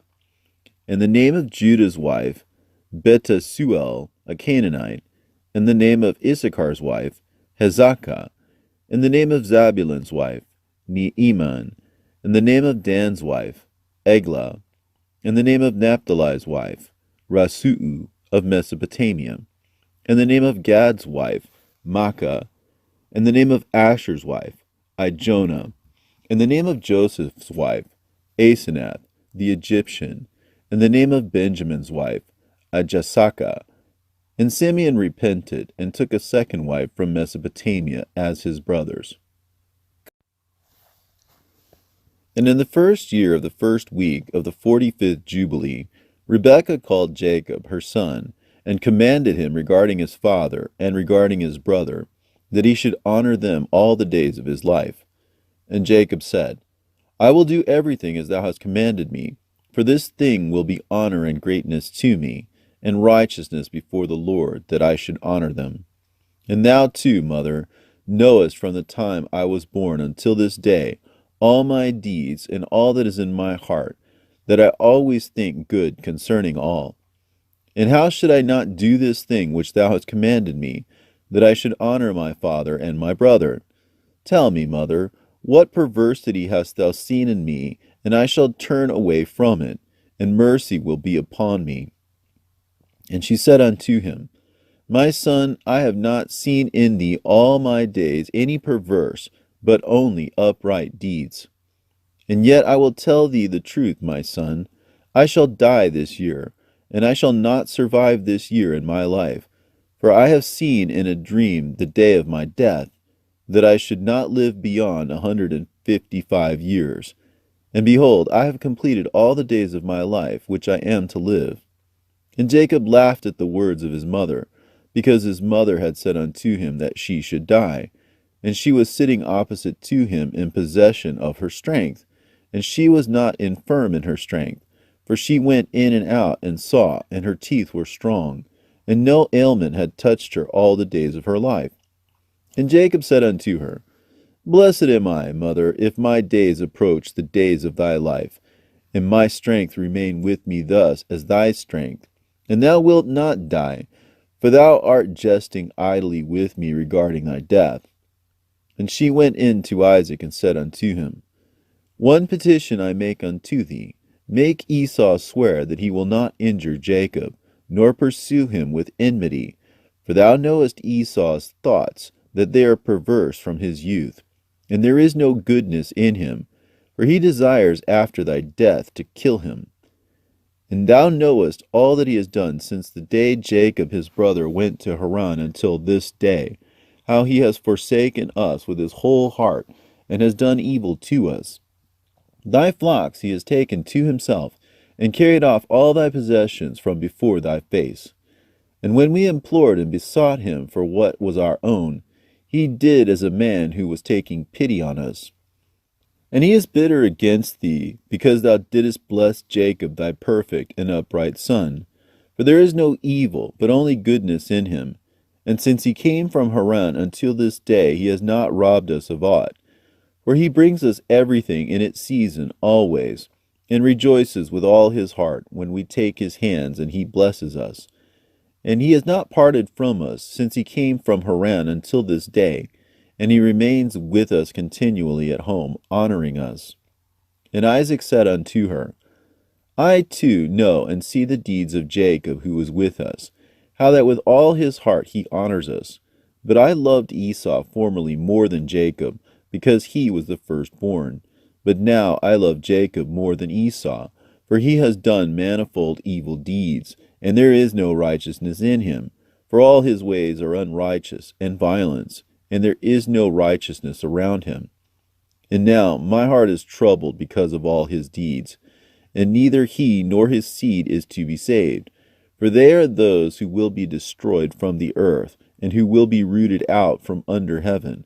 For he has forsaken the God of Abraham, and gone after his wives, and after their uncleanness, and after their error, he and his children.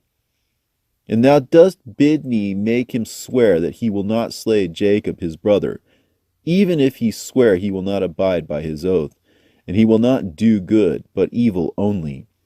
But if he desires to slay Jacob his brother, into Jacob's hands will he be given, and he will not escape from his hands, for he will descend into his hands. And fear not on account of Jacob, for the guardian of Jacob is great, and powerful, and honored, and praised more than the guardian of Esau. And Rebekah sent and called Esau, and he came to her. And she said unto him, I have a petition, my son, to make unto thee, and do thou promise to do it, my son. And he said, I will do everything that thou sayest unto me, and I will not refuse thy petition. And she said unto him, I ask you that the day I die, thou wilt take me in and bury me near Sarah, thy father's mother, and that thou and Jacob will love each other, and that neither will desire evil against the other, but mutual love only. And so you will prosper, my sons, and be honored in the midst of the land, and no enemy will rejoice over you, and you will be a blessing and a mercy in the eyes of all that love you. And he said, I will do all that thou hast told me, and I shall bury thee on the day thou diest near Sarah my father's mother, as thou hast desired, and that her bones may be near thy bones. And Jacob my brother also I shall love above all flesh, for I have not a brother in all the earth but him only. And this is no great merit for me if I love him, for he is my brother, and we were sown together in thy body, and together we came forth from thy womb. And if I do not love my brother, whom shall I love? And I myself beg thee to exhort Jacob concerning me and concerning my sons. For I know that he will assuredly be king over me and my sons. For on the day my father blessed him, he made him the higher and me the lower. And I swear unto thee that I shall love him, and not desire evil against him all the days of my life, but good only. And he sware unto her regarding all this matter. And she called Jacob before the eyes of Esau, and gave him commandment according to the words which he had spoken to Esau. And he said, I shall do thy pleasure. Believe me that no evil will proceed from me or from my sons against Esau, and I shall be first in naught save love only. And they ate and drank, she and her sons that night, and she died, 3 jubilees and 1 week and 1 year old, on that night. And her 2 sons, Esau and Jacob, buried her in the double cave near Sarah, their father's mother.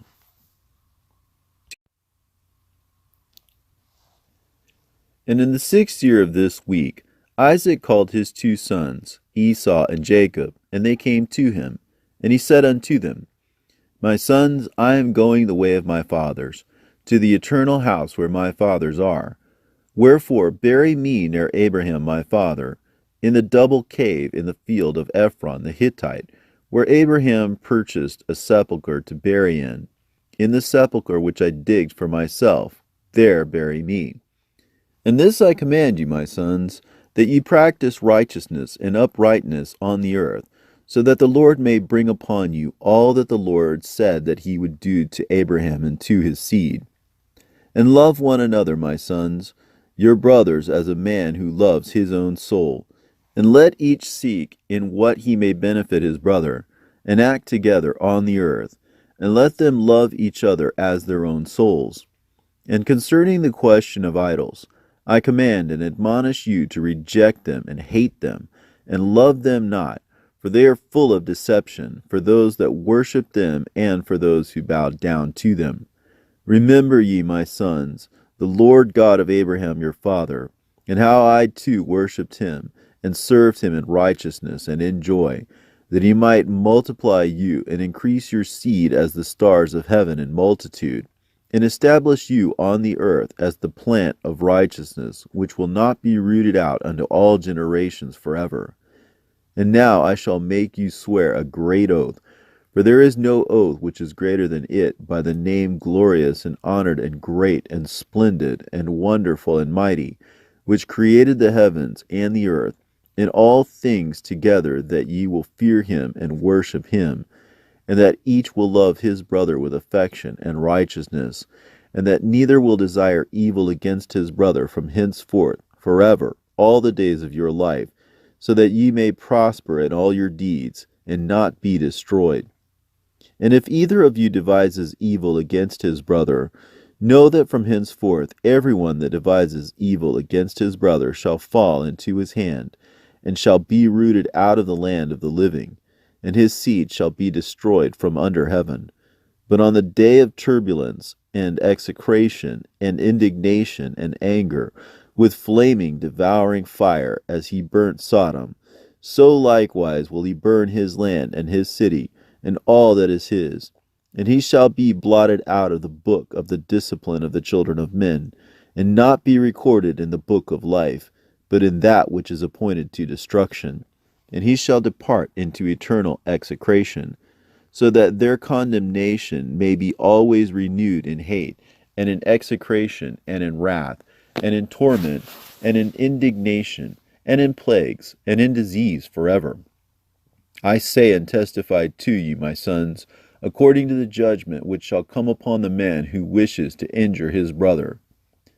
And he divided all his possessions between the two on that day, And he gave the larger portion to him that was the firstborn, and the tower, and all that was about it, and all that Abraham possessed at the well of the oak. And he said, This larger portion will I give to the firstborn. And Esau said, I have sold to Jacob, and given my birthright to Jacob. To him let it be given, and I have not a single word to say regarding it, for it is his.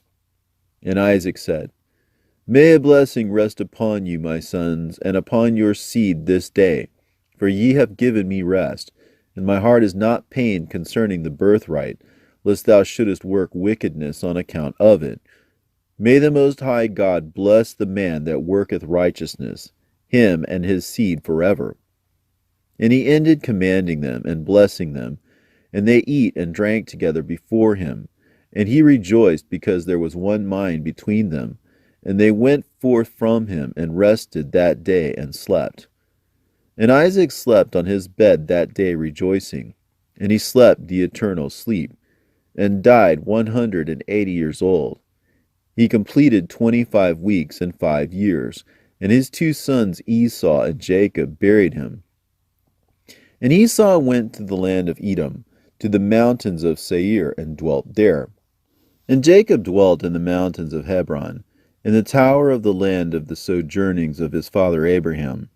And he worshipped the Lord with all his heart, and according to the visible commands, according as he had divided the days of his generations. And Leah his wife died in the 4th year of the 2nd week of the 45th Jubilee. And he buried her in the double cave near Rebekah his mother, to the left of the grave of Sarah, his father's mother. And all her sons and all his sons came to mourn over Leah his wife with him, and to comfort him regarding her. For he was lamenting her, for he loved her exceedingly after Rachel his sister died. For she was perfect and upright in all her ways, and honored Jacob. And all the days that she lived with him, he did not hear from her mouth a harsh word, for she was gentle and peaceable and upright and honorable. And he remembered all her deeds which she had done during her life, and he lamented her exceedingly, for he loved her with all his heart and with all his soul. And on the day that Isaac, the father of Jacob and Esau, died, the sons of Esau heard that Isaac had given the portion of the elder to his younger son Jacob, and they were very angry. And they strove with their father, saying, Why has thy father given Jacob the portion of the elder, and passed over thee, although thou art the elder, and Jacob the younger? And he said unto them, Because I sold my birthright to Jacob for a small mess of lentils, and on the day my father sent me to hunt and catch and bring him something that he should eat and bless me, he came with guile and brought my father food and drink, and my father blessed him and put me under his hand. And now our father has caused us to swear, me and him, that we shall not mutually devise evil against his brother, and that we shall continue in love and in peace, each with his brother, and not make our ways corrupt. And they said unto him, We shall not hearken unto thee, to make peace with him, for our strength is greater than his strength, and we are more powerful than he, and we shall go against him and slay him, and destroy him and his sons. If thou wilt not go with us, we shall do hurt to thee also. And now hearken unto us. Let us send to Aram and Philistia, and Moab, and Ammon, and let us choose for ourselves chosen men who are ardent for battle, and let us go against him and do battle with him, and let us exterminate him from the earth before he grows strong. And their father said unto them, Do not go, and do not make war with him, lest ye fall before him. And they said unto him, This too is exactly thy mode of action from thy youth until this day, and thou art putting thy neck under his yoke. We shall not hearken to these words. And they sent to Aram and to Aduram, to the friend of their father, and they hired along with them 1,000 fighting men, chosen men of war. And there came to them from Moab and from the children of Ammon, those who were hired, 1,000 chosen men. and from Philistia 1,000 chosen men of war, and from Edom, and from the Horites 1,000 chosen fighting men, and from the Kittim mighty men of war. And they said unto their father, Go forth with them, and lead them, else we shall slay thee. And he was filled with wrath and indignation on seeing that his sons were forcing him to go before them, to lead them against Jacob his brother. But afterward he remembered all the evil which lay hidden in his heart against Jacob his brother, and he remembered not the oath of which he had sworn to his father and to his mother, that he would devise no evil all his days against Jacob his brother. And notwithstanding all this, Jacob knew not that they were coming against him to battle, and he was mourning for Leah his wife, until they approached very near to the tower with 4,000 warriors and chosen men of war. And the men of Hebron sent to him, saying, Behold, thy brother has come against thee to fight thee, with 4,000 girt with the sword, and they carry shields and weapons. For they loved Jacob more than Esau, so they told him, for Jacob was a more liberal and merciful man than Esau. But Jacob would not believe until they came very near to the tower. And he closed the gates of the tower, and he stood on the battlements and spake to his brother Esau, and said, Noble is the comfort wherewith thou hast come to comfort me with my wife who has died. Is this the oath which thou didst swear to thy father and again to thy mother before they died? Thou hast broken the oath, and on the moment that thou didst swear to thy father thou wast condemned.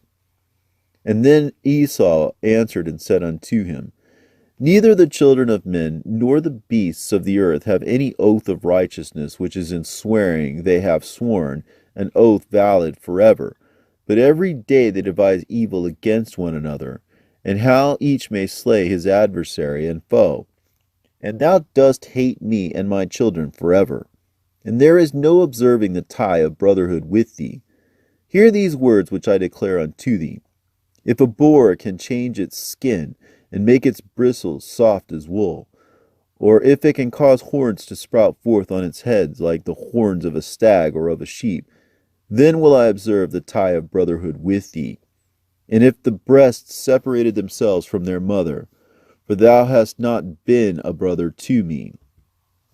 And if the wolves make peace with the lambs so as not to devour or do them violence, and if their hearts are towards them for good, then there shall be peace in my heart towards thee. And if the lion becomes the friend of the ox, and makes peace with him, and if he is bound under one yoke with him, and plows with him, then will I make peace with thee. And when the raven becomes white as the raza, then know that I have loved thee, and shall make peace with thee. Thou shalt be rooted out, and thy son shall be rooted out, and there shall be no peace for thee. And when Jacob saw that he was so evilly disposed towards him with his heart, and with all his soul as to slay him, and that he had come springing like the wild boar which comes upon the spear that pierces and kills it, and recoils not from it, then he spake to his own and to his servants that they should attack him and all his companions. And after that Judah spake to Jacob his father, and said unto him, Bend thy bow, father, and send forth thy arrows, and cast down the adversary, and slay the enemy. And mayest thou have the power, for we shall not slay thy brother, for he is such as thou, and he is like thee. Let us give him this honor. Then Jacob bent his bow, and sent forth the arrow, and struck Esau his brother on the right breast, and slew him. And again he sent forth an arrow, and struck Adoron the Aramean on the left breast, and drove him backward, and slew him. And then went forth the sons of Jacob, they and their servants, dividing themselves into company on the four sides of the tower. And Judah went forth in front, and Naphtali and Gad with him, and 50 servants with him on the south side of the tower. And they slew all they found before them, and not one individual of them escaped. And Levi and Dan and Asher went forth on the east side of the tower, 50 men with them, and they slew the fighting men of Moab and Ammon. And Reuben and Issachar and Zebulun went forth to the north side of the tower, and 50 men with them, and they slew the fighting men of the Philistines. And Simeon and Benjamin and Enoch, Reuben's son, went forth on the west side of the tower, and 50 men with them, and they slew of Edom and of the Horites 400 men, stout warriors, and 600 fled, and 4 of the sons of Esau fled with them, and left their father lying slain, as he had fallen on the hill which is in Aduram. And the sons of Jacob pursued after them to the mountains of Seir.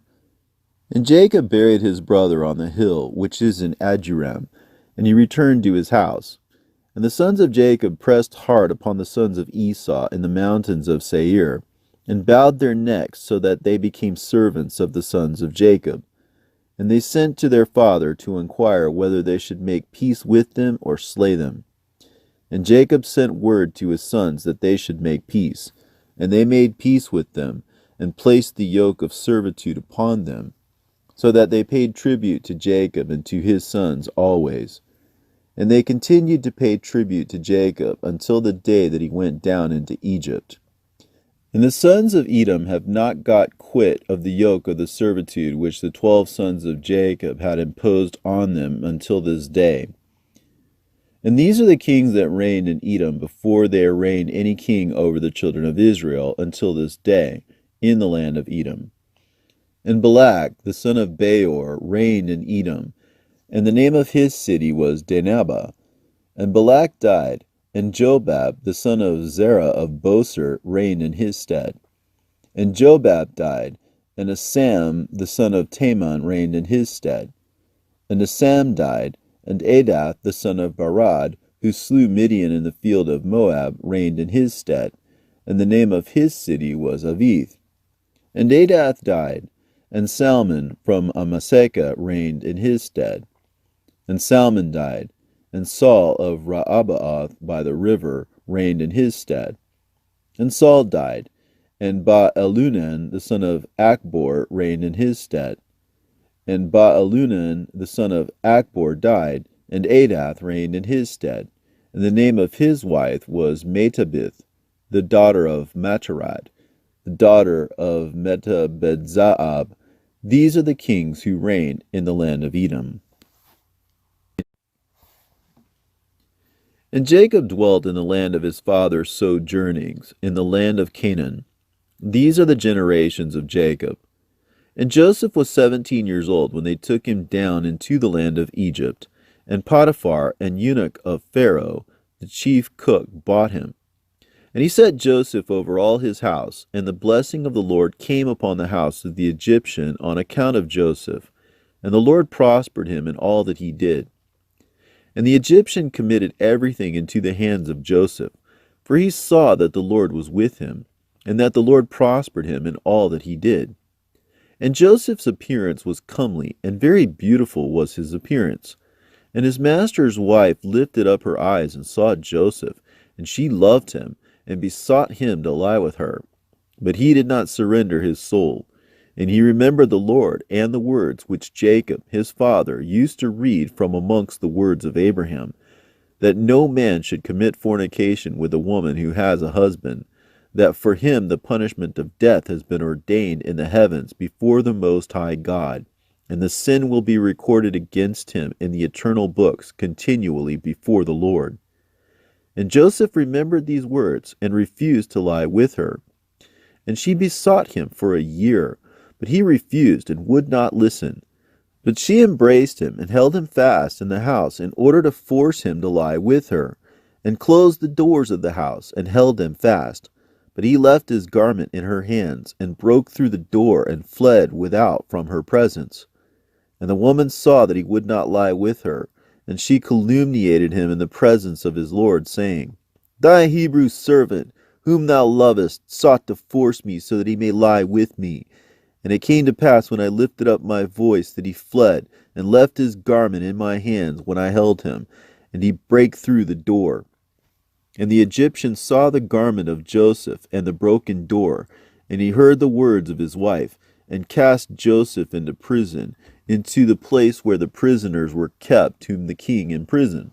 And he was there in the prison. And the Lord gave Joseph favor in the sight of the chief of the prison guards, and compassion before him. For he saw that the Lord was with him, and that the Lord made all that he did to prosper. And he committed all things into his hands. And the chief of the prison guards knew of nothing that was with him, for Joseph did everything, and the Lord perfected it. And he remained there for 2 years. And in those days Pharaoh, king of Egypt, was wroth against his 2 eunuchs, against the chief butler and against the chief baker.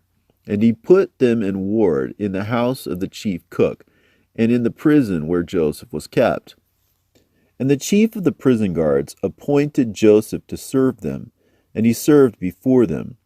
And they both dreamed a dream, the chief butler and the chief baker, and they told it to Joseph. And as he interpreted to them, so it befell them. And Pharaoh restored the chief butler to his office, and the chief baker he slew, as Joseph had interpreted to them.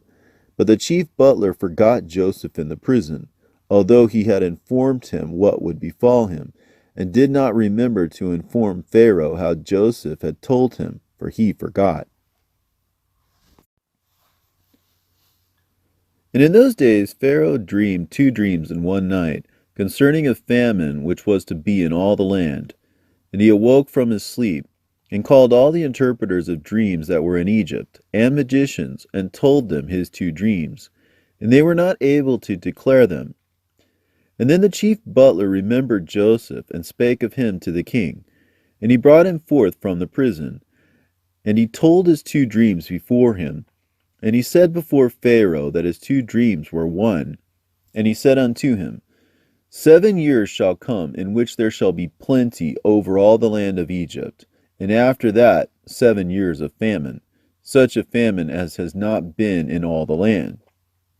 And now let Pharaoh appoint overseers in all the land of Egypt, and let them store up food in every city throughout the days of the years of plenty.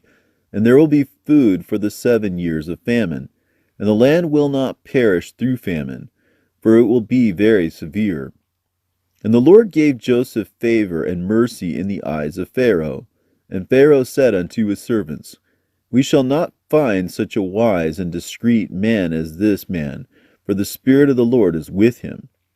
And he appointed him the second in all his kingdom, and gave him authority over all Egypt, and caused him to ride in the second chariot of Pharaoh. And he clothed him with byssus garments, and he put a gold chain upon his neck, and a herald proclaimed before him, El Elwa Abirer, and placed a ring on his hand, and made him ruler over all his house, and magnified him, and said unto him, Only on the throne shall I be greater than thou. And Joseph ruled over all the land of Egypt, and all the princes of Pharaoh, and all his servants, and all who did the king's business loved him, for he walked in uprightness. For he was without pride and arrogance, and he had no respect of persons, and did not accept gifts, but he judged in uprightness all the people of the land. And the land of Egypt was at peace before Pharaoh because of Joseph, for the Lord was with him, and gave him favor and mercy for all his generations before all those who knew him, and those who heard concerning him. And Pharaoh's kingdom was well ordered, and there was no Satan and no evil person therein. And the king called Joseph's name Sephantephans, and gave Joseph to wife the daughter of Potiphar, the daughter of the priest of Heliopolis, the chief cook. And on the day that Joseph stood before Pharaoh, he was 37 years old when he stood before Pharaoh. And in that year Isaac died. And it came to pass, as Joseph had said in the interpretation of his 2 dreams, according as he had said it, that there were 7 years of plenty over all the land of Egypt. And the land of Egypt abundantly produced, 1 measure producing 1,800 measures. And Joseph gathered food into every city until they were full of corn, until they could no longer count and measure it for its multitude. And in the 45th Jubilee, In the 2nd week, and in the 2nd year, Judah took for his firstborn a wife from the daughters of Aram, named Tamar. But he hated, and did not lie with her, because his mother was of the daughters of Canaan, and he wished to take him a wife of the kinsfolk of his mother. But Judah, his father, would not permit him. And this the firstborn of Judah, was wicked, and the Lord slew him. And Judah said unto Onan his brother, Go in unto thy brother's wife, and perform the duty of a husband's brother unto her, and raise up seed unto thy brother. And Onan knew that the seed would not be his, but his brother's only. And he went into the house of his brother's wife, and spilt the seed on the ground. And he was wicked in the eyes of the Lord, and he slew him. And Judah said unto Tamar his daughter-in-law, Remain in thy father's house as a widow till Shelah my son be grown up, and I shall give thee to him to wife. And he grew up, but Bethuel, the wife of Judah, did not permit her son Shelah to marry. And Bethuel, the wife of Judah, died in the 5th year of this week. And in the 6th year Judah went up to shear his sheep at Timnah. And they told Tamar, Behold, thy father-in-law goeth up to Timnah to shear his sheep. And she put off her widow's clothes, and put on a veil, and adorned herself, and sat in the gate adjoining the way to Timnah. And as Judah was going along, he found her, and thought her to be an harlot. And he said unto her, Let me come in unto thee. And she said unto him, Come in. And he went in. And she said unto him, Give me my hire. And he said unto her, I have nothing in my hand, save my ring that is on my finger, and my necklace, and my staff which is in my hand. And she said unto him, Give them to me until thou dost send me my hire. And he said unto her, I will send unto thee a kid of the goats. And he gave them to her, and she conceived by him. And Judah went unto his sheep, and she went to her father's house.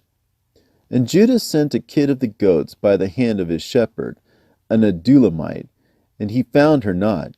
And he asked the people of the place, saying, Where is the harlot who was here? And they said unto him, There is no harlot here with us. And he returned and informed him, and said unto him that he had not found her. I asked the people of the place, and they said unto me, There is no harlot here. And he said, Let her keep them, lest we become a cause of derision. And when she had completed 3 months, it was manifest that she was with child. And they told Judah, saying, Behold, Tamar, thy daughter-in-law, is with child by whoredom. And Judah went to the house of her father, and he said unto her father and her brothers, Bring her forth, and let them burn her, for she hath wrought uncleanness in Israel. And it came to pass, when they brought her forth to burn her, that she sent to her father-in-law the ring and the necklace and the staff, saying, Discern whose are these, for by him am I with child. And Judah acknowledged and said, Tamar is more righteous than I am, and therefore let them burn her not. And for that reason she was not given to Shelah, and he did not again approach her. And after that she bare 2 sons, Perez and Zerah, in the 7th year of this 2nd week. And thereupon the 7 years of fruitfulness were accomplished, of which Joseph spake to Pharaoh.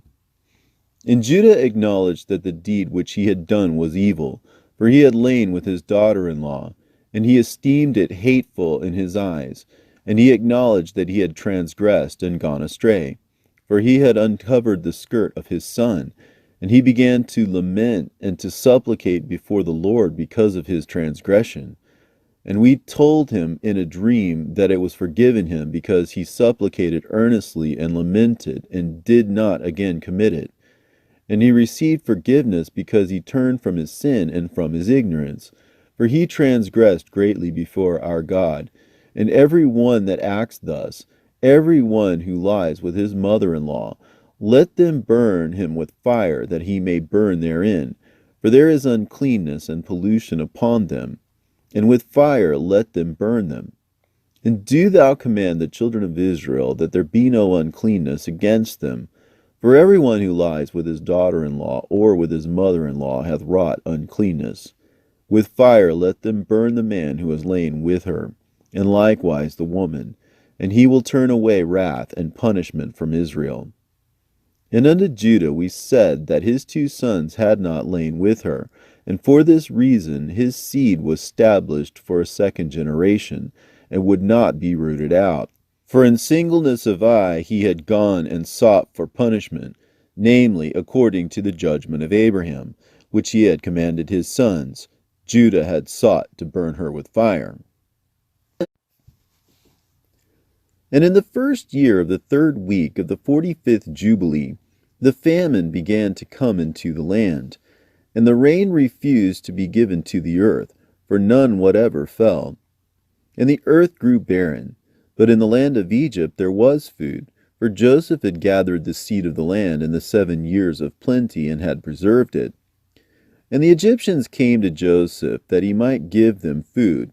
And he opened the storehouses where was the grain of the 1st year, and he sold it to the people of the land for gold. And Jacob heard that there was food in Egypt, and he sent his 10 sons that they should procure food for him in Egypt.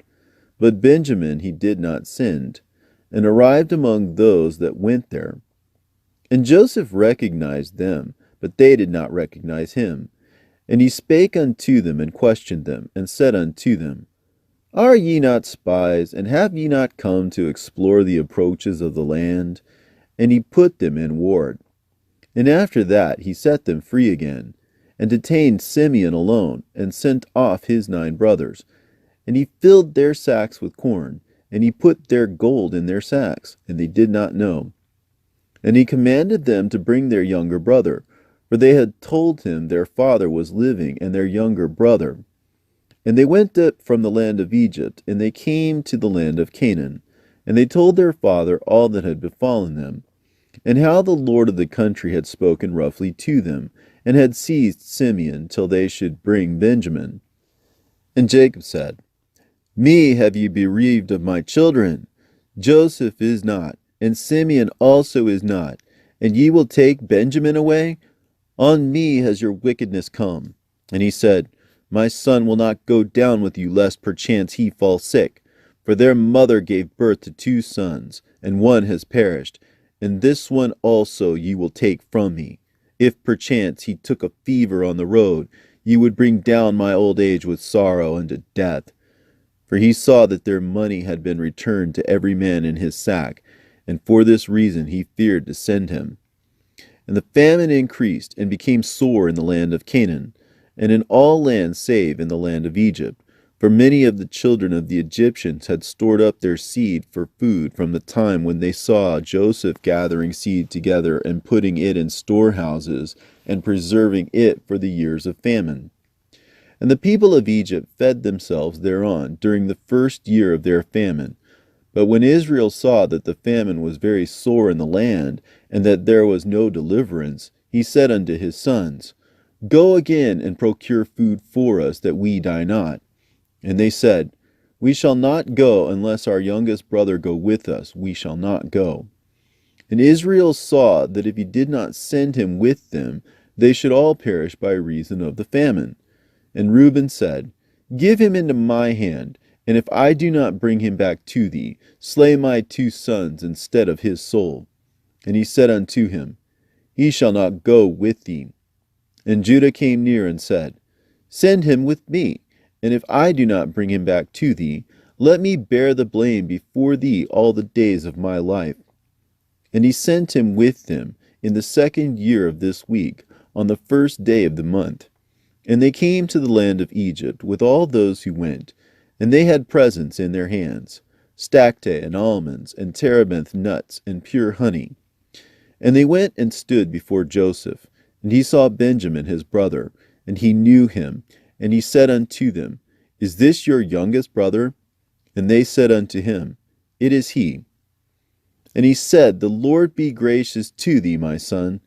And he sent him into his house, and he brought forth Simeon unto them, and he made them a feast for them. And they presented to him the gift which they had brought in their hands. And they eat before him, And he gave them all a portion. But the portion of Benjamin was 7 times larger than any of theirs. And they ate and drank and arose and remained with their asses. And Joseph devised a plan whereby he might learn their thoughts as to whether thoughts of peace prevailed amongst them. And he said to the steward who was over his house, Fill all their sacks with food, and return their money unto them into their vessels, and my cup, the silver cup out of which I drink, be put in the sack of the youngest, and send them away. And he did as Joseph had told him, and filled all their sacks for them with food, and put their money in their sacks, and put the cup in Benjamin's sack. And early in the next morning they departed. And it came to pass that when they had gone forth from thence, Joseph said unto the steward of his house, Pursue them, run, and seize them, saying, For good ye have requited me with evil. Ye have stolen from me the silver cup out of which my Lord drinks. And bring back to me their youngest brother, and fetch him quickly before I go forth to the seat of my judgment. And he ran after them, and said unto them according to these words. And they said unto him, God forbid that thy servant should do this thing, and steal from the house of thy Lord any utensil, and the money also which we found in our sacks the first time, we thy servants brought back from the land of Canaan. How then should we steal any utensil? Behold, here we are in our sacks, search. And wherever thou findest the cup in the sack of any man amongst us, let him be slain. We and our asses will serve thy Lord. And he said unto them, Not so. The man with whom I find, him only shall I take as servant, and ye shall return in peace unto your house. And as he was searching in their vessels, beginning with the eldest, and ending with the youngest, it was found in Benjamin's sack. And they rent their garments, and laded their asses, and returned to the city, and came to the house of Joseph. And they all bowed themselves on their faces to the ground before him. And Joseph said unto them, Ye have done evil. And they said, What shall we say, and how shall we defend ourselves? Our Lord hath discovered the transgression of his servants. Behold, we are the servants of our Lord, and our asses also. And Joseph said unto them, I too fear the Lord. As for you, go ye to your homes, and let your brother be my servant, for ye have done evil. Know ye not that a man delights in his cup as I with this cup, and ye have stolen it from me? And Judah said, O my Lord, let thy servant, I pray thee, speak a word in my Lord's ear. 2 brothers did thy servant's mother bear to our father. One went away and was lost, and hath not been found, and he alone is left of his mother. And thy servant our father loves him, and his life also is bound up with the life of this lad. And it will come to pass, when we go to thy servant our father, and the lad is not with us, that he will die, and we shall bring down our father with sorrow unto death. Now rather let me, thy servant, abide instead of the boy as a bondsman unto my Lord, and let the lad go with his brethren. For I became surety for him at the hand of thy servant our father. And if I do not bring him back, thy servant will bear the blame to our father forever. And Joseph saw that they were all accordant in goodness one with another, and he could not refrain himself, and he told them that he was Joseph. And he conversed with them in the Hebrew tongue, and fell on their neck and wept. But they knew him not, and they began to weep. And he said unto them, Weep not over me, but hasten, and bring my father to me. And ye see that it is my mouth that speaketh, and the eyes of my brother Benjamin see. For behold, this is the 2nd year of the famine, and there are still 5 years without harvest or fruit of trees or plowing. Come down quickly, ye and your households, so that ye perish not through the famine.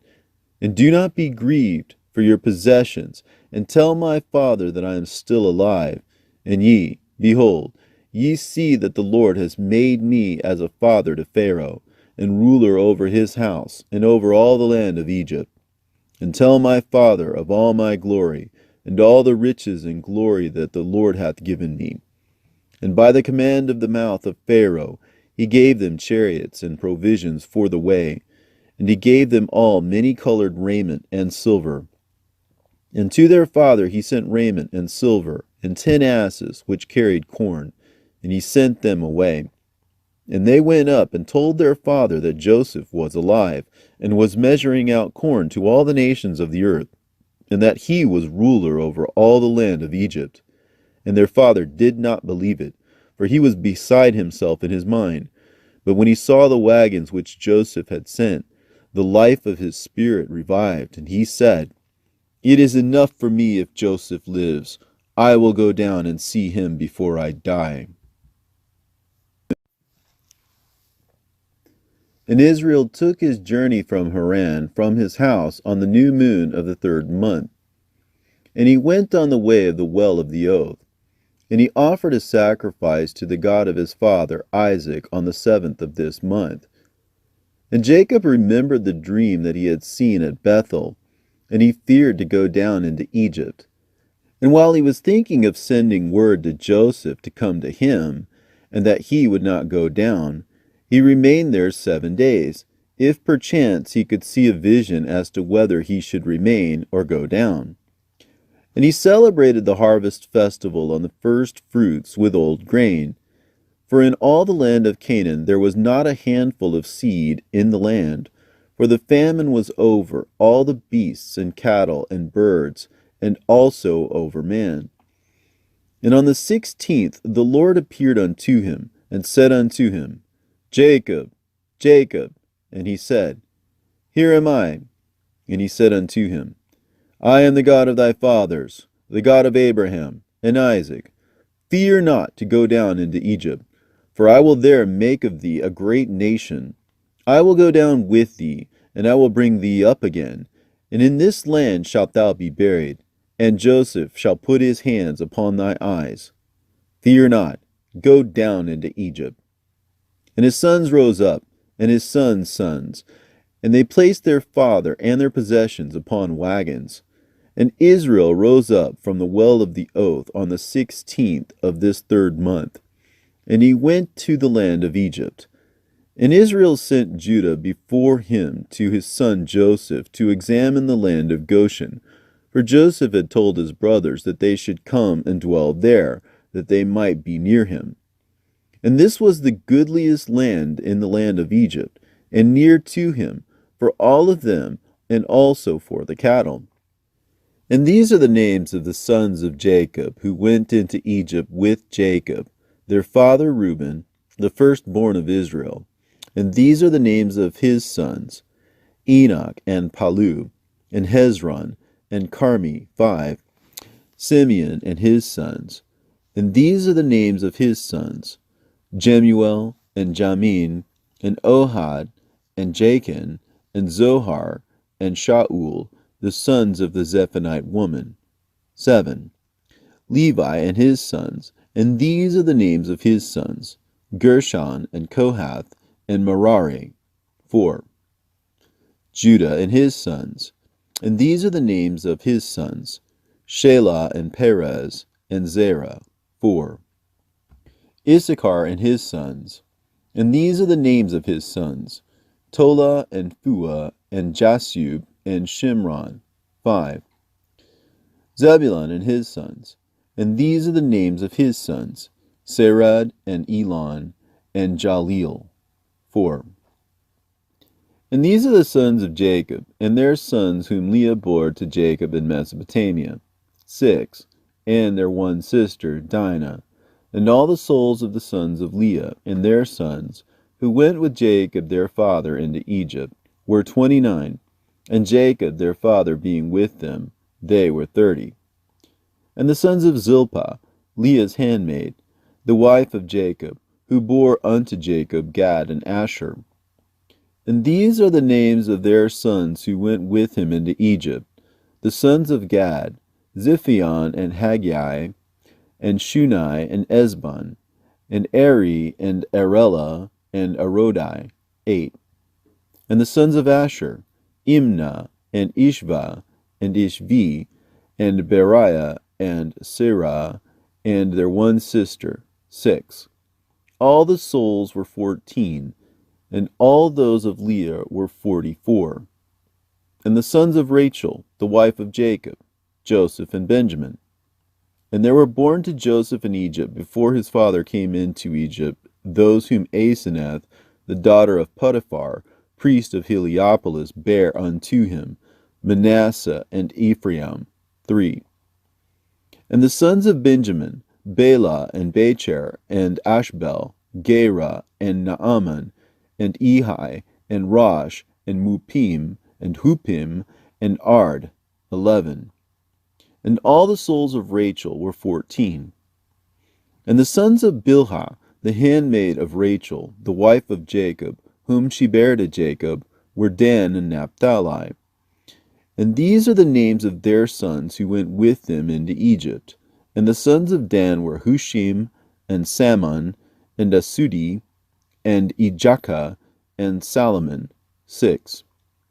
And they died the year in which they entered into Egypt, and there was left to Dan Hushim alone.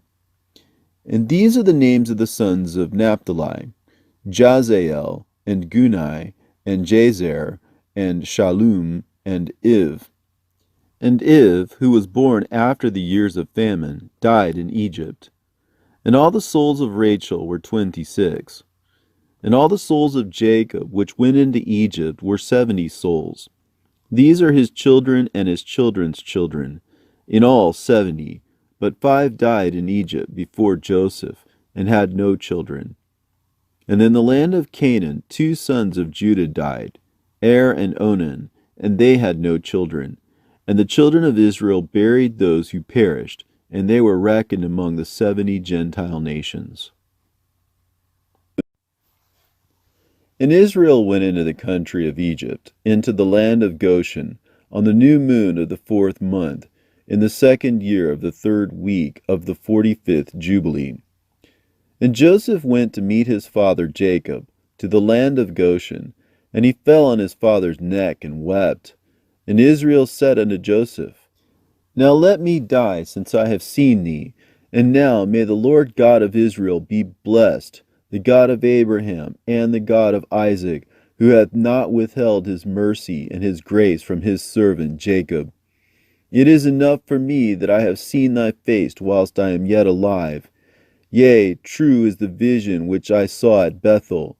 Blessed be the Lord my God forever and ever, and blessed be his name. And Joseph and his brothers eat bread before their father, and drank wine. And Jacob rejoiced with exceeding great joy, because he saw Joseph eating with his brothers and drinking before him. And he blessed the Creator of all things, who had preserved him, and had preserved for him his 12 sons.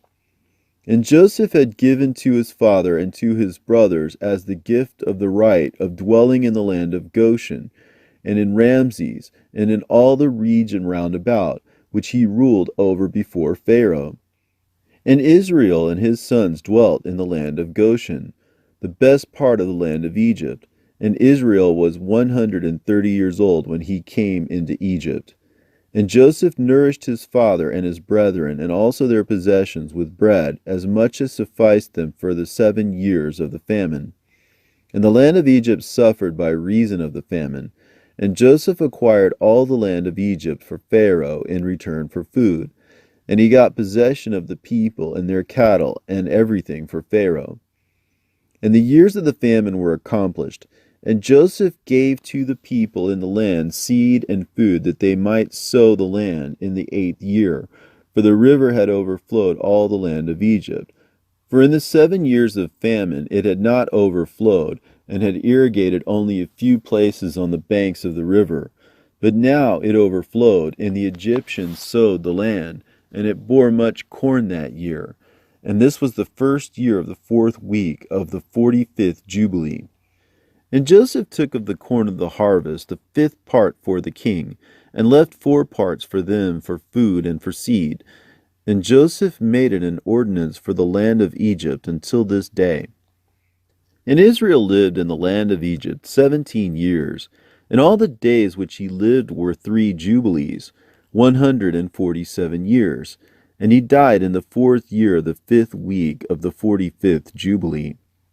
And Israel blessed his sons before he died, and told them everything that would befall them in the land of Egypt. And he made known to them what would come upon them in the last days, and blessed them, and gave to Joseph 2 portions in the land. And he slept with his fathers, and he was buried in the double cave in the land of Canaan, near Abraham his father, in the grave which he dug for himself, in the double cave in the land of Hebron. And he gave all his books and the books of his fathers to Levi, the son, that he might preserve them and renew them for his children until this day.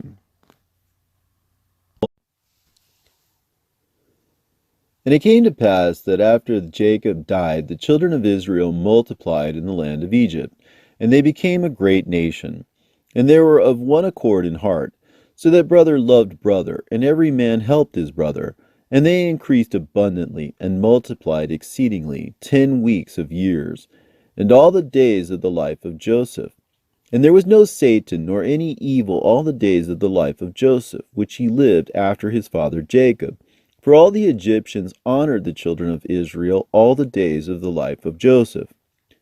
And Joseph died, being 110 years old.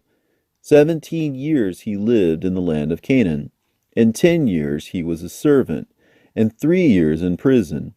In 80 years he was under the king, ruling all the land of Egypt. And he died, and all his brethren, and all that generation.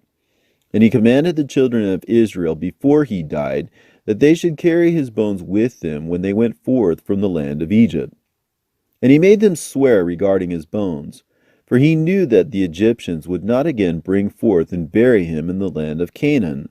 For Macamaran, the king of Canaan, while dwelling in the land of Assyria, fought in the valley with the king of Egypt, and slew him there, and pursued after the Egyptians to the gates of Armon, but he was not able to enter.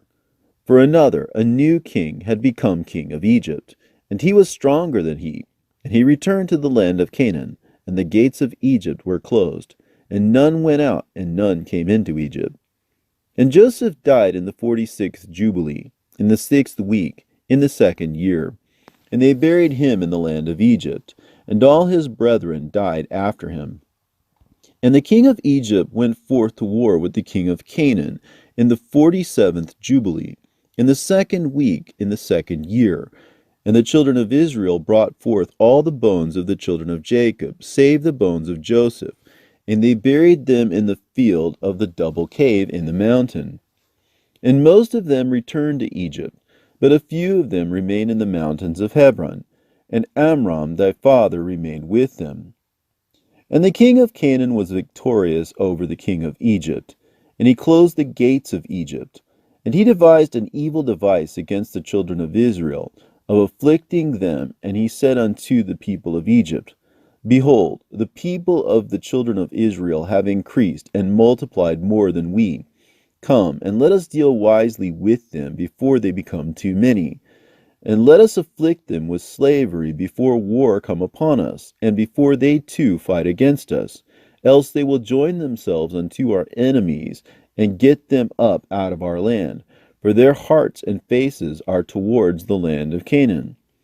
And he set over them taskmasters to afflict them with slavery. And they built strong cities for Pharaoh, Pithom, and Ramses. And they built all the walls and all the fortifications which had fallen in the cities of Egypt.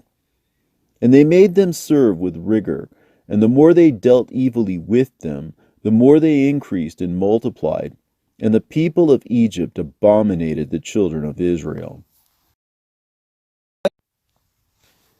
And in the 7th week, in the 7th year, in the 47th Jubilee, thy father went forth from the land of Canaan, and thou wast born in the 4th week, in the 6th year thereof, in the 48th Jubilee. This was the time of tribulation on the children of Israel. And Pharaoh, king of Egypt, issued a command regarding them, that they should cast all their male children which were born into the river. And they cast them in for 7 months, until the day that thou wast born. And thy mother hid thee for 3 months. And they told regarding her. And she made an ark for thee, and covered it with pitch and asphalt, and placed it in the flags on the bank of the river. And she placed thee in it 7 days. And by night thy mother came to thee and suckled thee, and by day Miriam thy sister guarded thee from the birds. And in those days Tharmuth, the daughter of Pharaoh, came to bathe in the river, and she heard thy voice crying, and she told her maidens to bring thee forth, and they brought thee unto her. And she took thee out of the ark, and she had compassion on thee. And thy sister said unto her, Shall I go and call unto thee one of the Hebrew women to nurse and suckle this babe for thee? And she said unto her, Go. And she went and called thy mother Jochebed, and she gave her wages, and she nursed thee. And afterwards, when thou wast grown up, they brought thee unto the daughter of Pharaoh, and thou didst become her son. And Amram thy father taught thee writing. And after thou hadst completed 3 weeks, they brought thee into the royal court. And thou wast 3 weeks of years at court, until the time when thou didst go forth from the royal court, and didst see an Egyptian smiting thy friend, who was one of the children of Israel. And thou didst slay him, and hide him in the sand. And on the 2nd day thou didst, and 2 of the children of Israel striving together. And thou didst say unto them who was doing the wrong, Why dost thou smite thy brother? And he was angry and indignant, and said, Who made thee a prince and a judge over us? Thinkest thou to kill me as thou killedst the Egyptian yesterday? And thou didst fear and flee on account of these words. And in the 6th year of the 3rd week of the 49th Jubilee, thou didst depart and dwell in the land of Midian 5 weeks and 1 year. And thou didst return to Egypt in the 2nd week, in the 2nd year, in the 50th Jubilee. And thou thyself knowest what he spake unto thee on Mount Sinai, and what Prince Mastema desired to do with thee when thou wast returning into Egypt. Did he not with all his power seek to slay thee and deliver the Egyptians out of thy hand, when he saw that thou wast sent to execute judgment and vengeance on the Egyptians? And I delivered thee out of his hand, and thou didst perform the signs and wonders which thou wast sent to perform in Egypt against Pharaoh, and against all his house, and against his servants and his people. And the Lord executed a great vengeance on them for Israel's sake, and smote them through the plagues of blood and frogs, lice and dogflies, and malignant boils breaking forth in blains, and their cattle by death and by hailstones. Thereby he destroyed everything that grew for them, and by locusts which devoured the residue which had been left by the hail, and by darkness, and by the death of the firstborn men and animals. And on all their idols the Lord took vengeance, and burned them with fire. And everything was sent through thy hand, that thou shouldest declare these things before they were done. And thou didst speak with the king of Egypt before all his servants, and before his people. And everything took place according to thy words. 10 great and terrible judgments came on the land of Egypt, that thou mightest execute vengeance on it for Israel. And the Lord did everything for Israel's sake, and according to his covenant which he had ordained with Abraham, that he would take vengeance on them, as they had brought them by force into bondage. And the prince Mastema stood up against thee, and sought to cast thee into the hands of Pharaoh. And he helped the Egyptian sorcerers, and they stood up and wrought before thee the evils indeed we permitted them to work, but the remedies we did not allow to be wrought by their hands. And the Lord smote them with malignant ulcers, and they were not able to stand, for we destroyed them so that they could not perform a single sign. And notwithstanding all these signs and wonders, the prince Mastema was not put to shame, because he took courage and cried to the Egyptians to pursue after thee with all the powers of the Egyptians, with their chariots and with their horses, and with all the hosts of the people of Egypt. And I stood between the Egyptians and Israel, and we delivered Israel out of his hand, and out of the hand of his people, and the Lord brought them through the midst of the sea as if it were dry land. And all the people whom he brought to pursue after Israel, the Lord our God cast them into the midst of the sea, into the depths of the abyss, beneath the children of Israel. Even as the people of Egypt had cast their children into the river, he took vengeance on 1,000,000 of them, and 1,000 strong and energetic men were destroyed on account of one suckling of the children of thy people, which they had thrown into the river. And on the 14th day, and on the 15th, and on the 16th, and on the 17th, and on the 18th, the prince Mastema was bound and imprisoned behind the children of Israel, that he might not accuse them. And on the 19th we let them loose, that they might help the Egyptians and pursue the children of all Israel. And he hardened their hearts, and made them stubborn, and the device was devised by the Lord our God, that he might smite the Egyptians, and cast them into the sea. And on the 14th we bound him, that he might not accuse the children of Israel on the day when they asked the Egyptians for vessels and garments, vessels of silver, and vessels of gold, and vessels of bronze, in order to despoil the Egyptians in return for the bondage which they had forced them to serve. And we did not lead forth the children of Israel from Egypt empty-handed. Remember the commandment which the Lord commanded thee concerning the Passover, that thou shouldest celebrate it in its season, on the 14th of the first month, that thou shouldest kill it before it is evening, and that they should eat it by night on the evening of the 15th, from the time of the setting of the sun. For on this night, the beginning of the festival, and the beginning of the joy, ye were eating the Passover in Egypt, when all the powers of Mastema had been let loose to slay all the firstborn in the land of Egypt, from the firstborn of Pharaoh to the firstborn of the captive maidservant in the mill, and to the cattle. And this is the sign which the Lord gave them: into every house, on the lintels of which they saw the blood of a lamb of the first year, into that house they should not enter to slay, but should pass by it, that all those should be saved that were in the house, because the sign of the blood was on its lintels. And the powers of the Lord did everything according as the Lord commanded them, and they passed by all the children of Israel. And the plague came not upon them to destroy from amongst them any soul, either of cattle or dog or man. And the plague was very grievous in Egypt, and there was no house in Egypt where there was not one dead, and weeping and lamentation. And all Israel was eating the flesh of the paschal lamb, and drinking the wine, and was lauding and blessing and giving thanks to the Lord God of their fathers, and was ready to go forth from under the yoke of Egypt, and from the evil bondage. And remember thou this day all the days of thy life, and observe it from year to year. All the days of thy life, once a year, on its day, according to the law thereof, and do not adjourn it from day to day, or from month to month, for it is an eternal ordinance, and engraven on the heavenly tablets regarding all the children of Israel, that they should observe it every year on its day, once a year, throughout all their generations. And there is no limit of days, for this is ordained forever. And the man who is free from uncleanness, and does not come to observe it on its occasion of its day, so as to bring an acceptable offering before the Lord, and to eat and drink before the Lord on the day of its festival, that man who is clean and close at hand shall be cut off, because he offered not the oblation of the Lord in its appointed season. He shall take the guilt upon himself. Let the children of Israel come and observe the Passover on the day of its fixed time, on the 14th day of the first month, between the evenings, from the third part of the day to the third part of the night.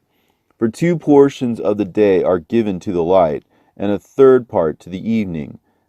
This is that which the Lord commanded thee, that thou shouldest observe it between the evenings.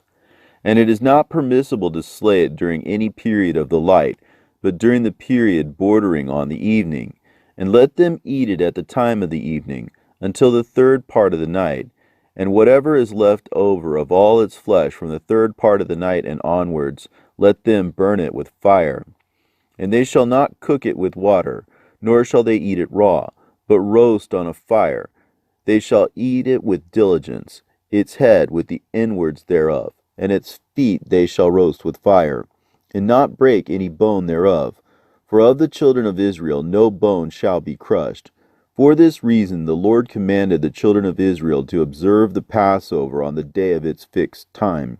And they shall not break a bone thereof, For it is a festival day, and a day commanded, and there may be no passing over from day to day, and month to month, but on the day of its festival let it be observed. And do thou command the children of Israel to observe the Passover throughout their days, every year, once a year, on the day of its fixed time. And it shall come for a memorial well-pleasing before the Lord. And no plague shall come upon them to slay or to smite in that year in which they celebrate the Passover in its season, in every respect, according to his command. And they shall not eat it outside the sanctuary of the Lord, but before the sanctuary of the Lord. And all the people of the congregation of Israel shall celebrate it in its appointed season. And every man who has come upon its day shall eat it in the sanctuary of your God before the Lord, from 20 years old and upward. For thus it is written and ordained that they should eat it in the sanctuary of the Lord.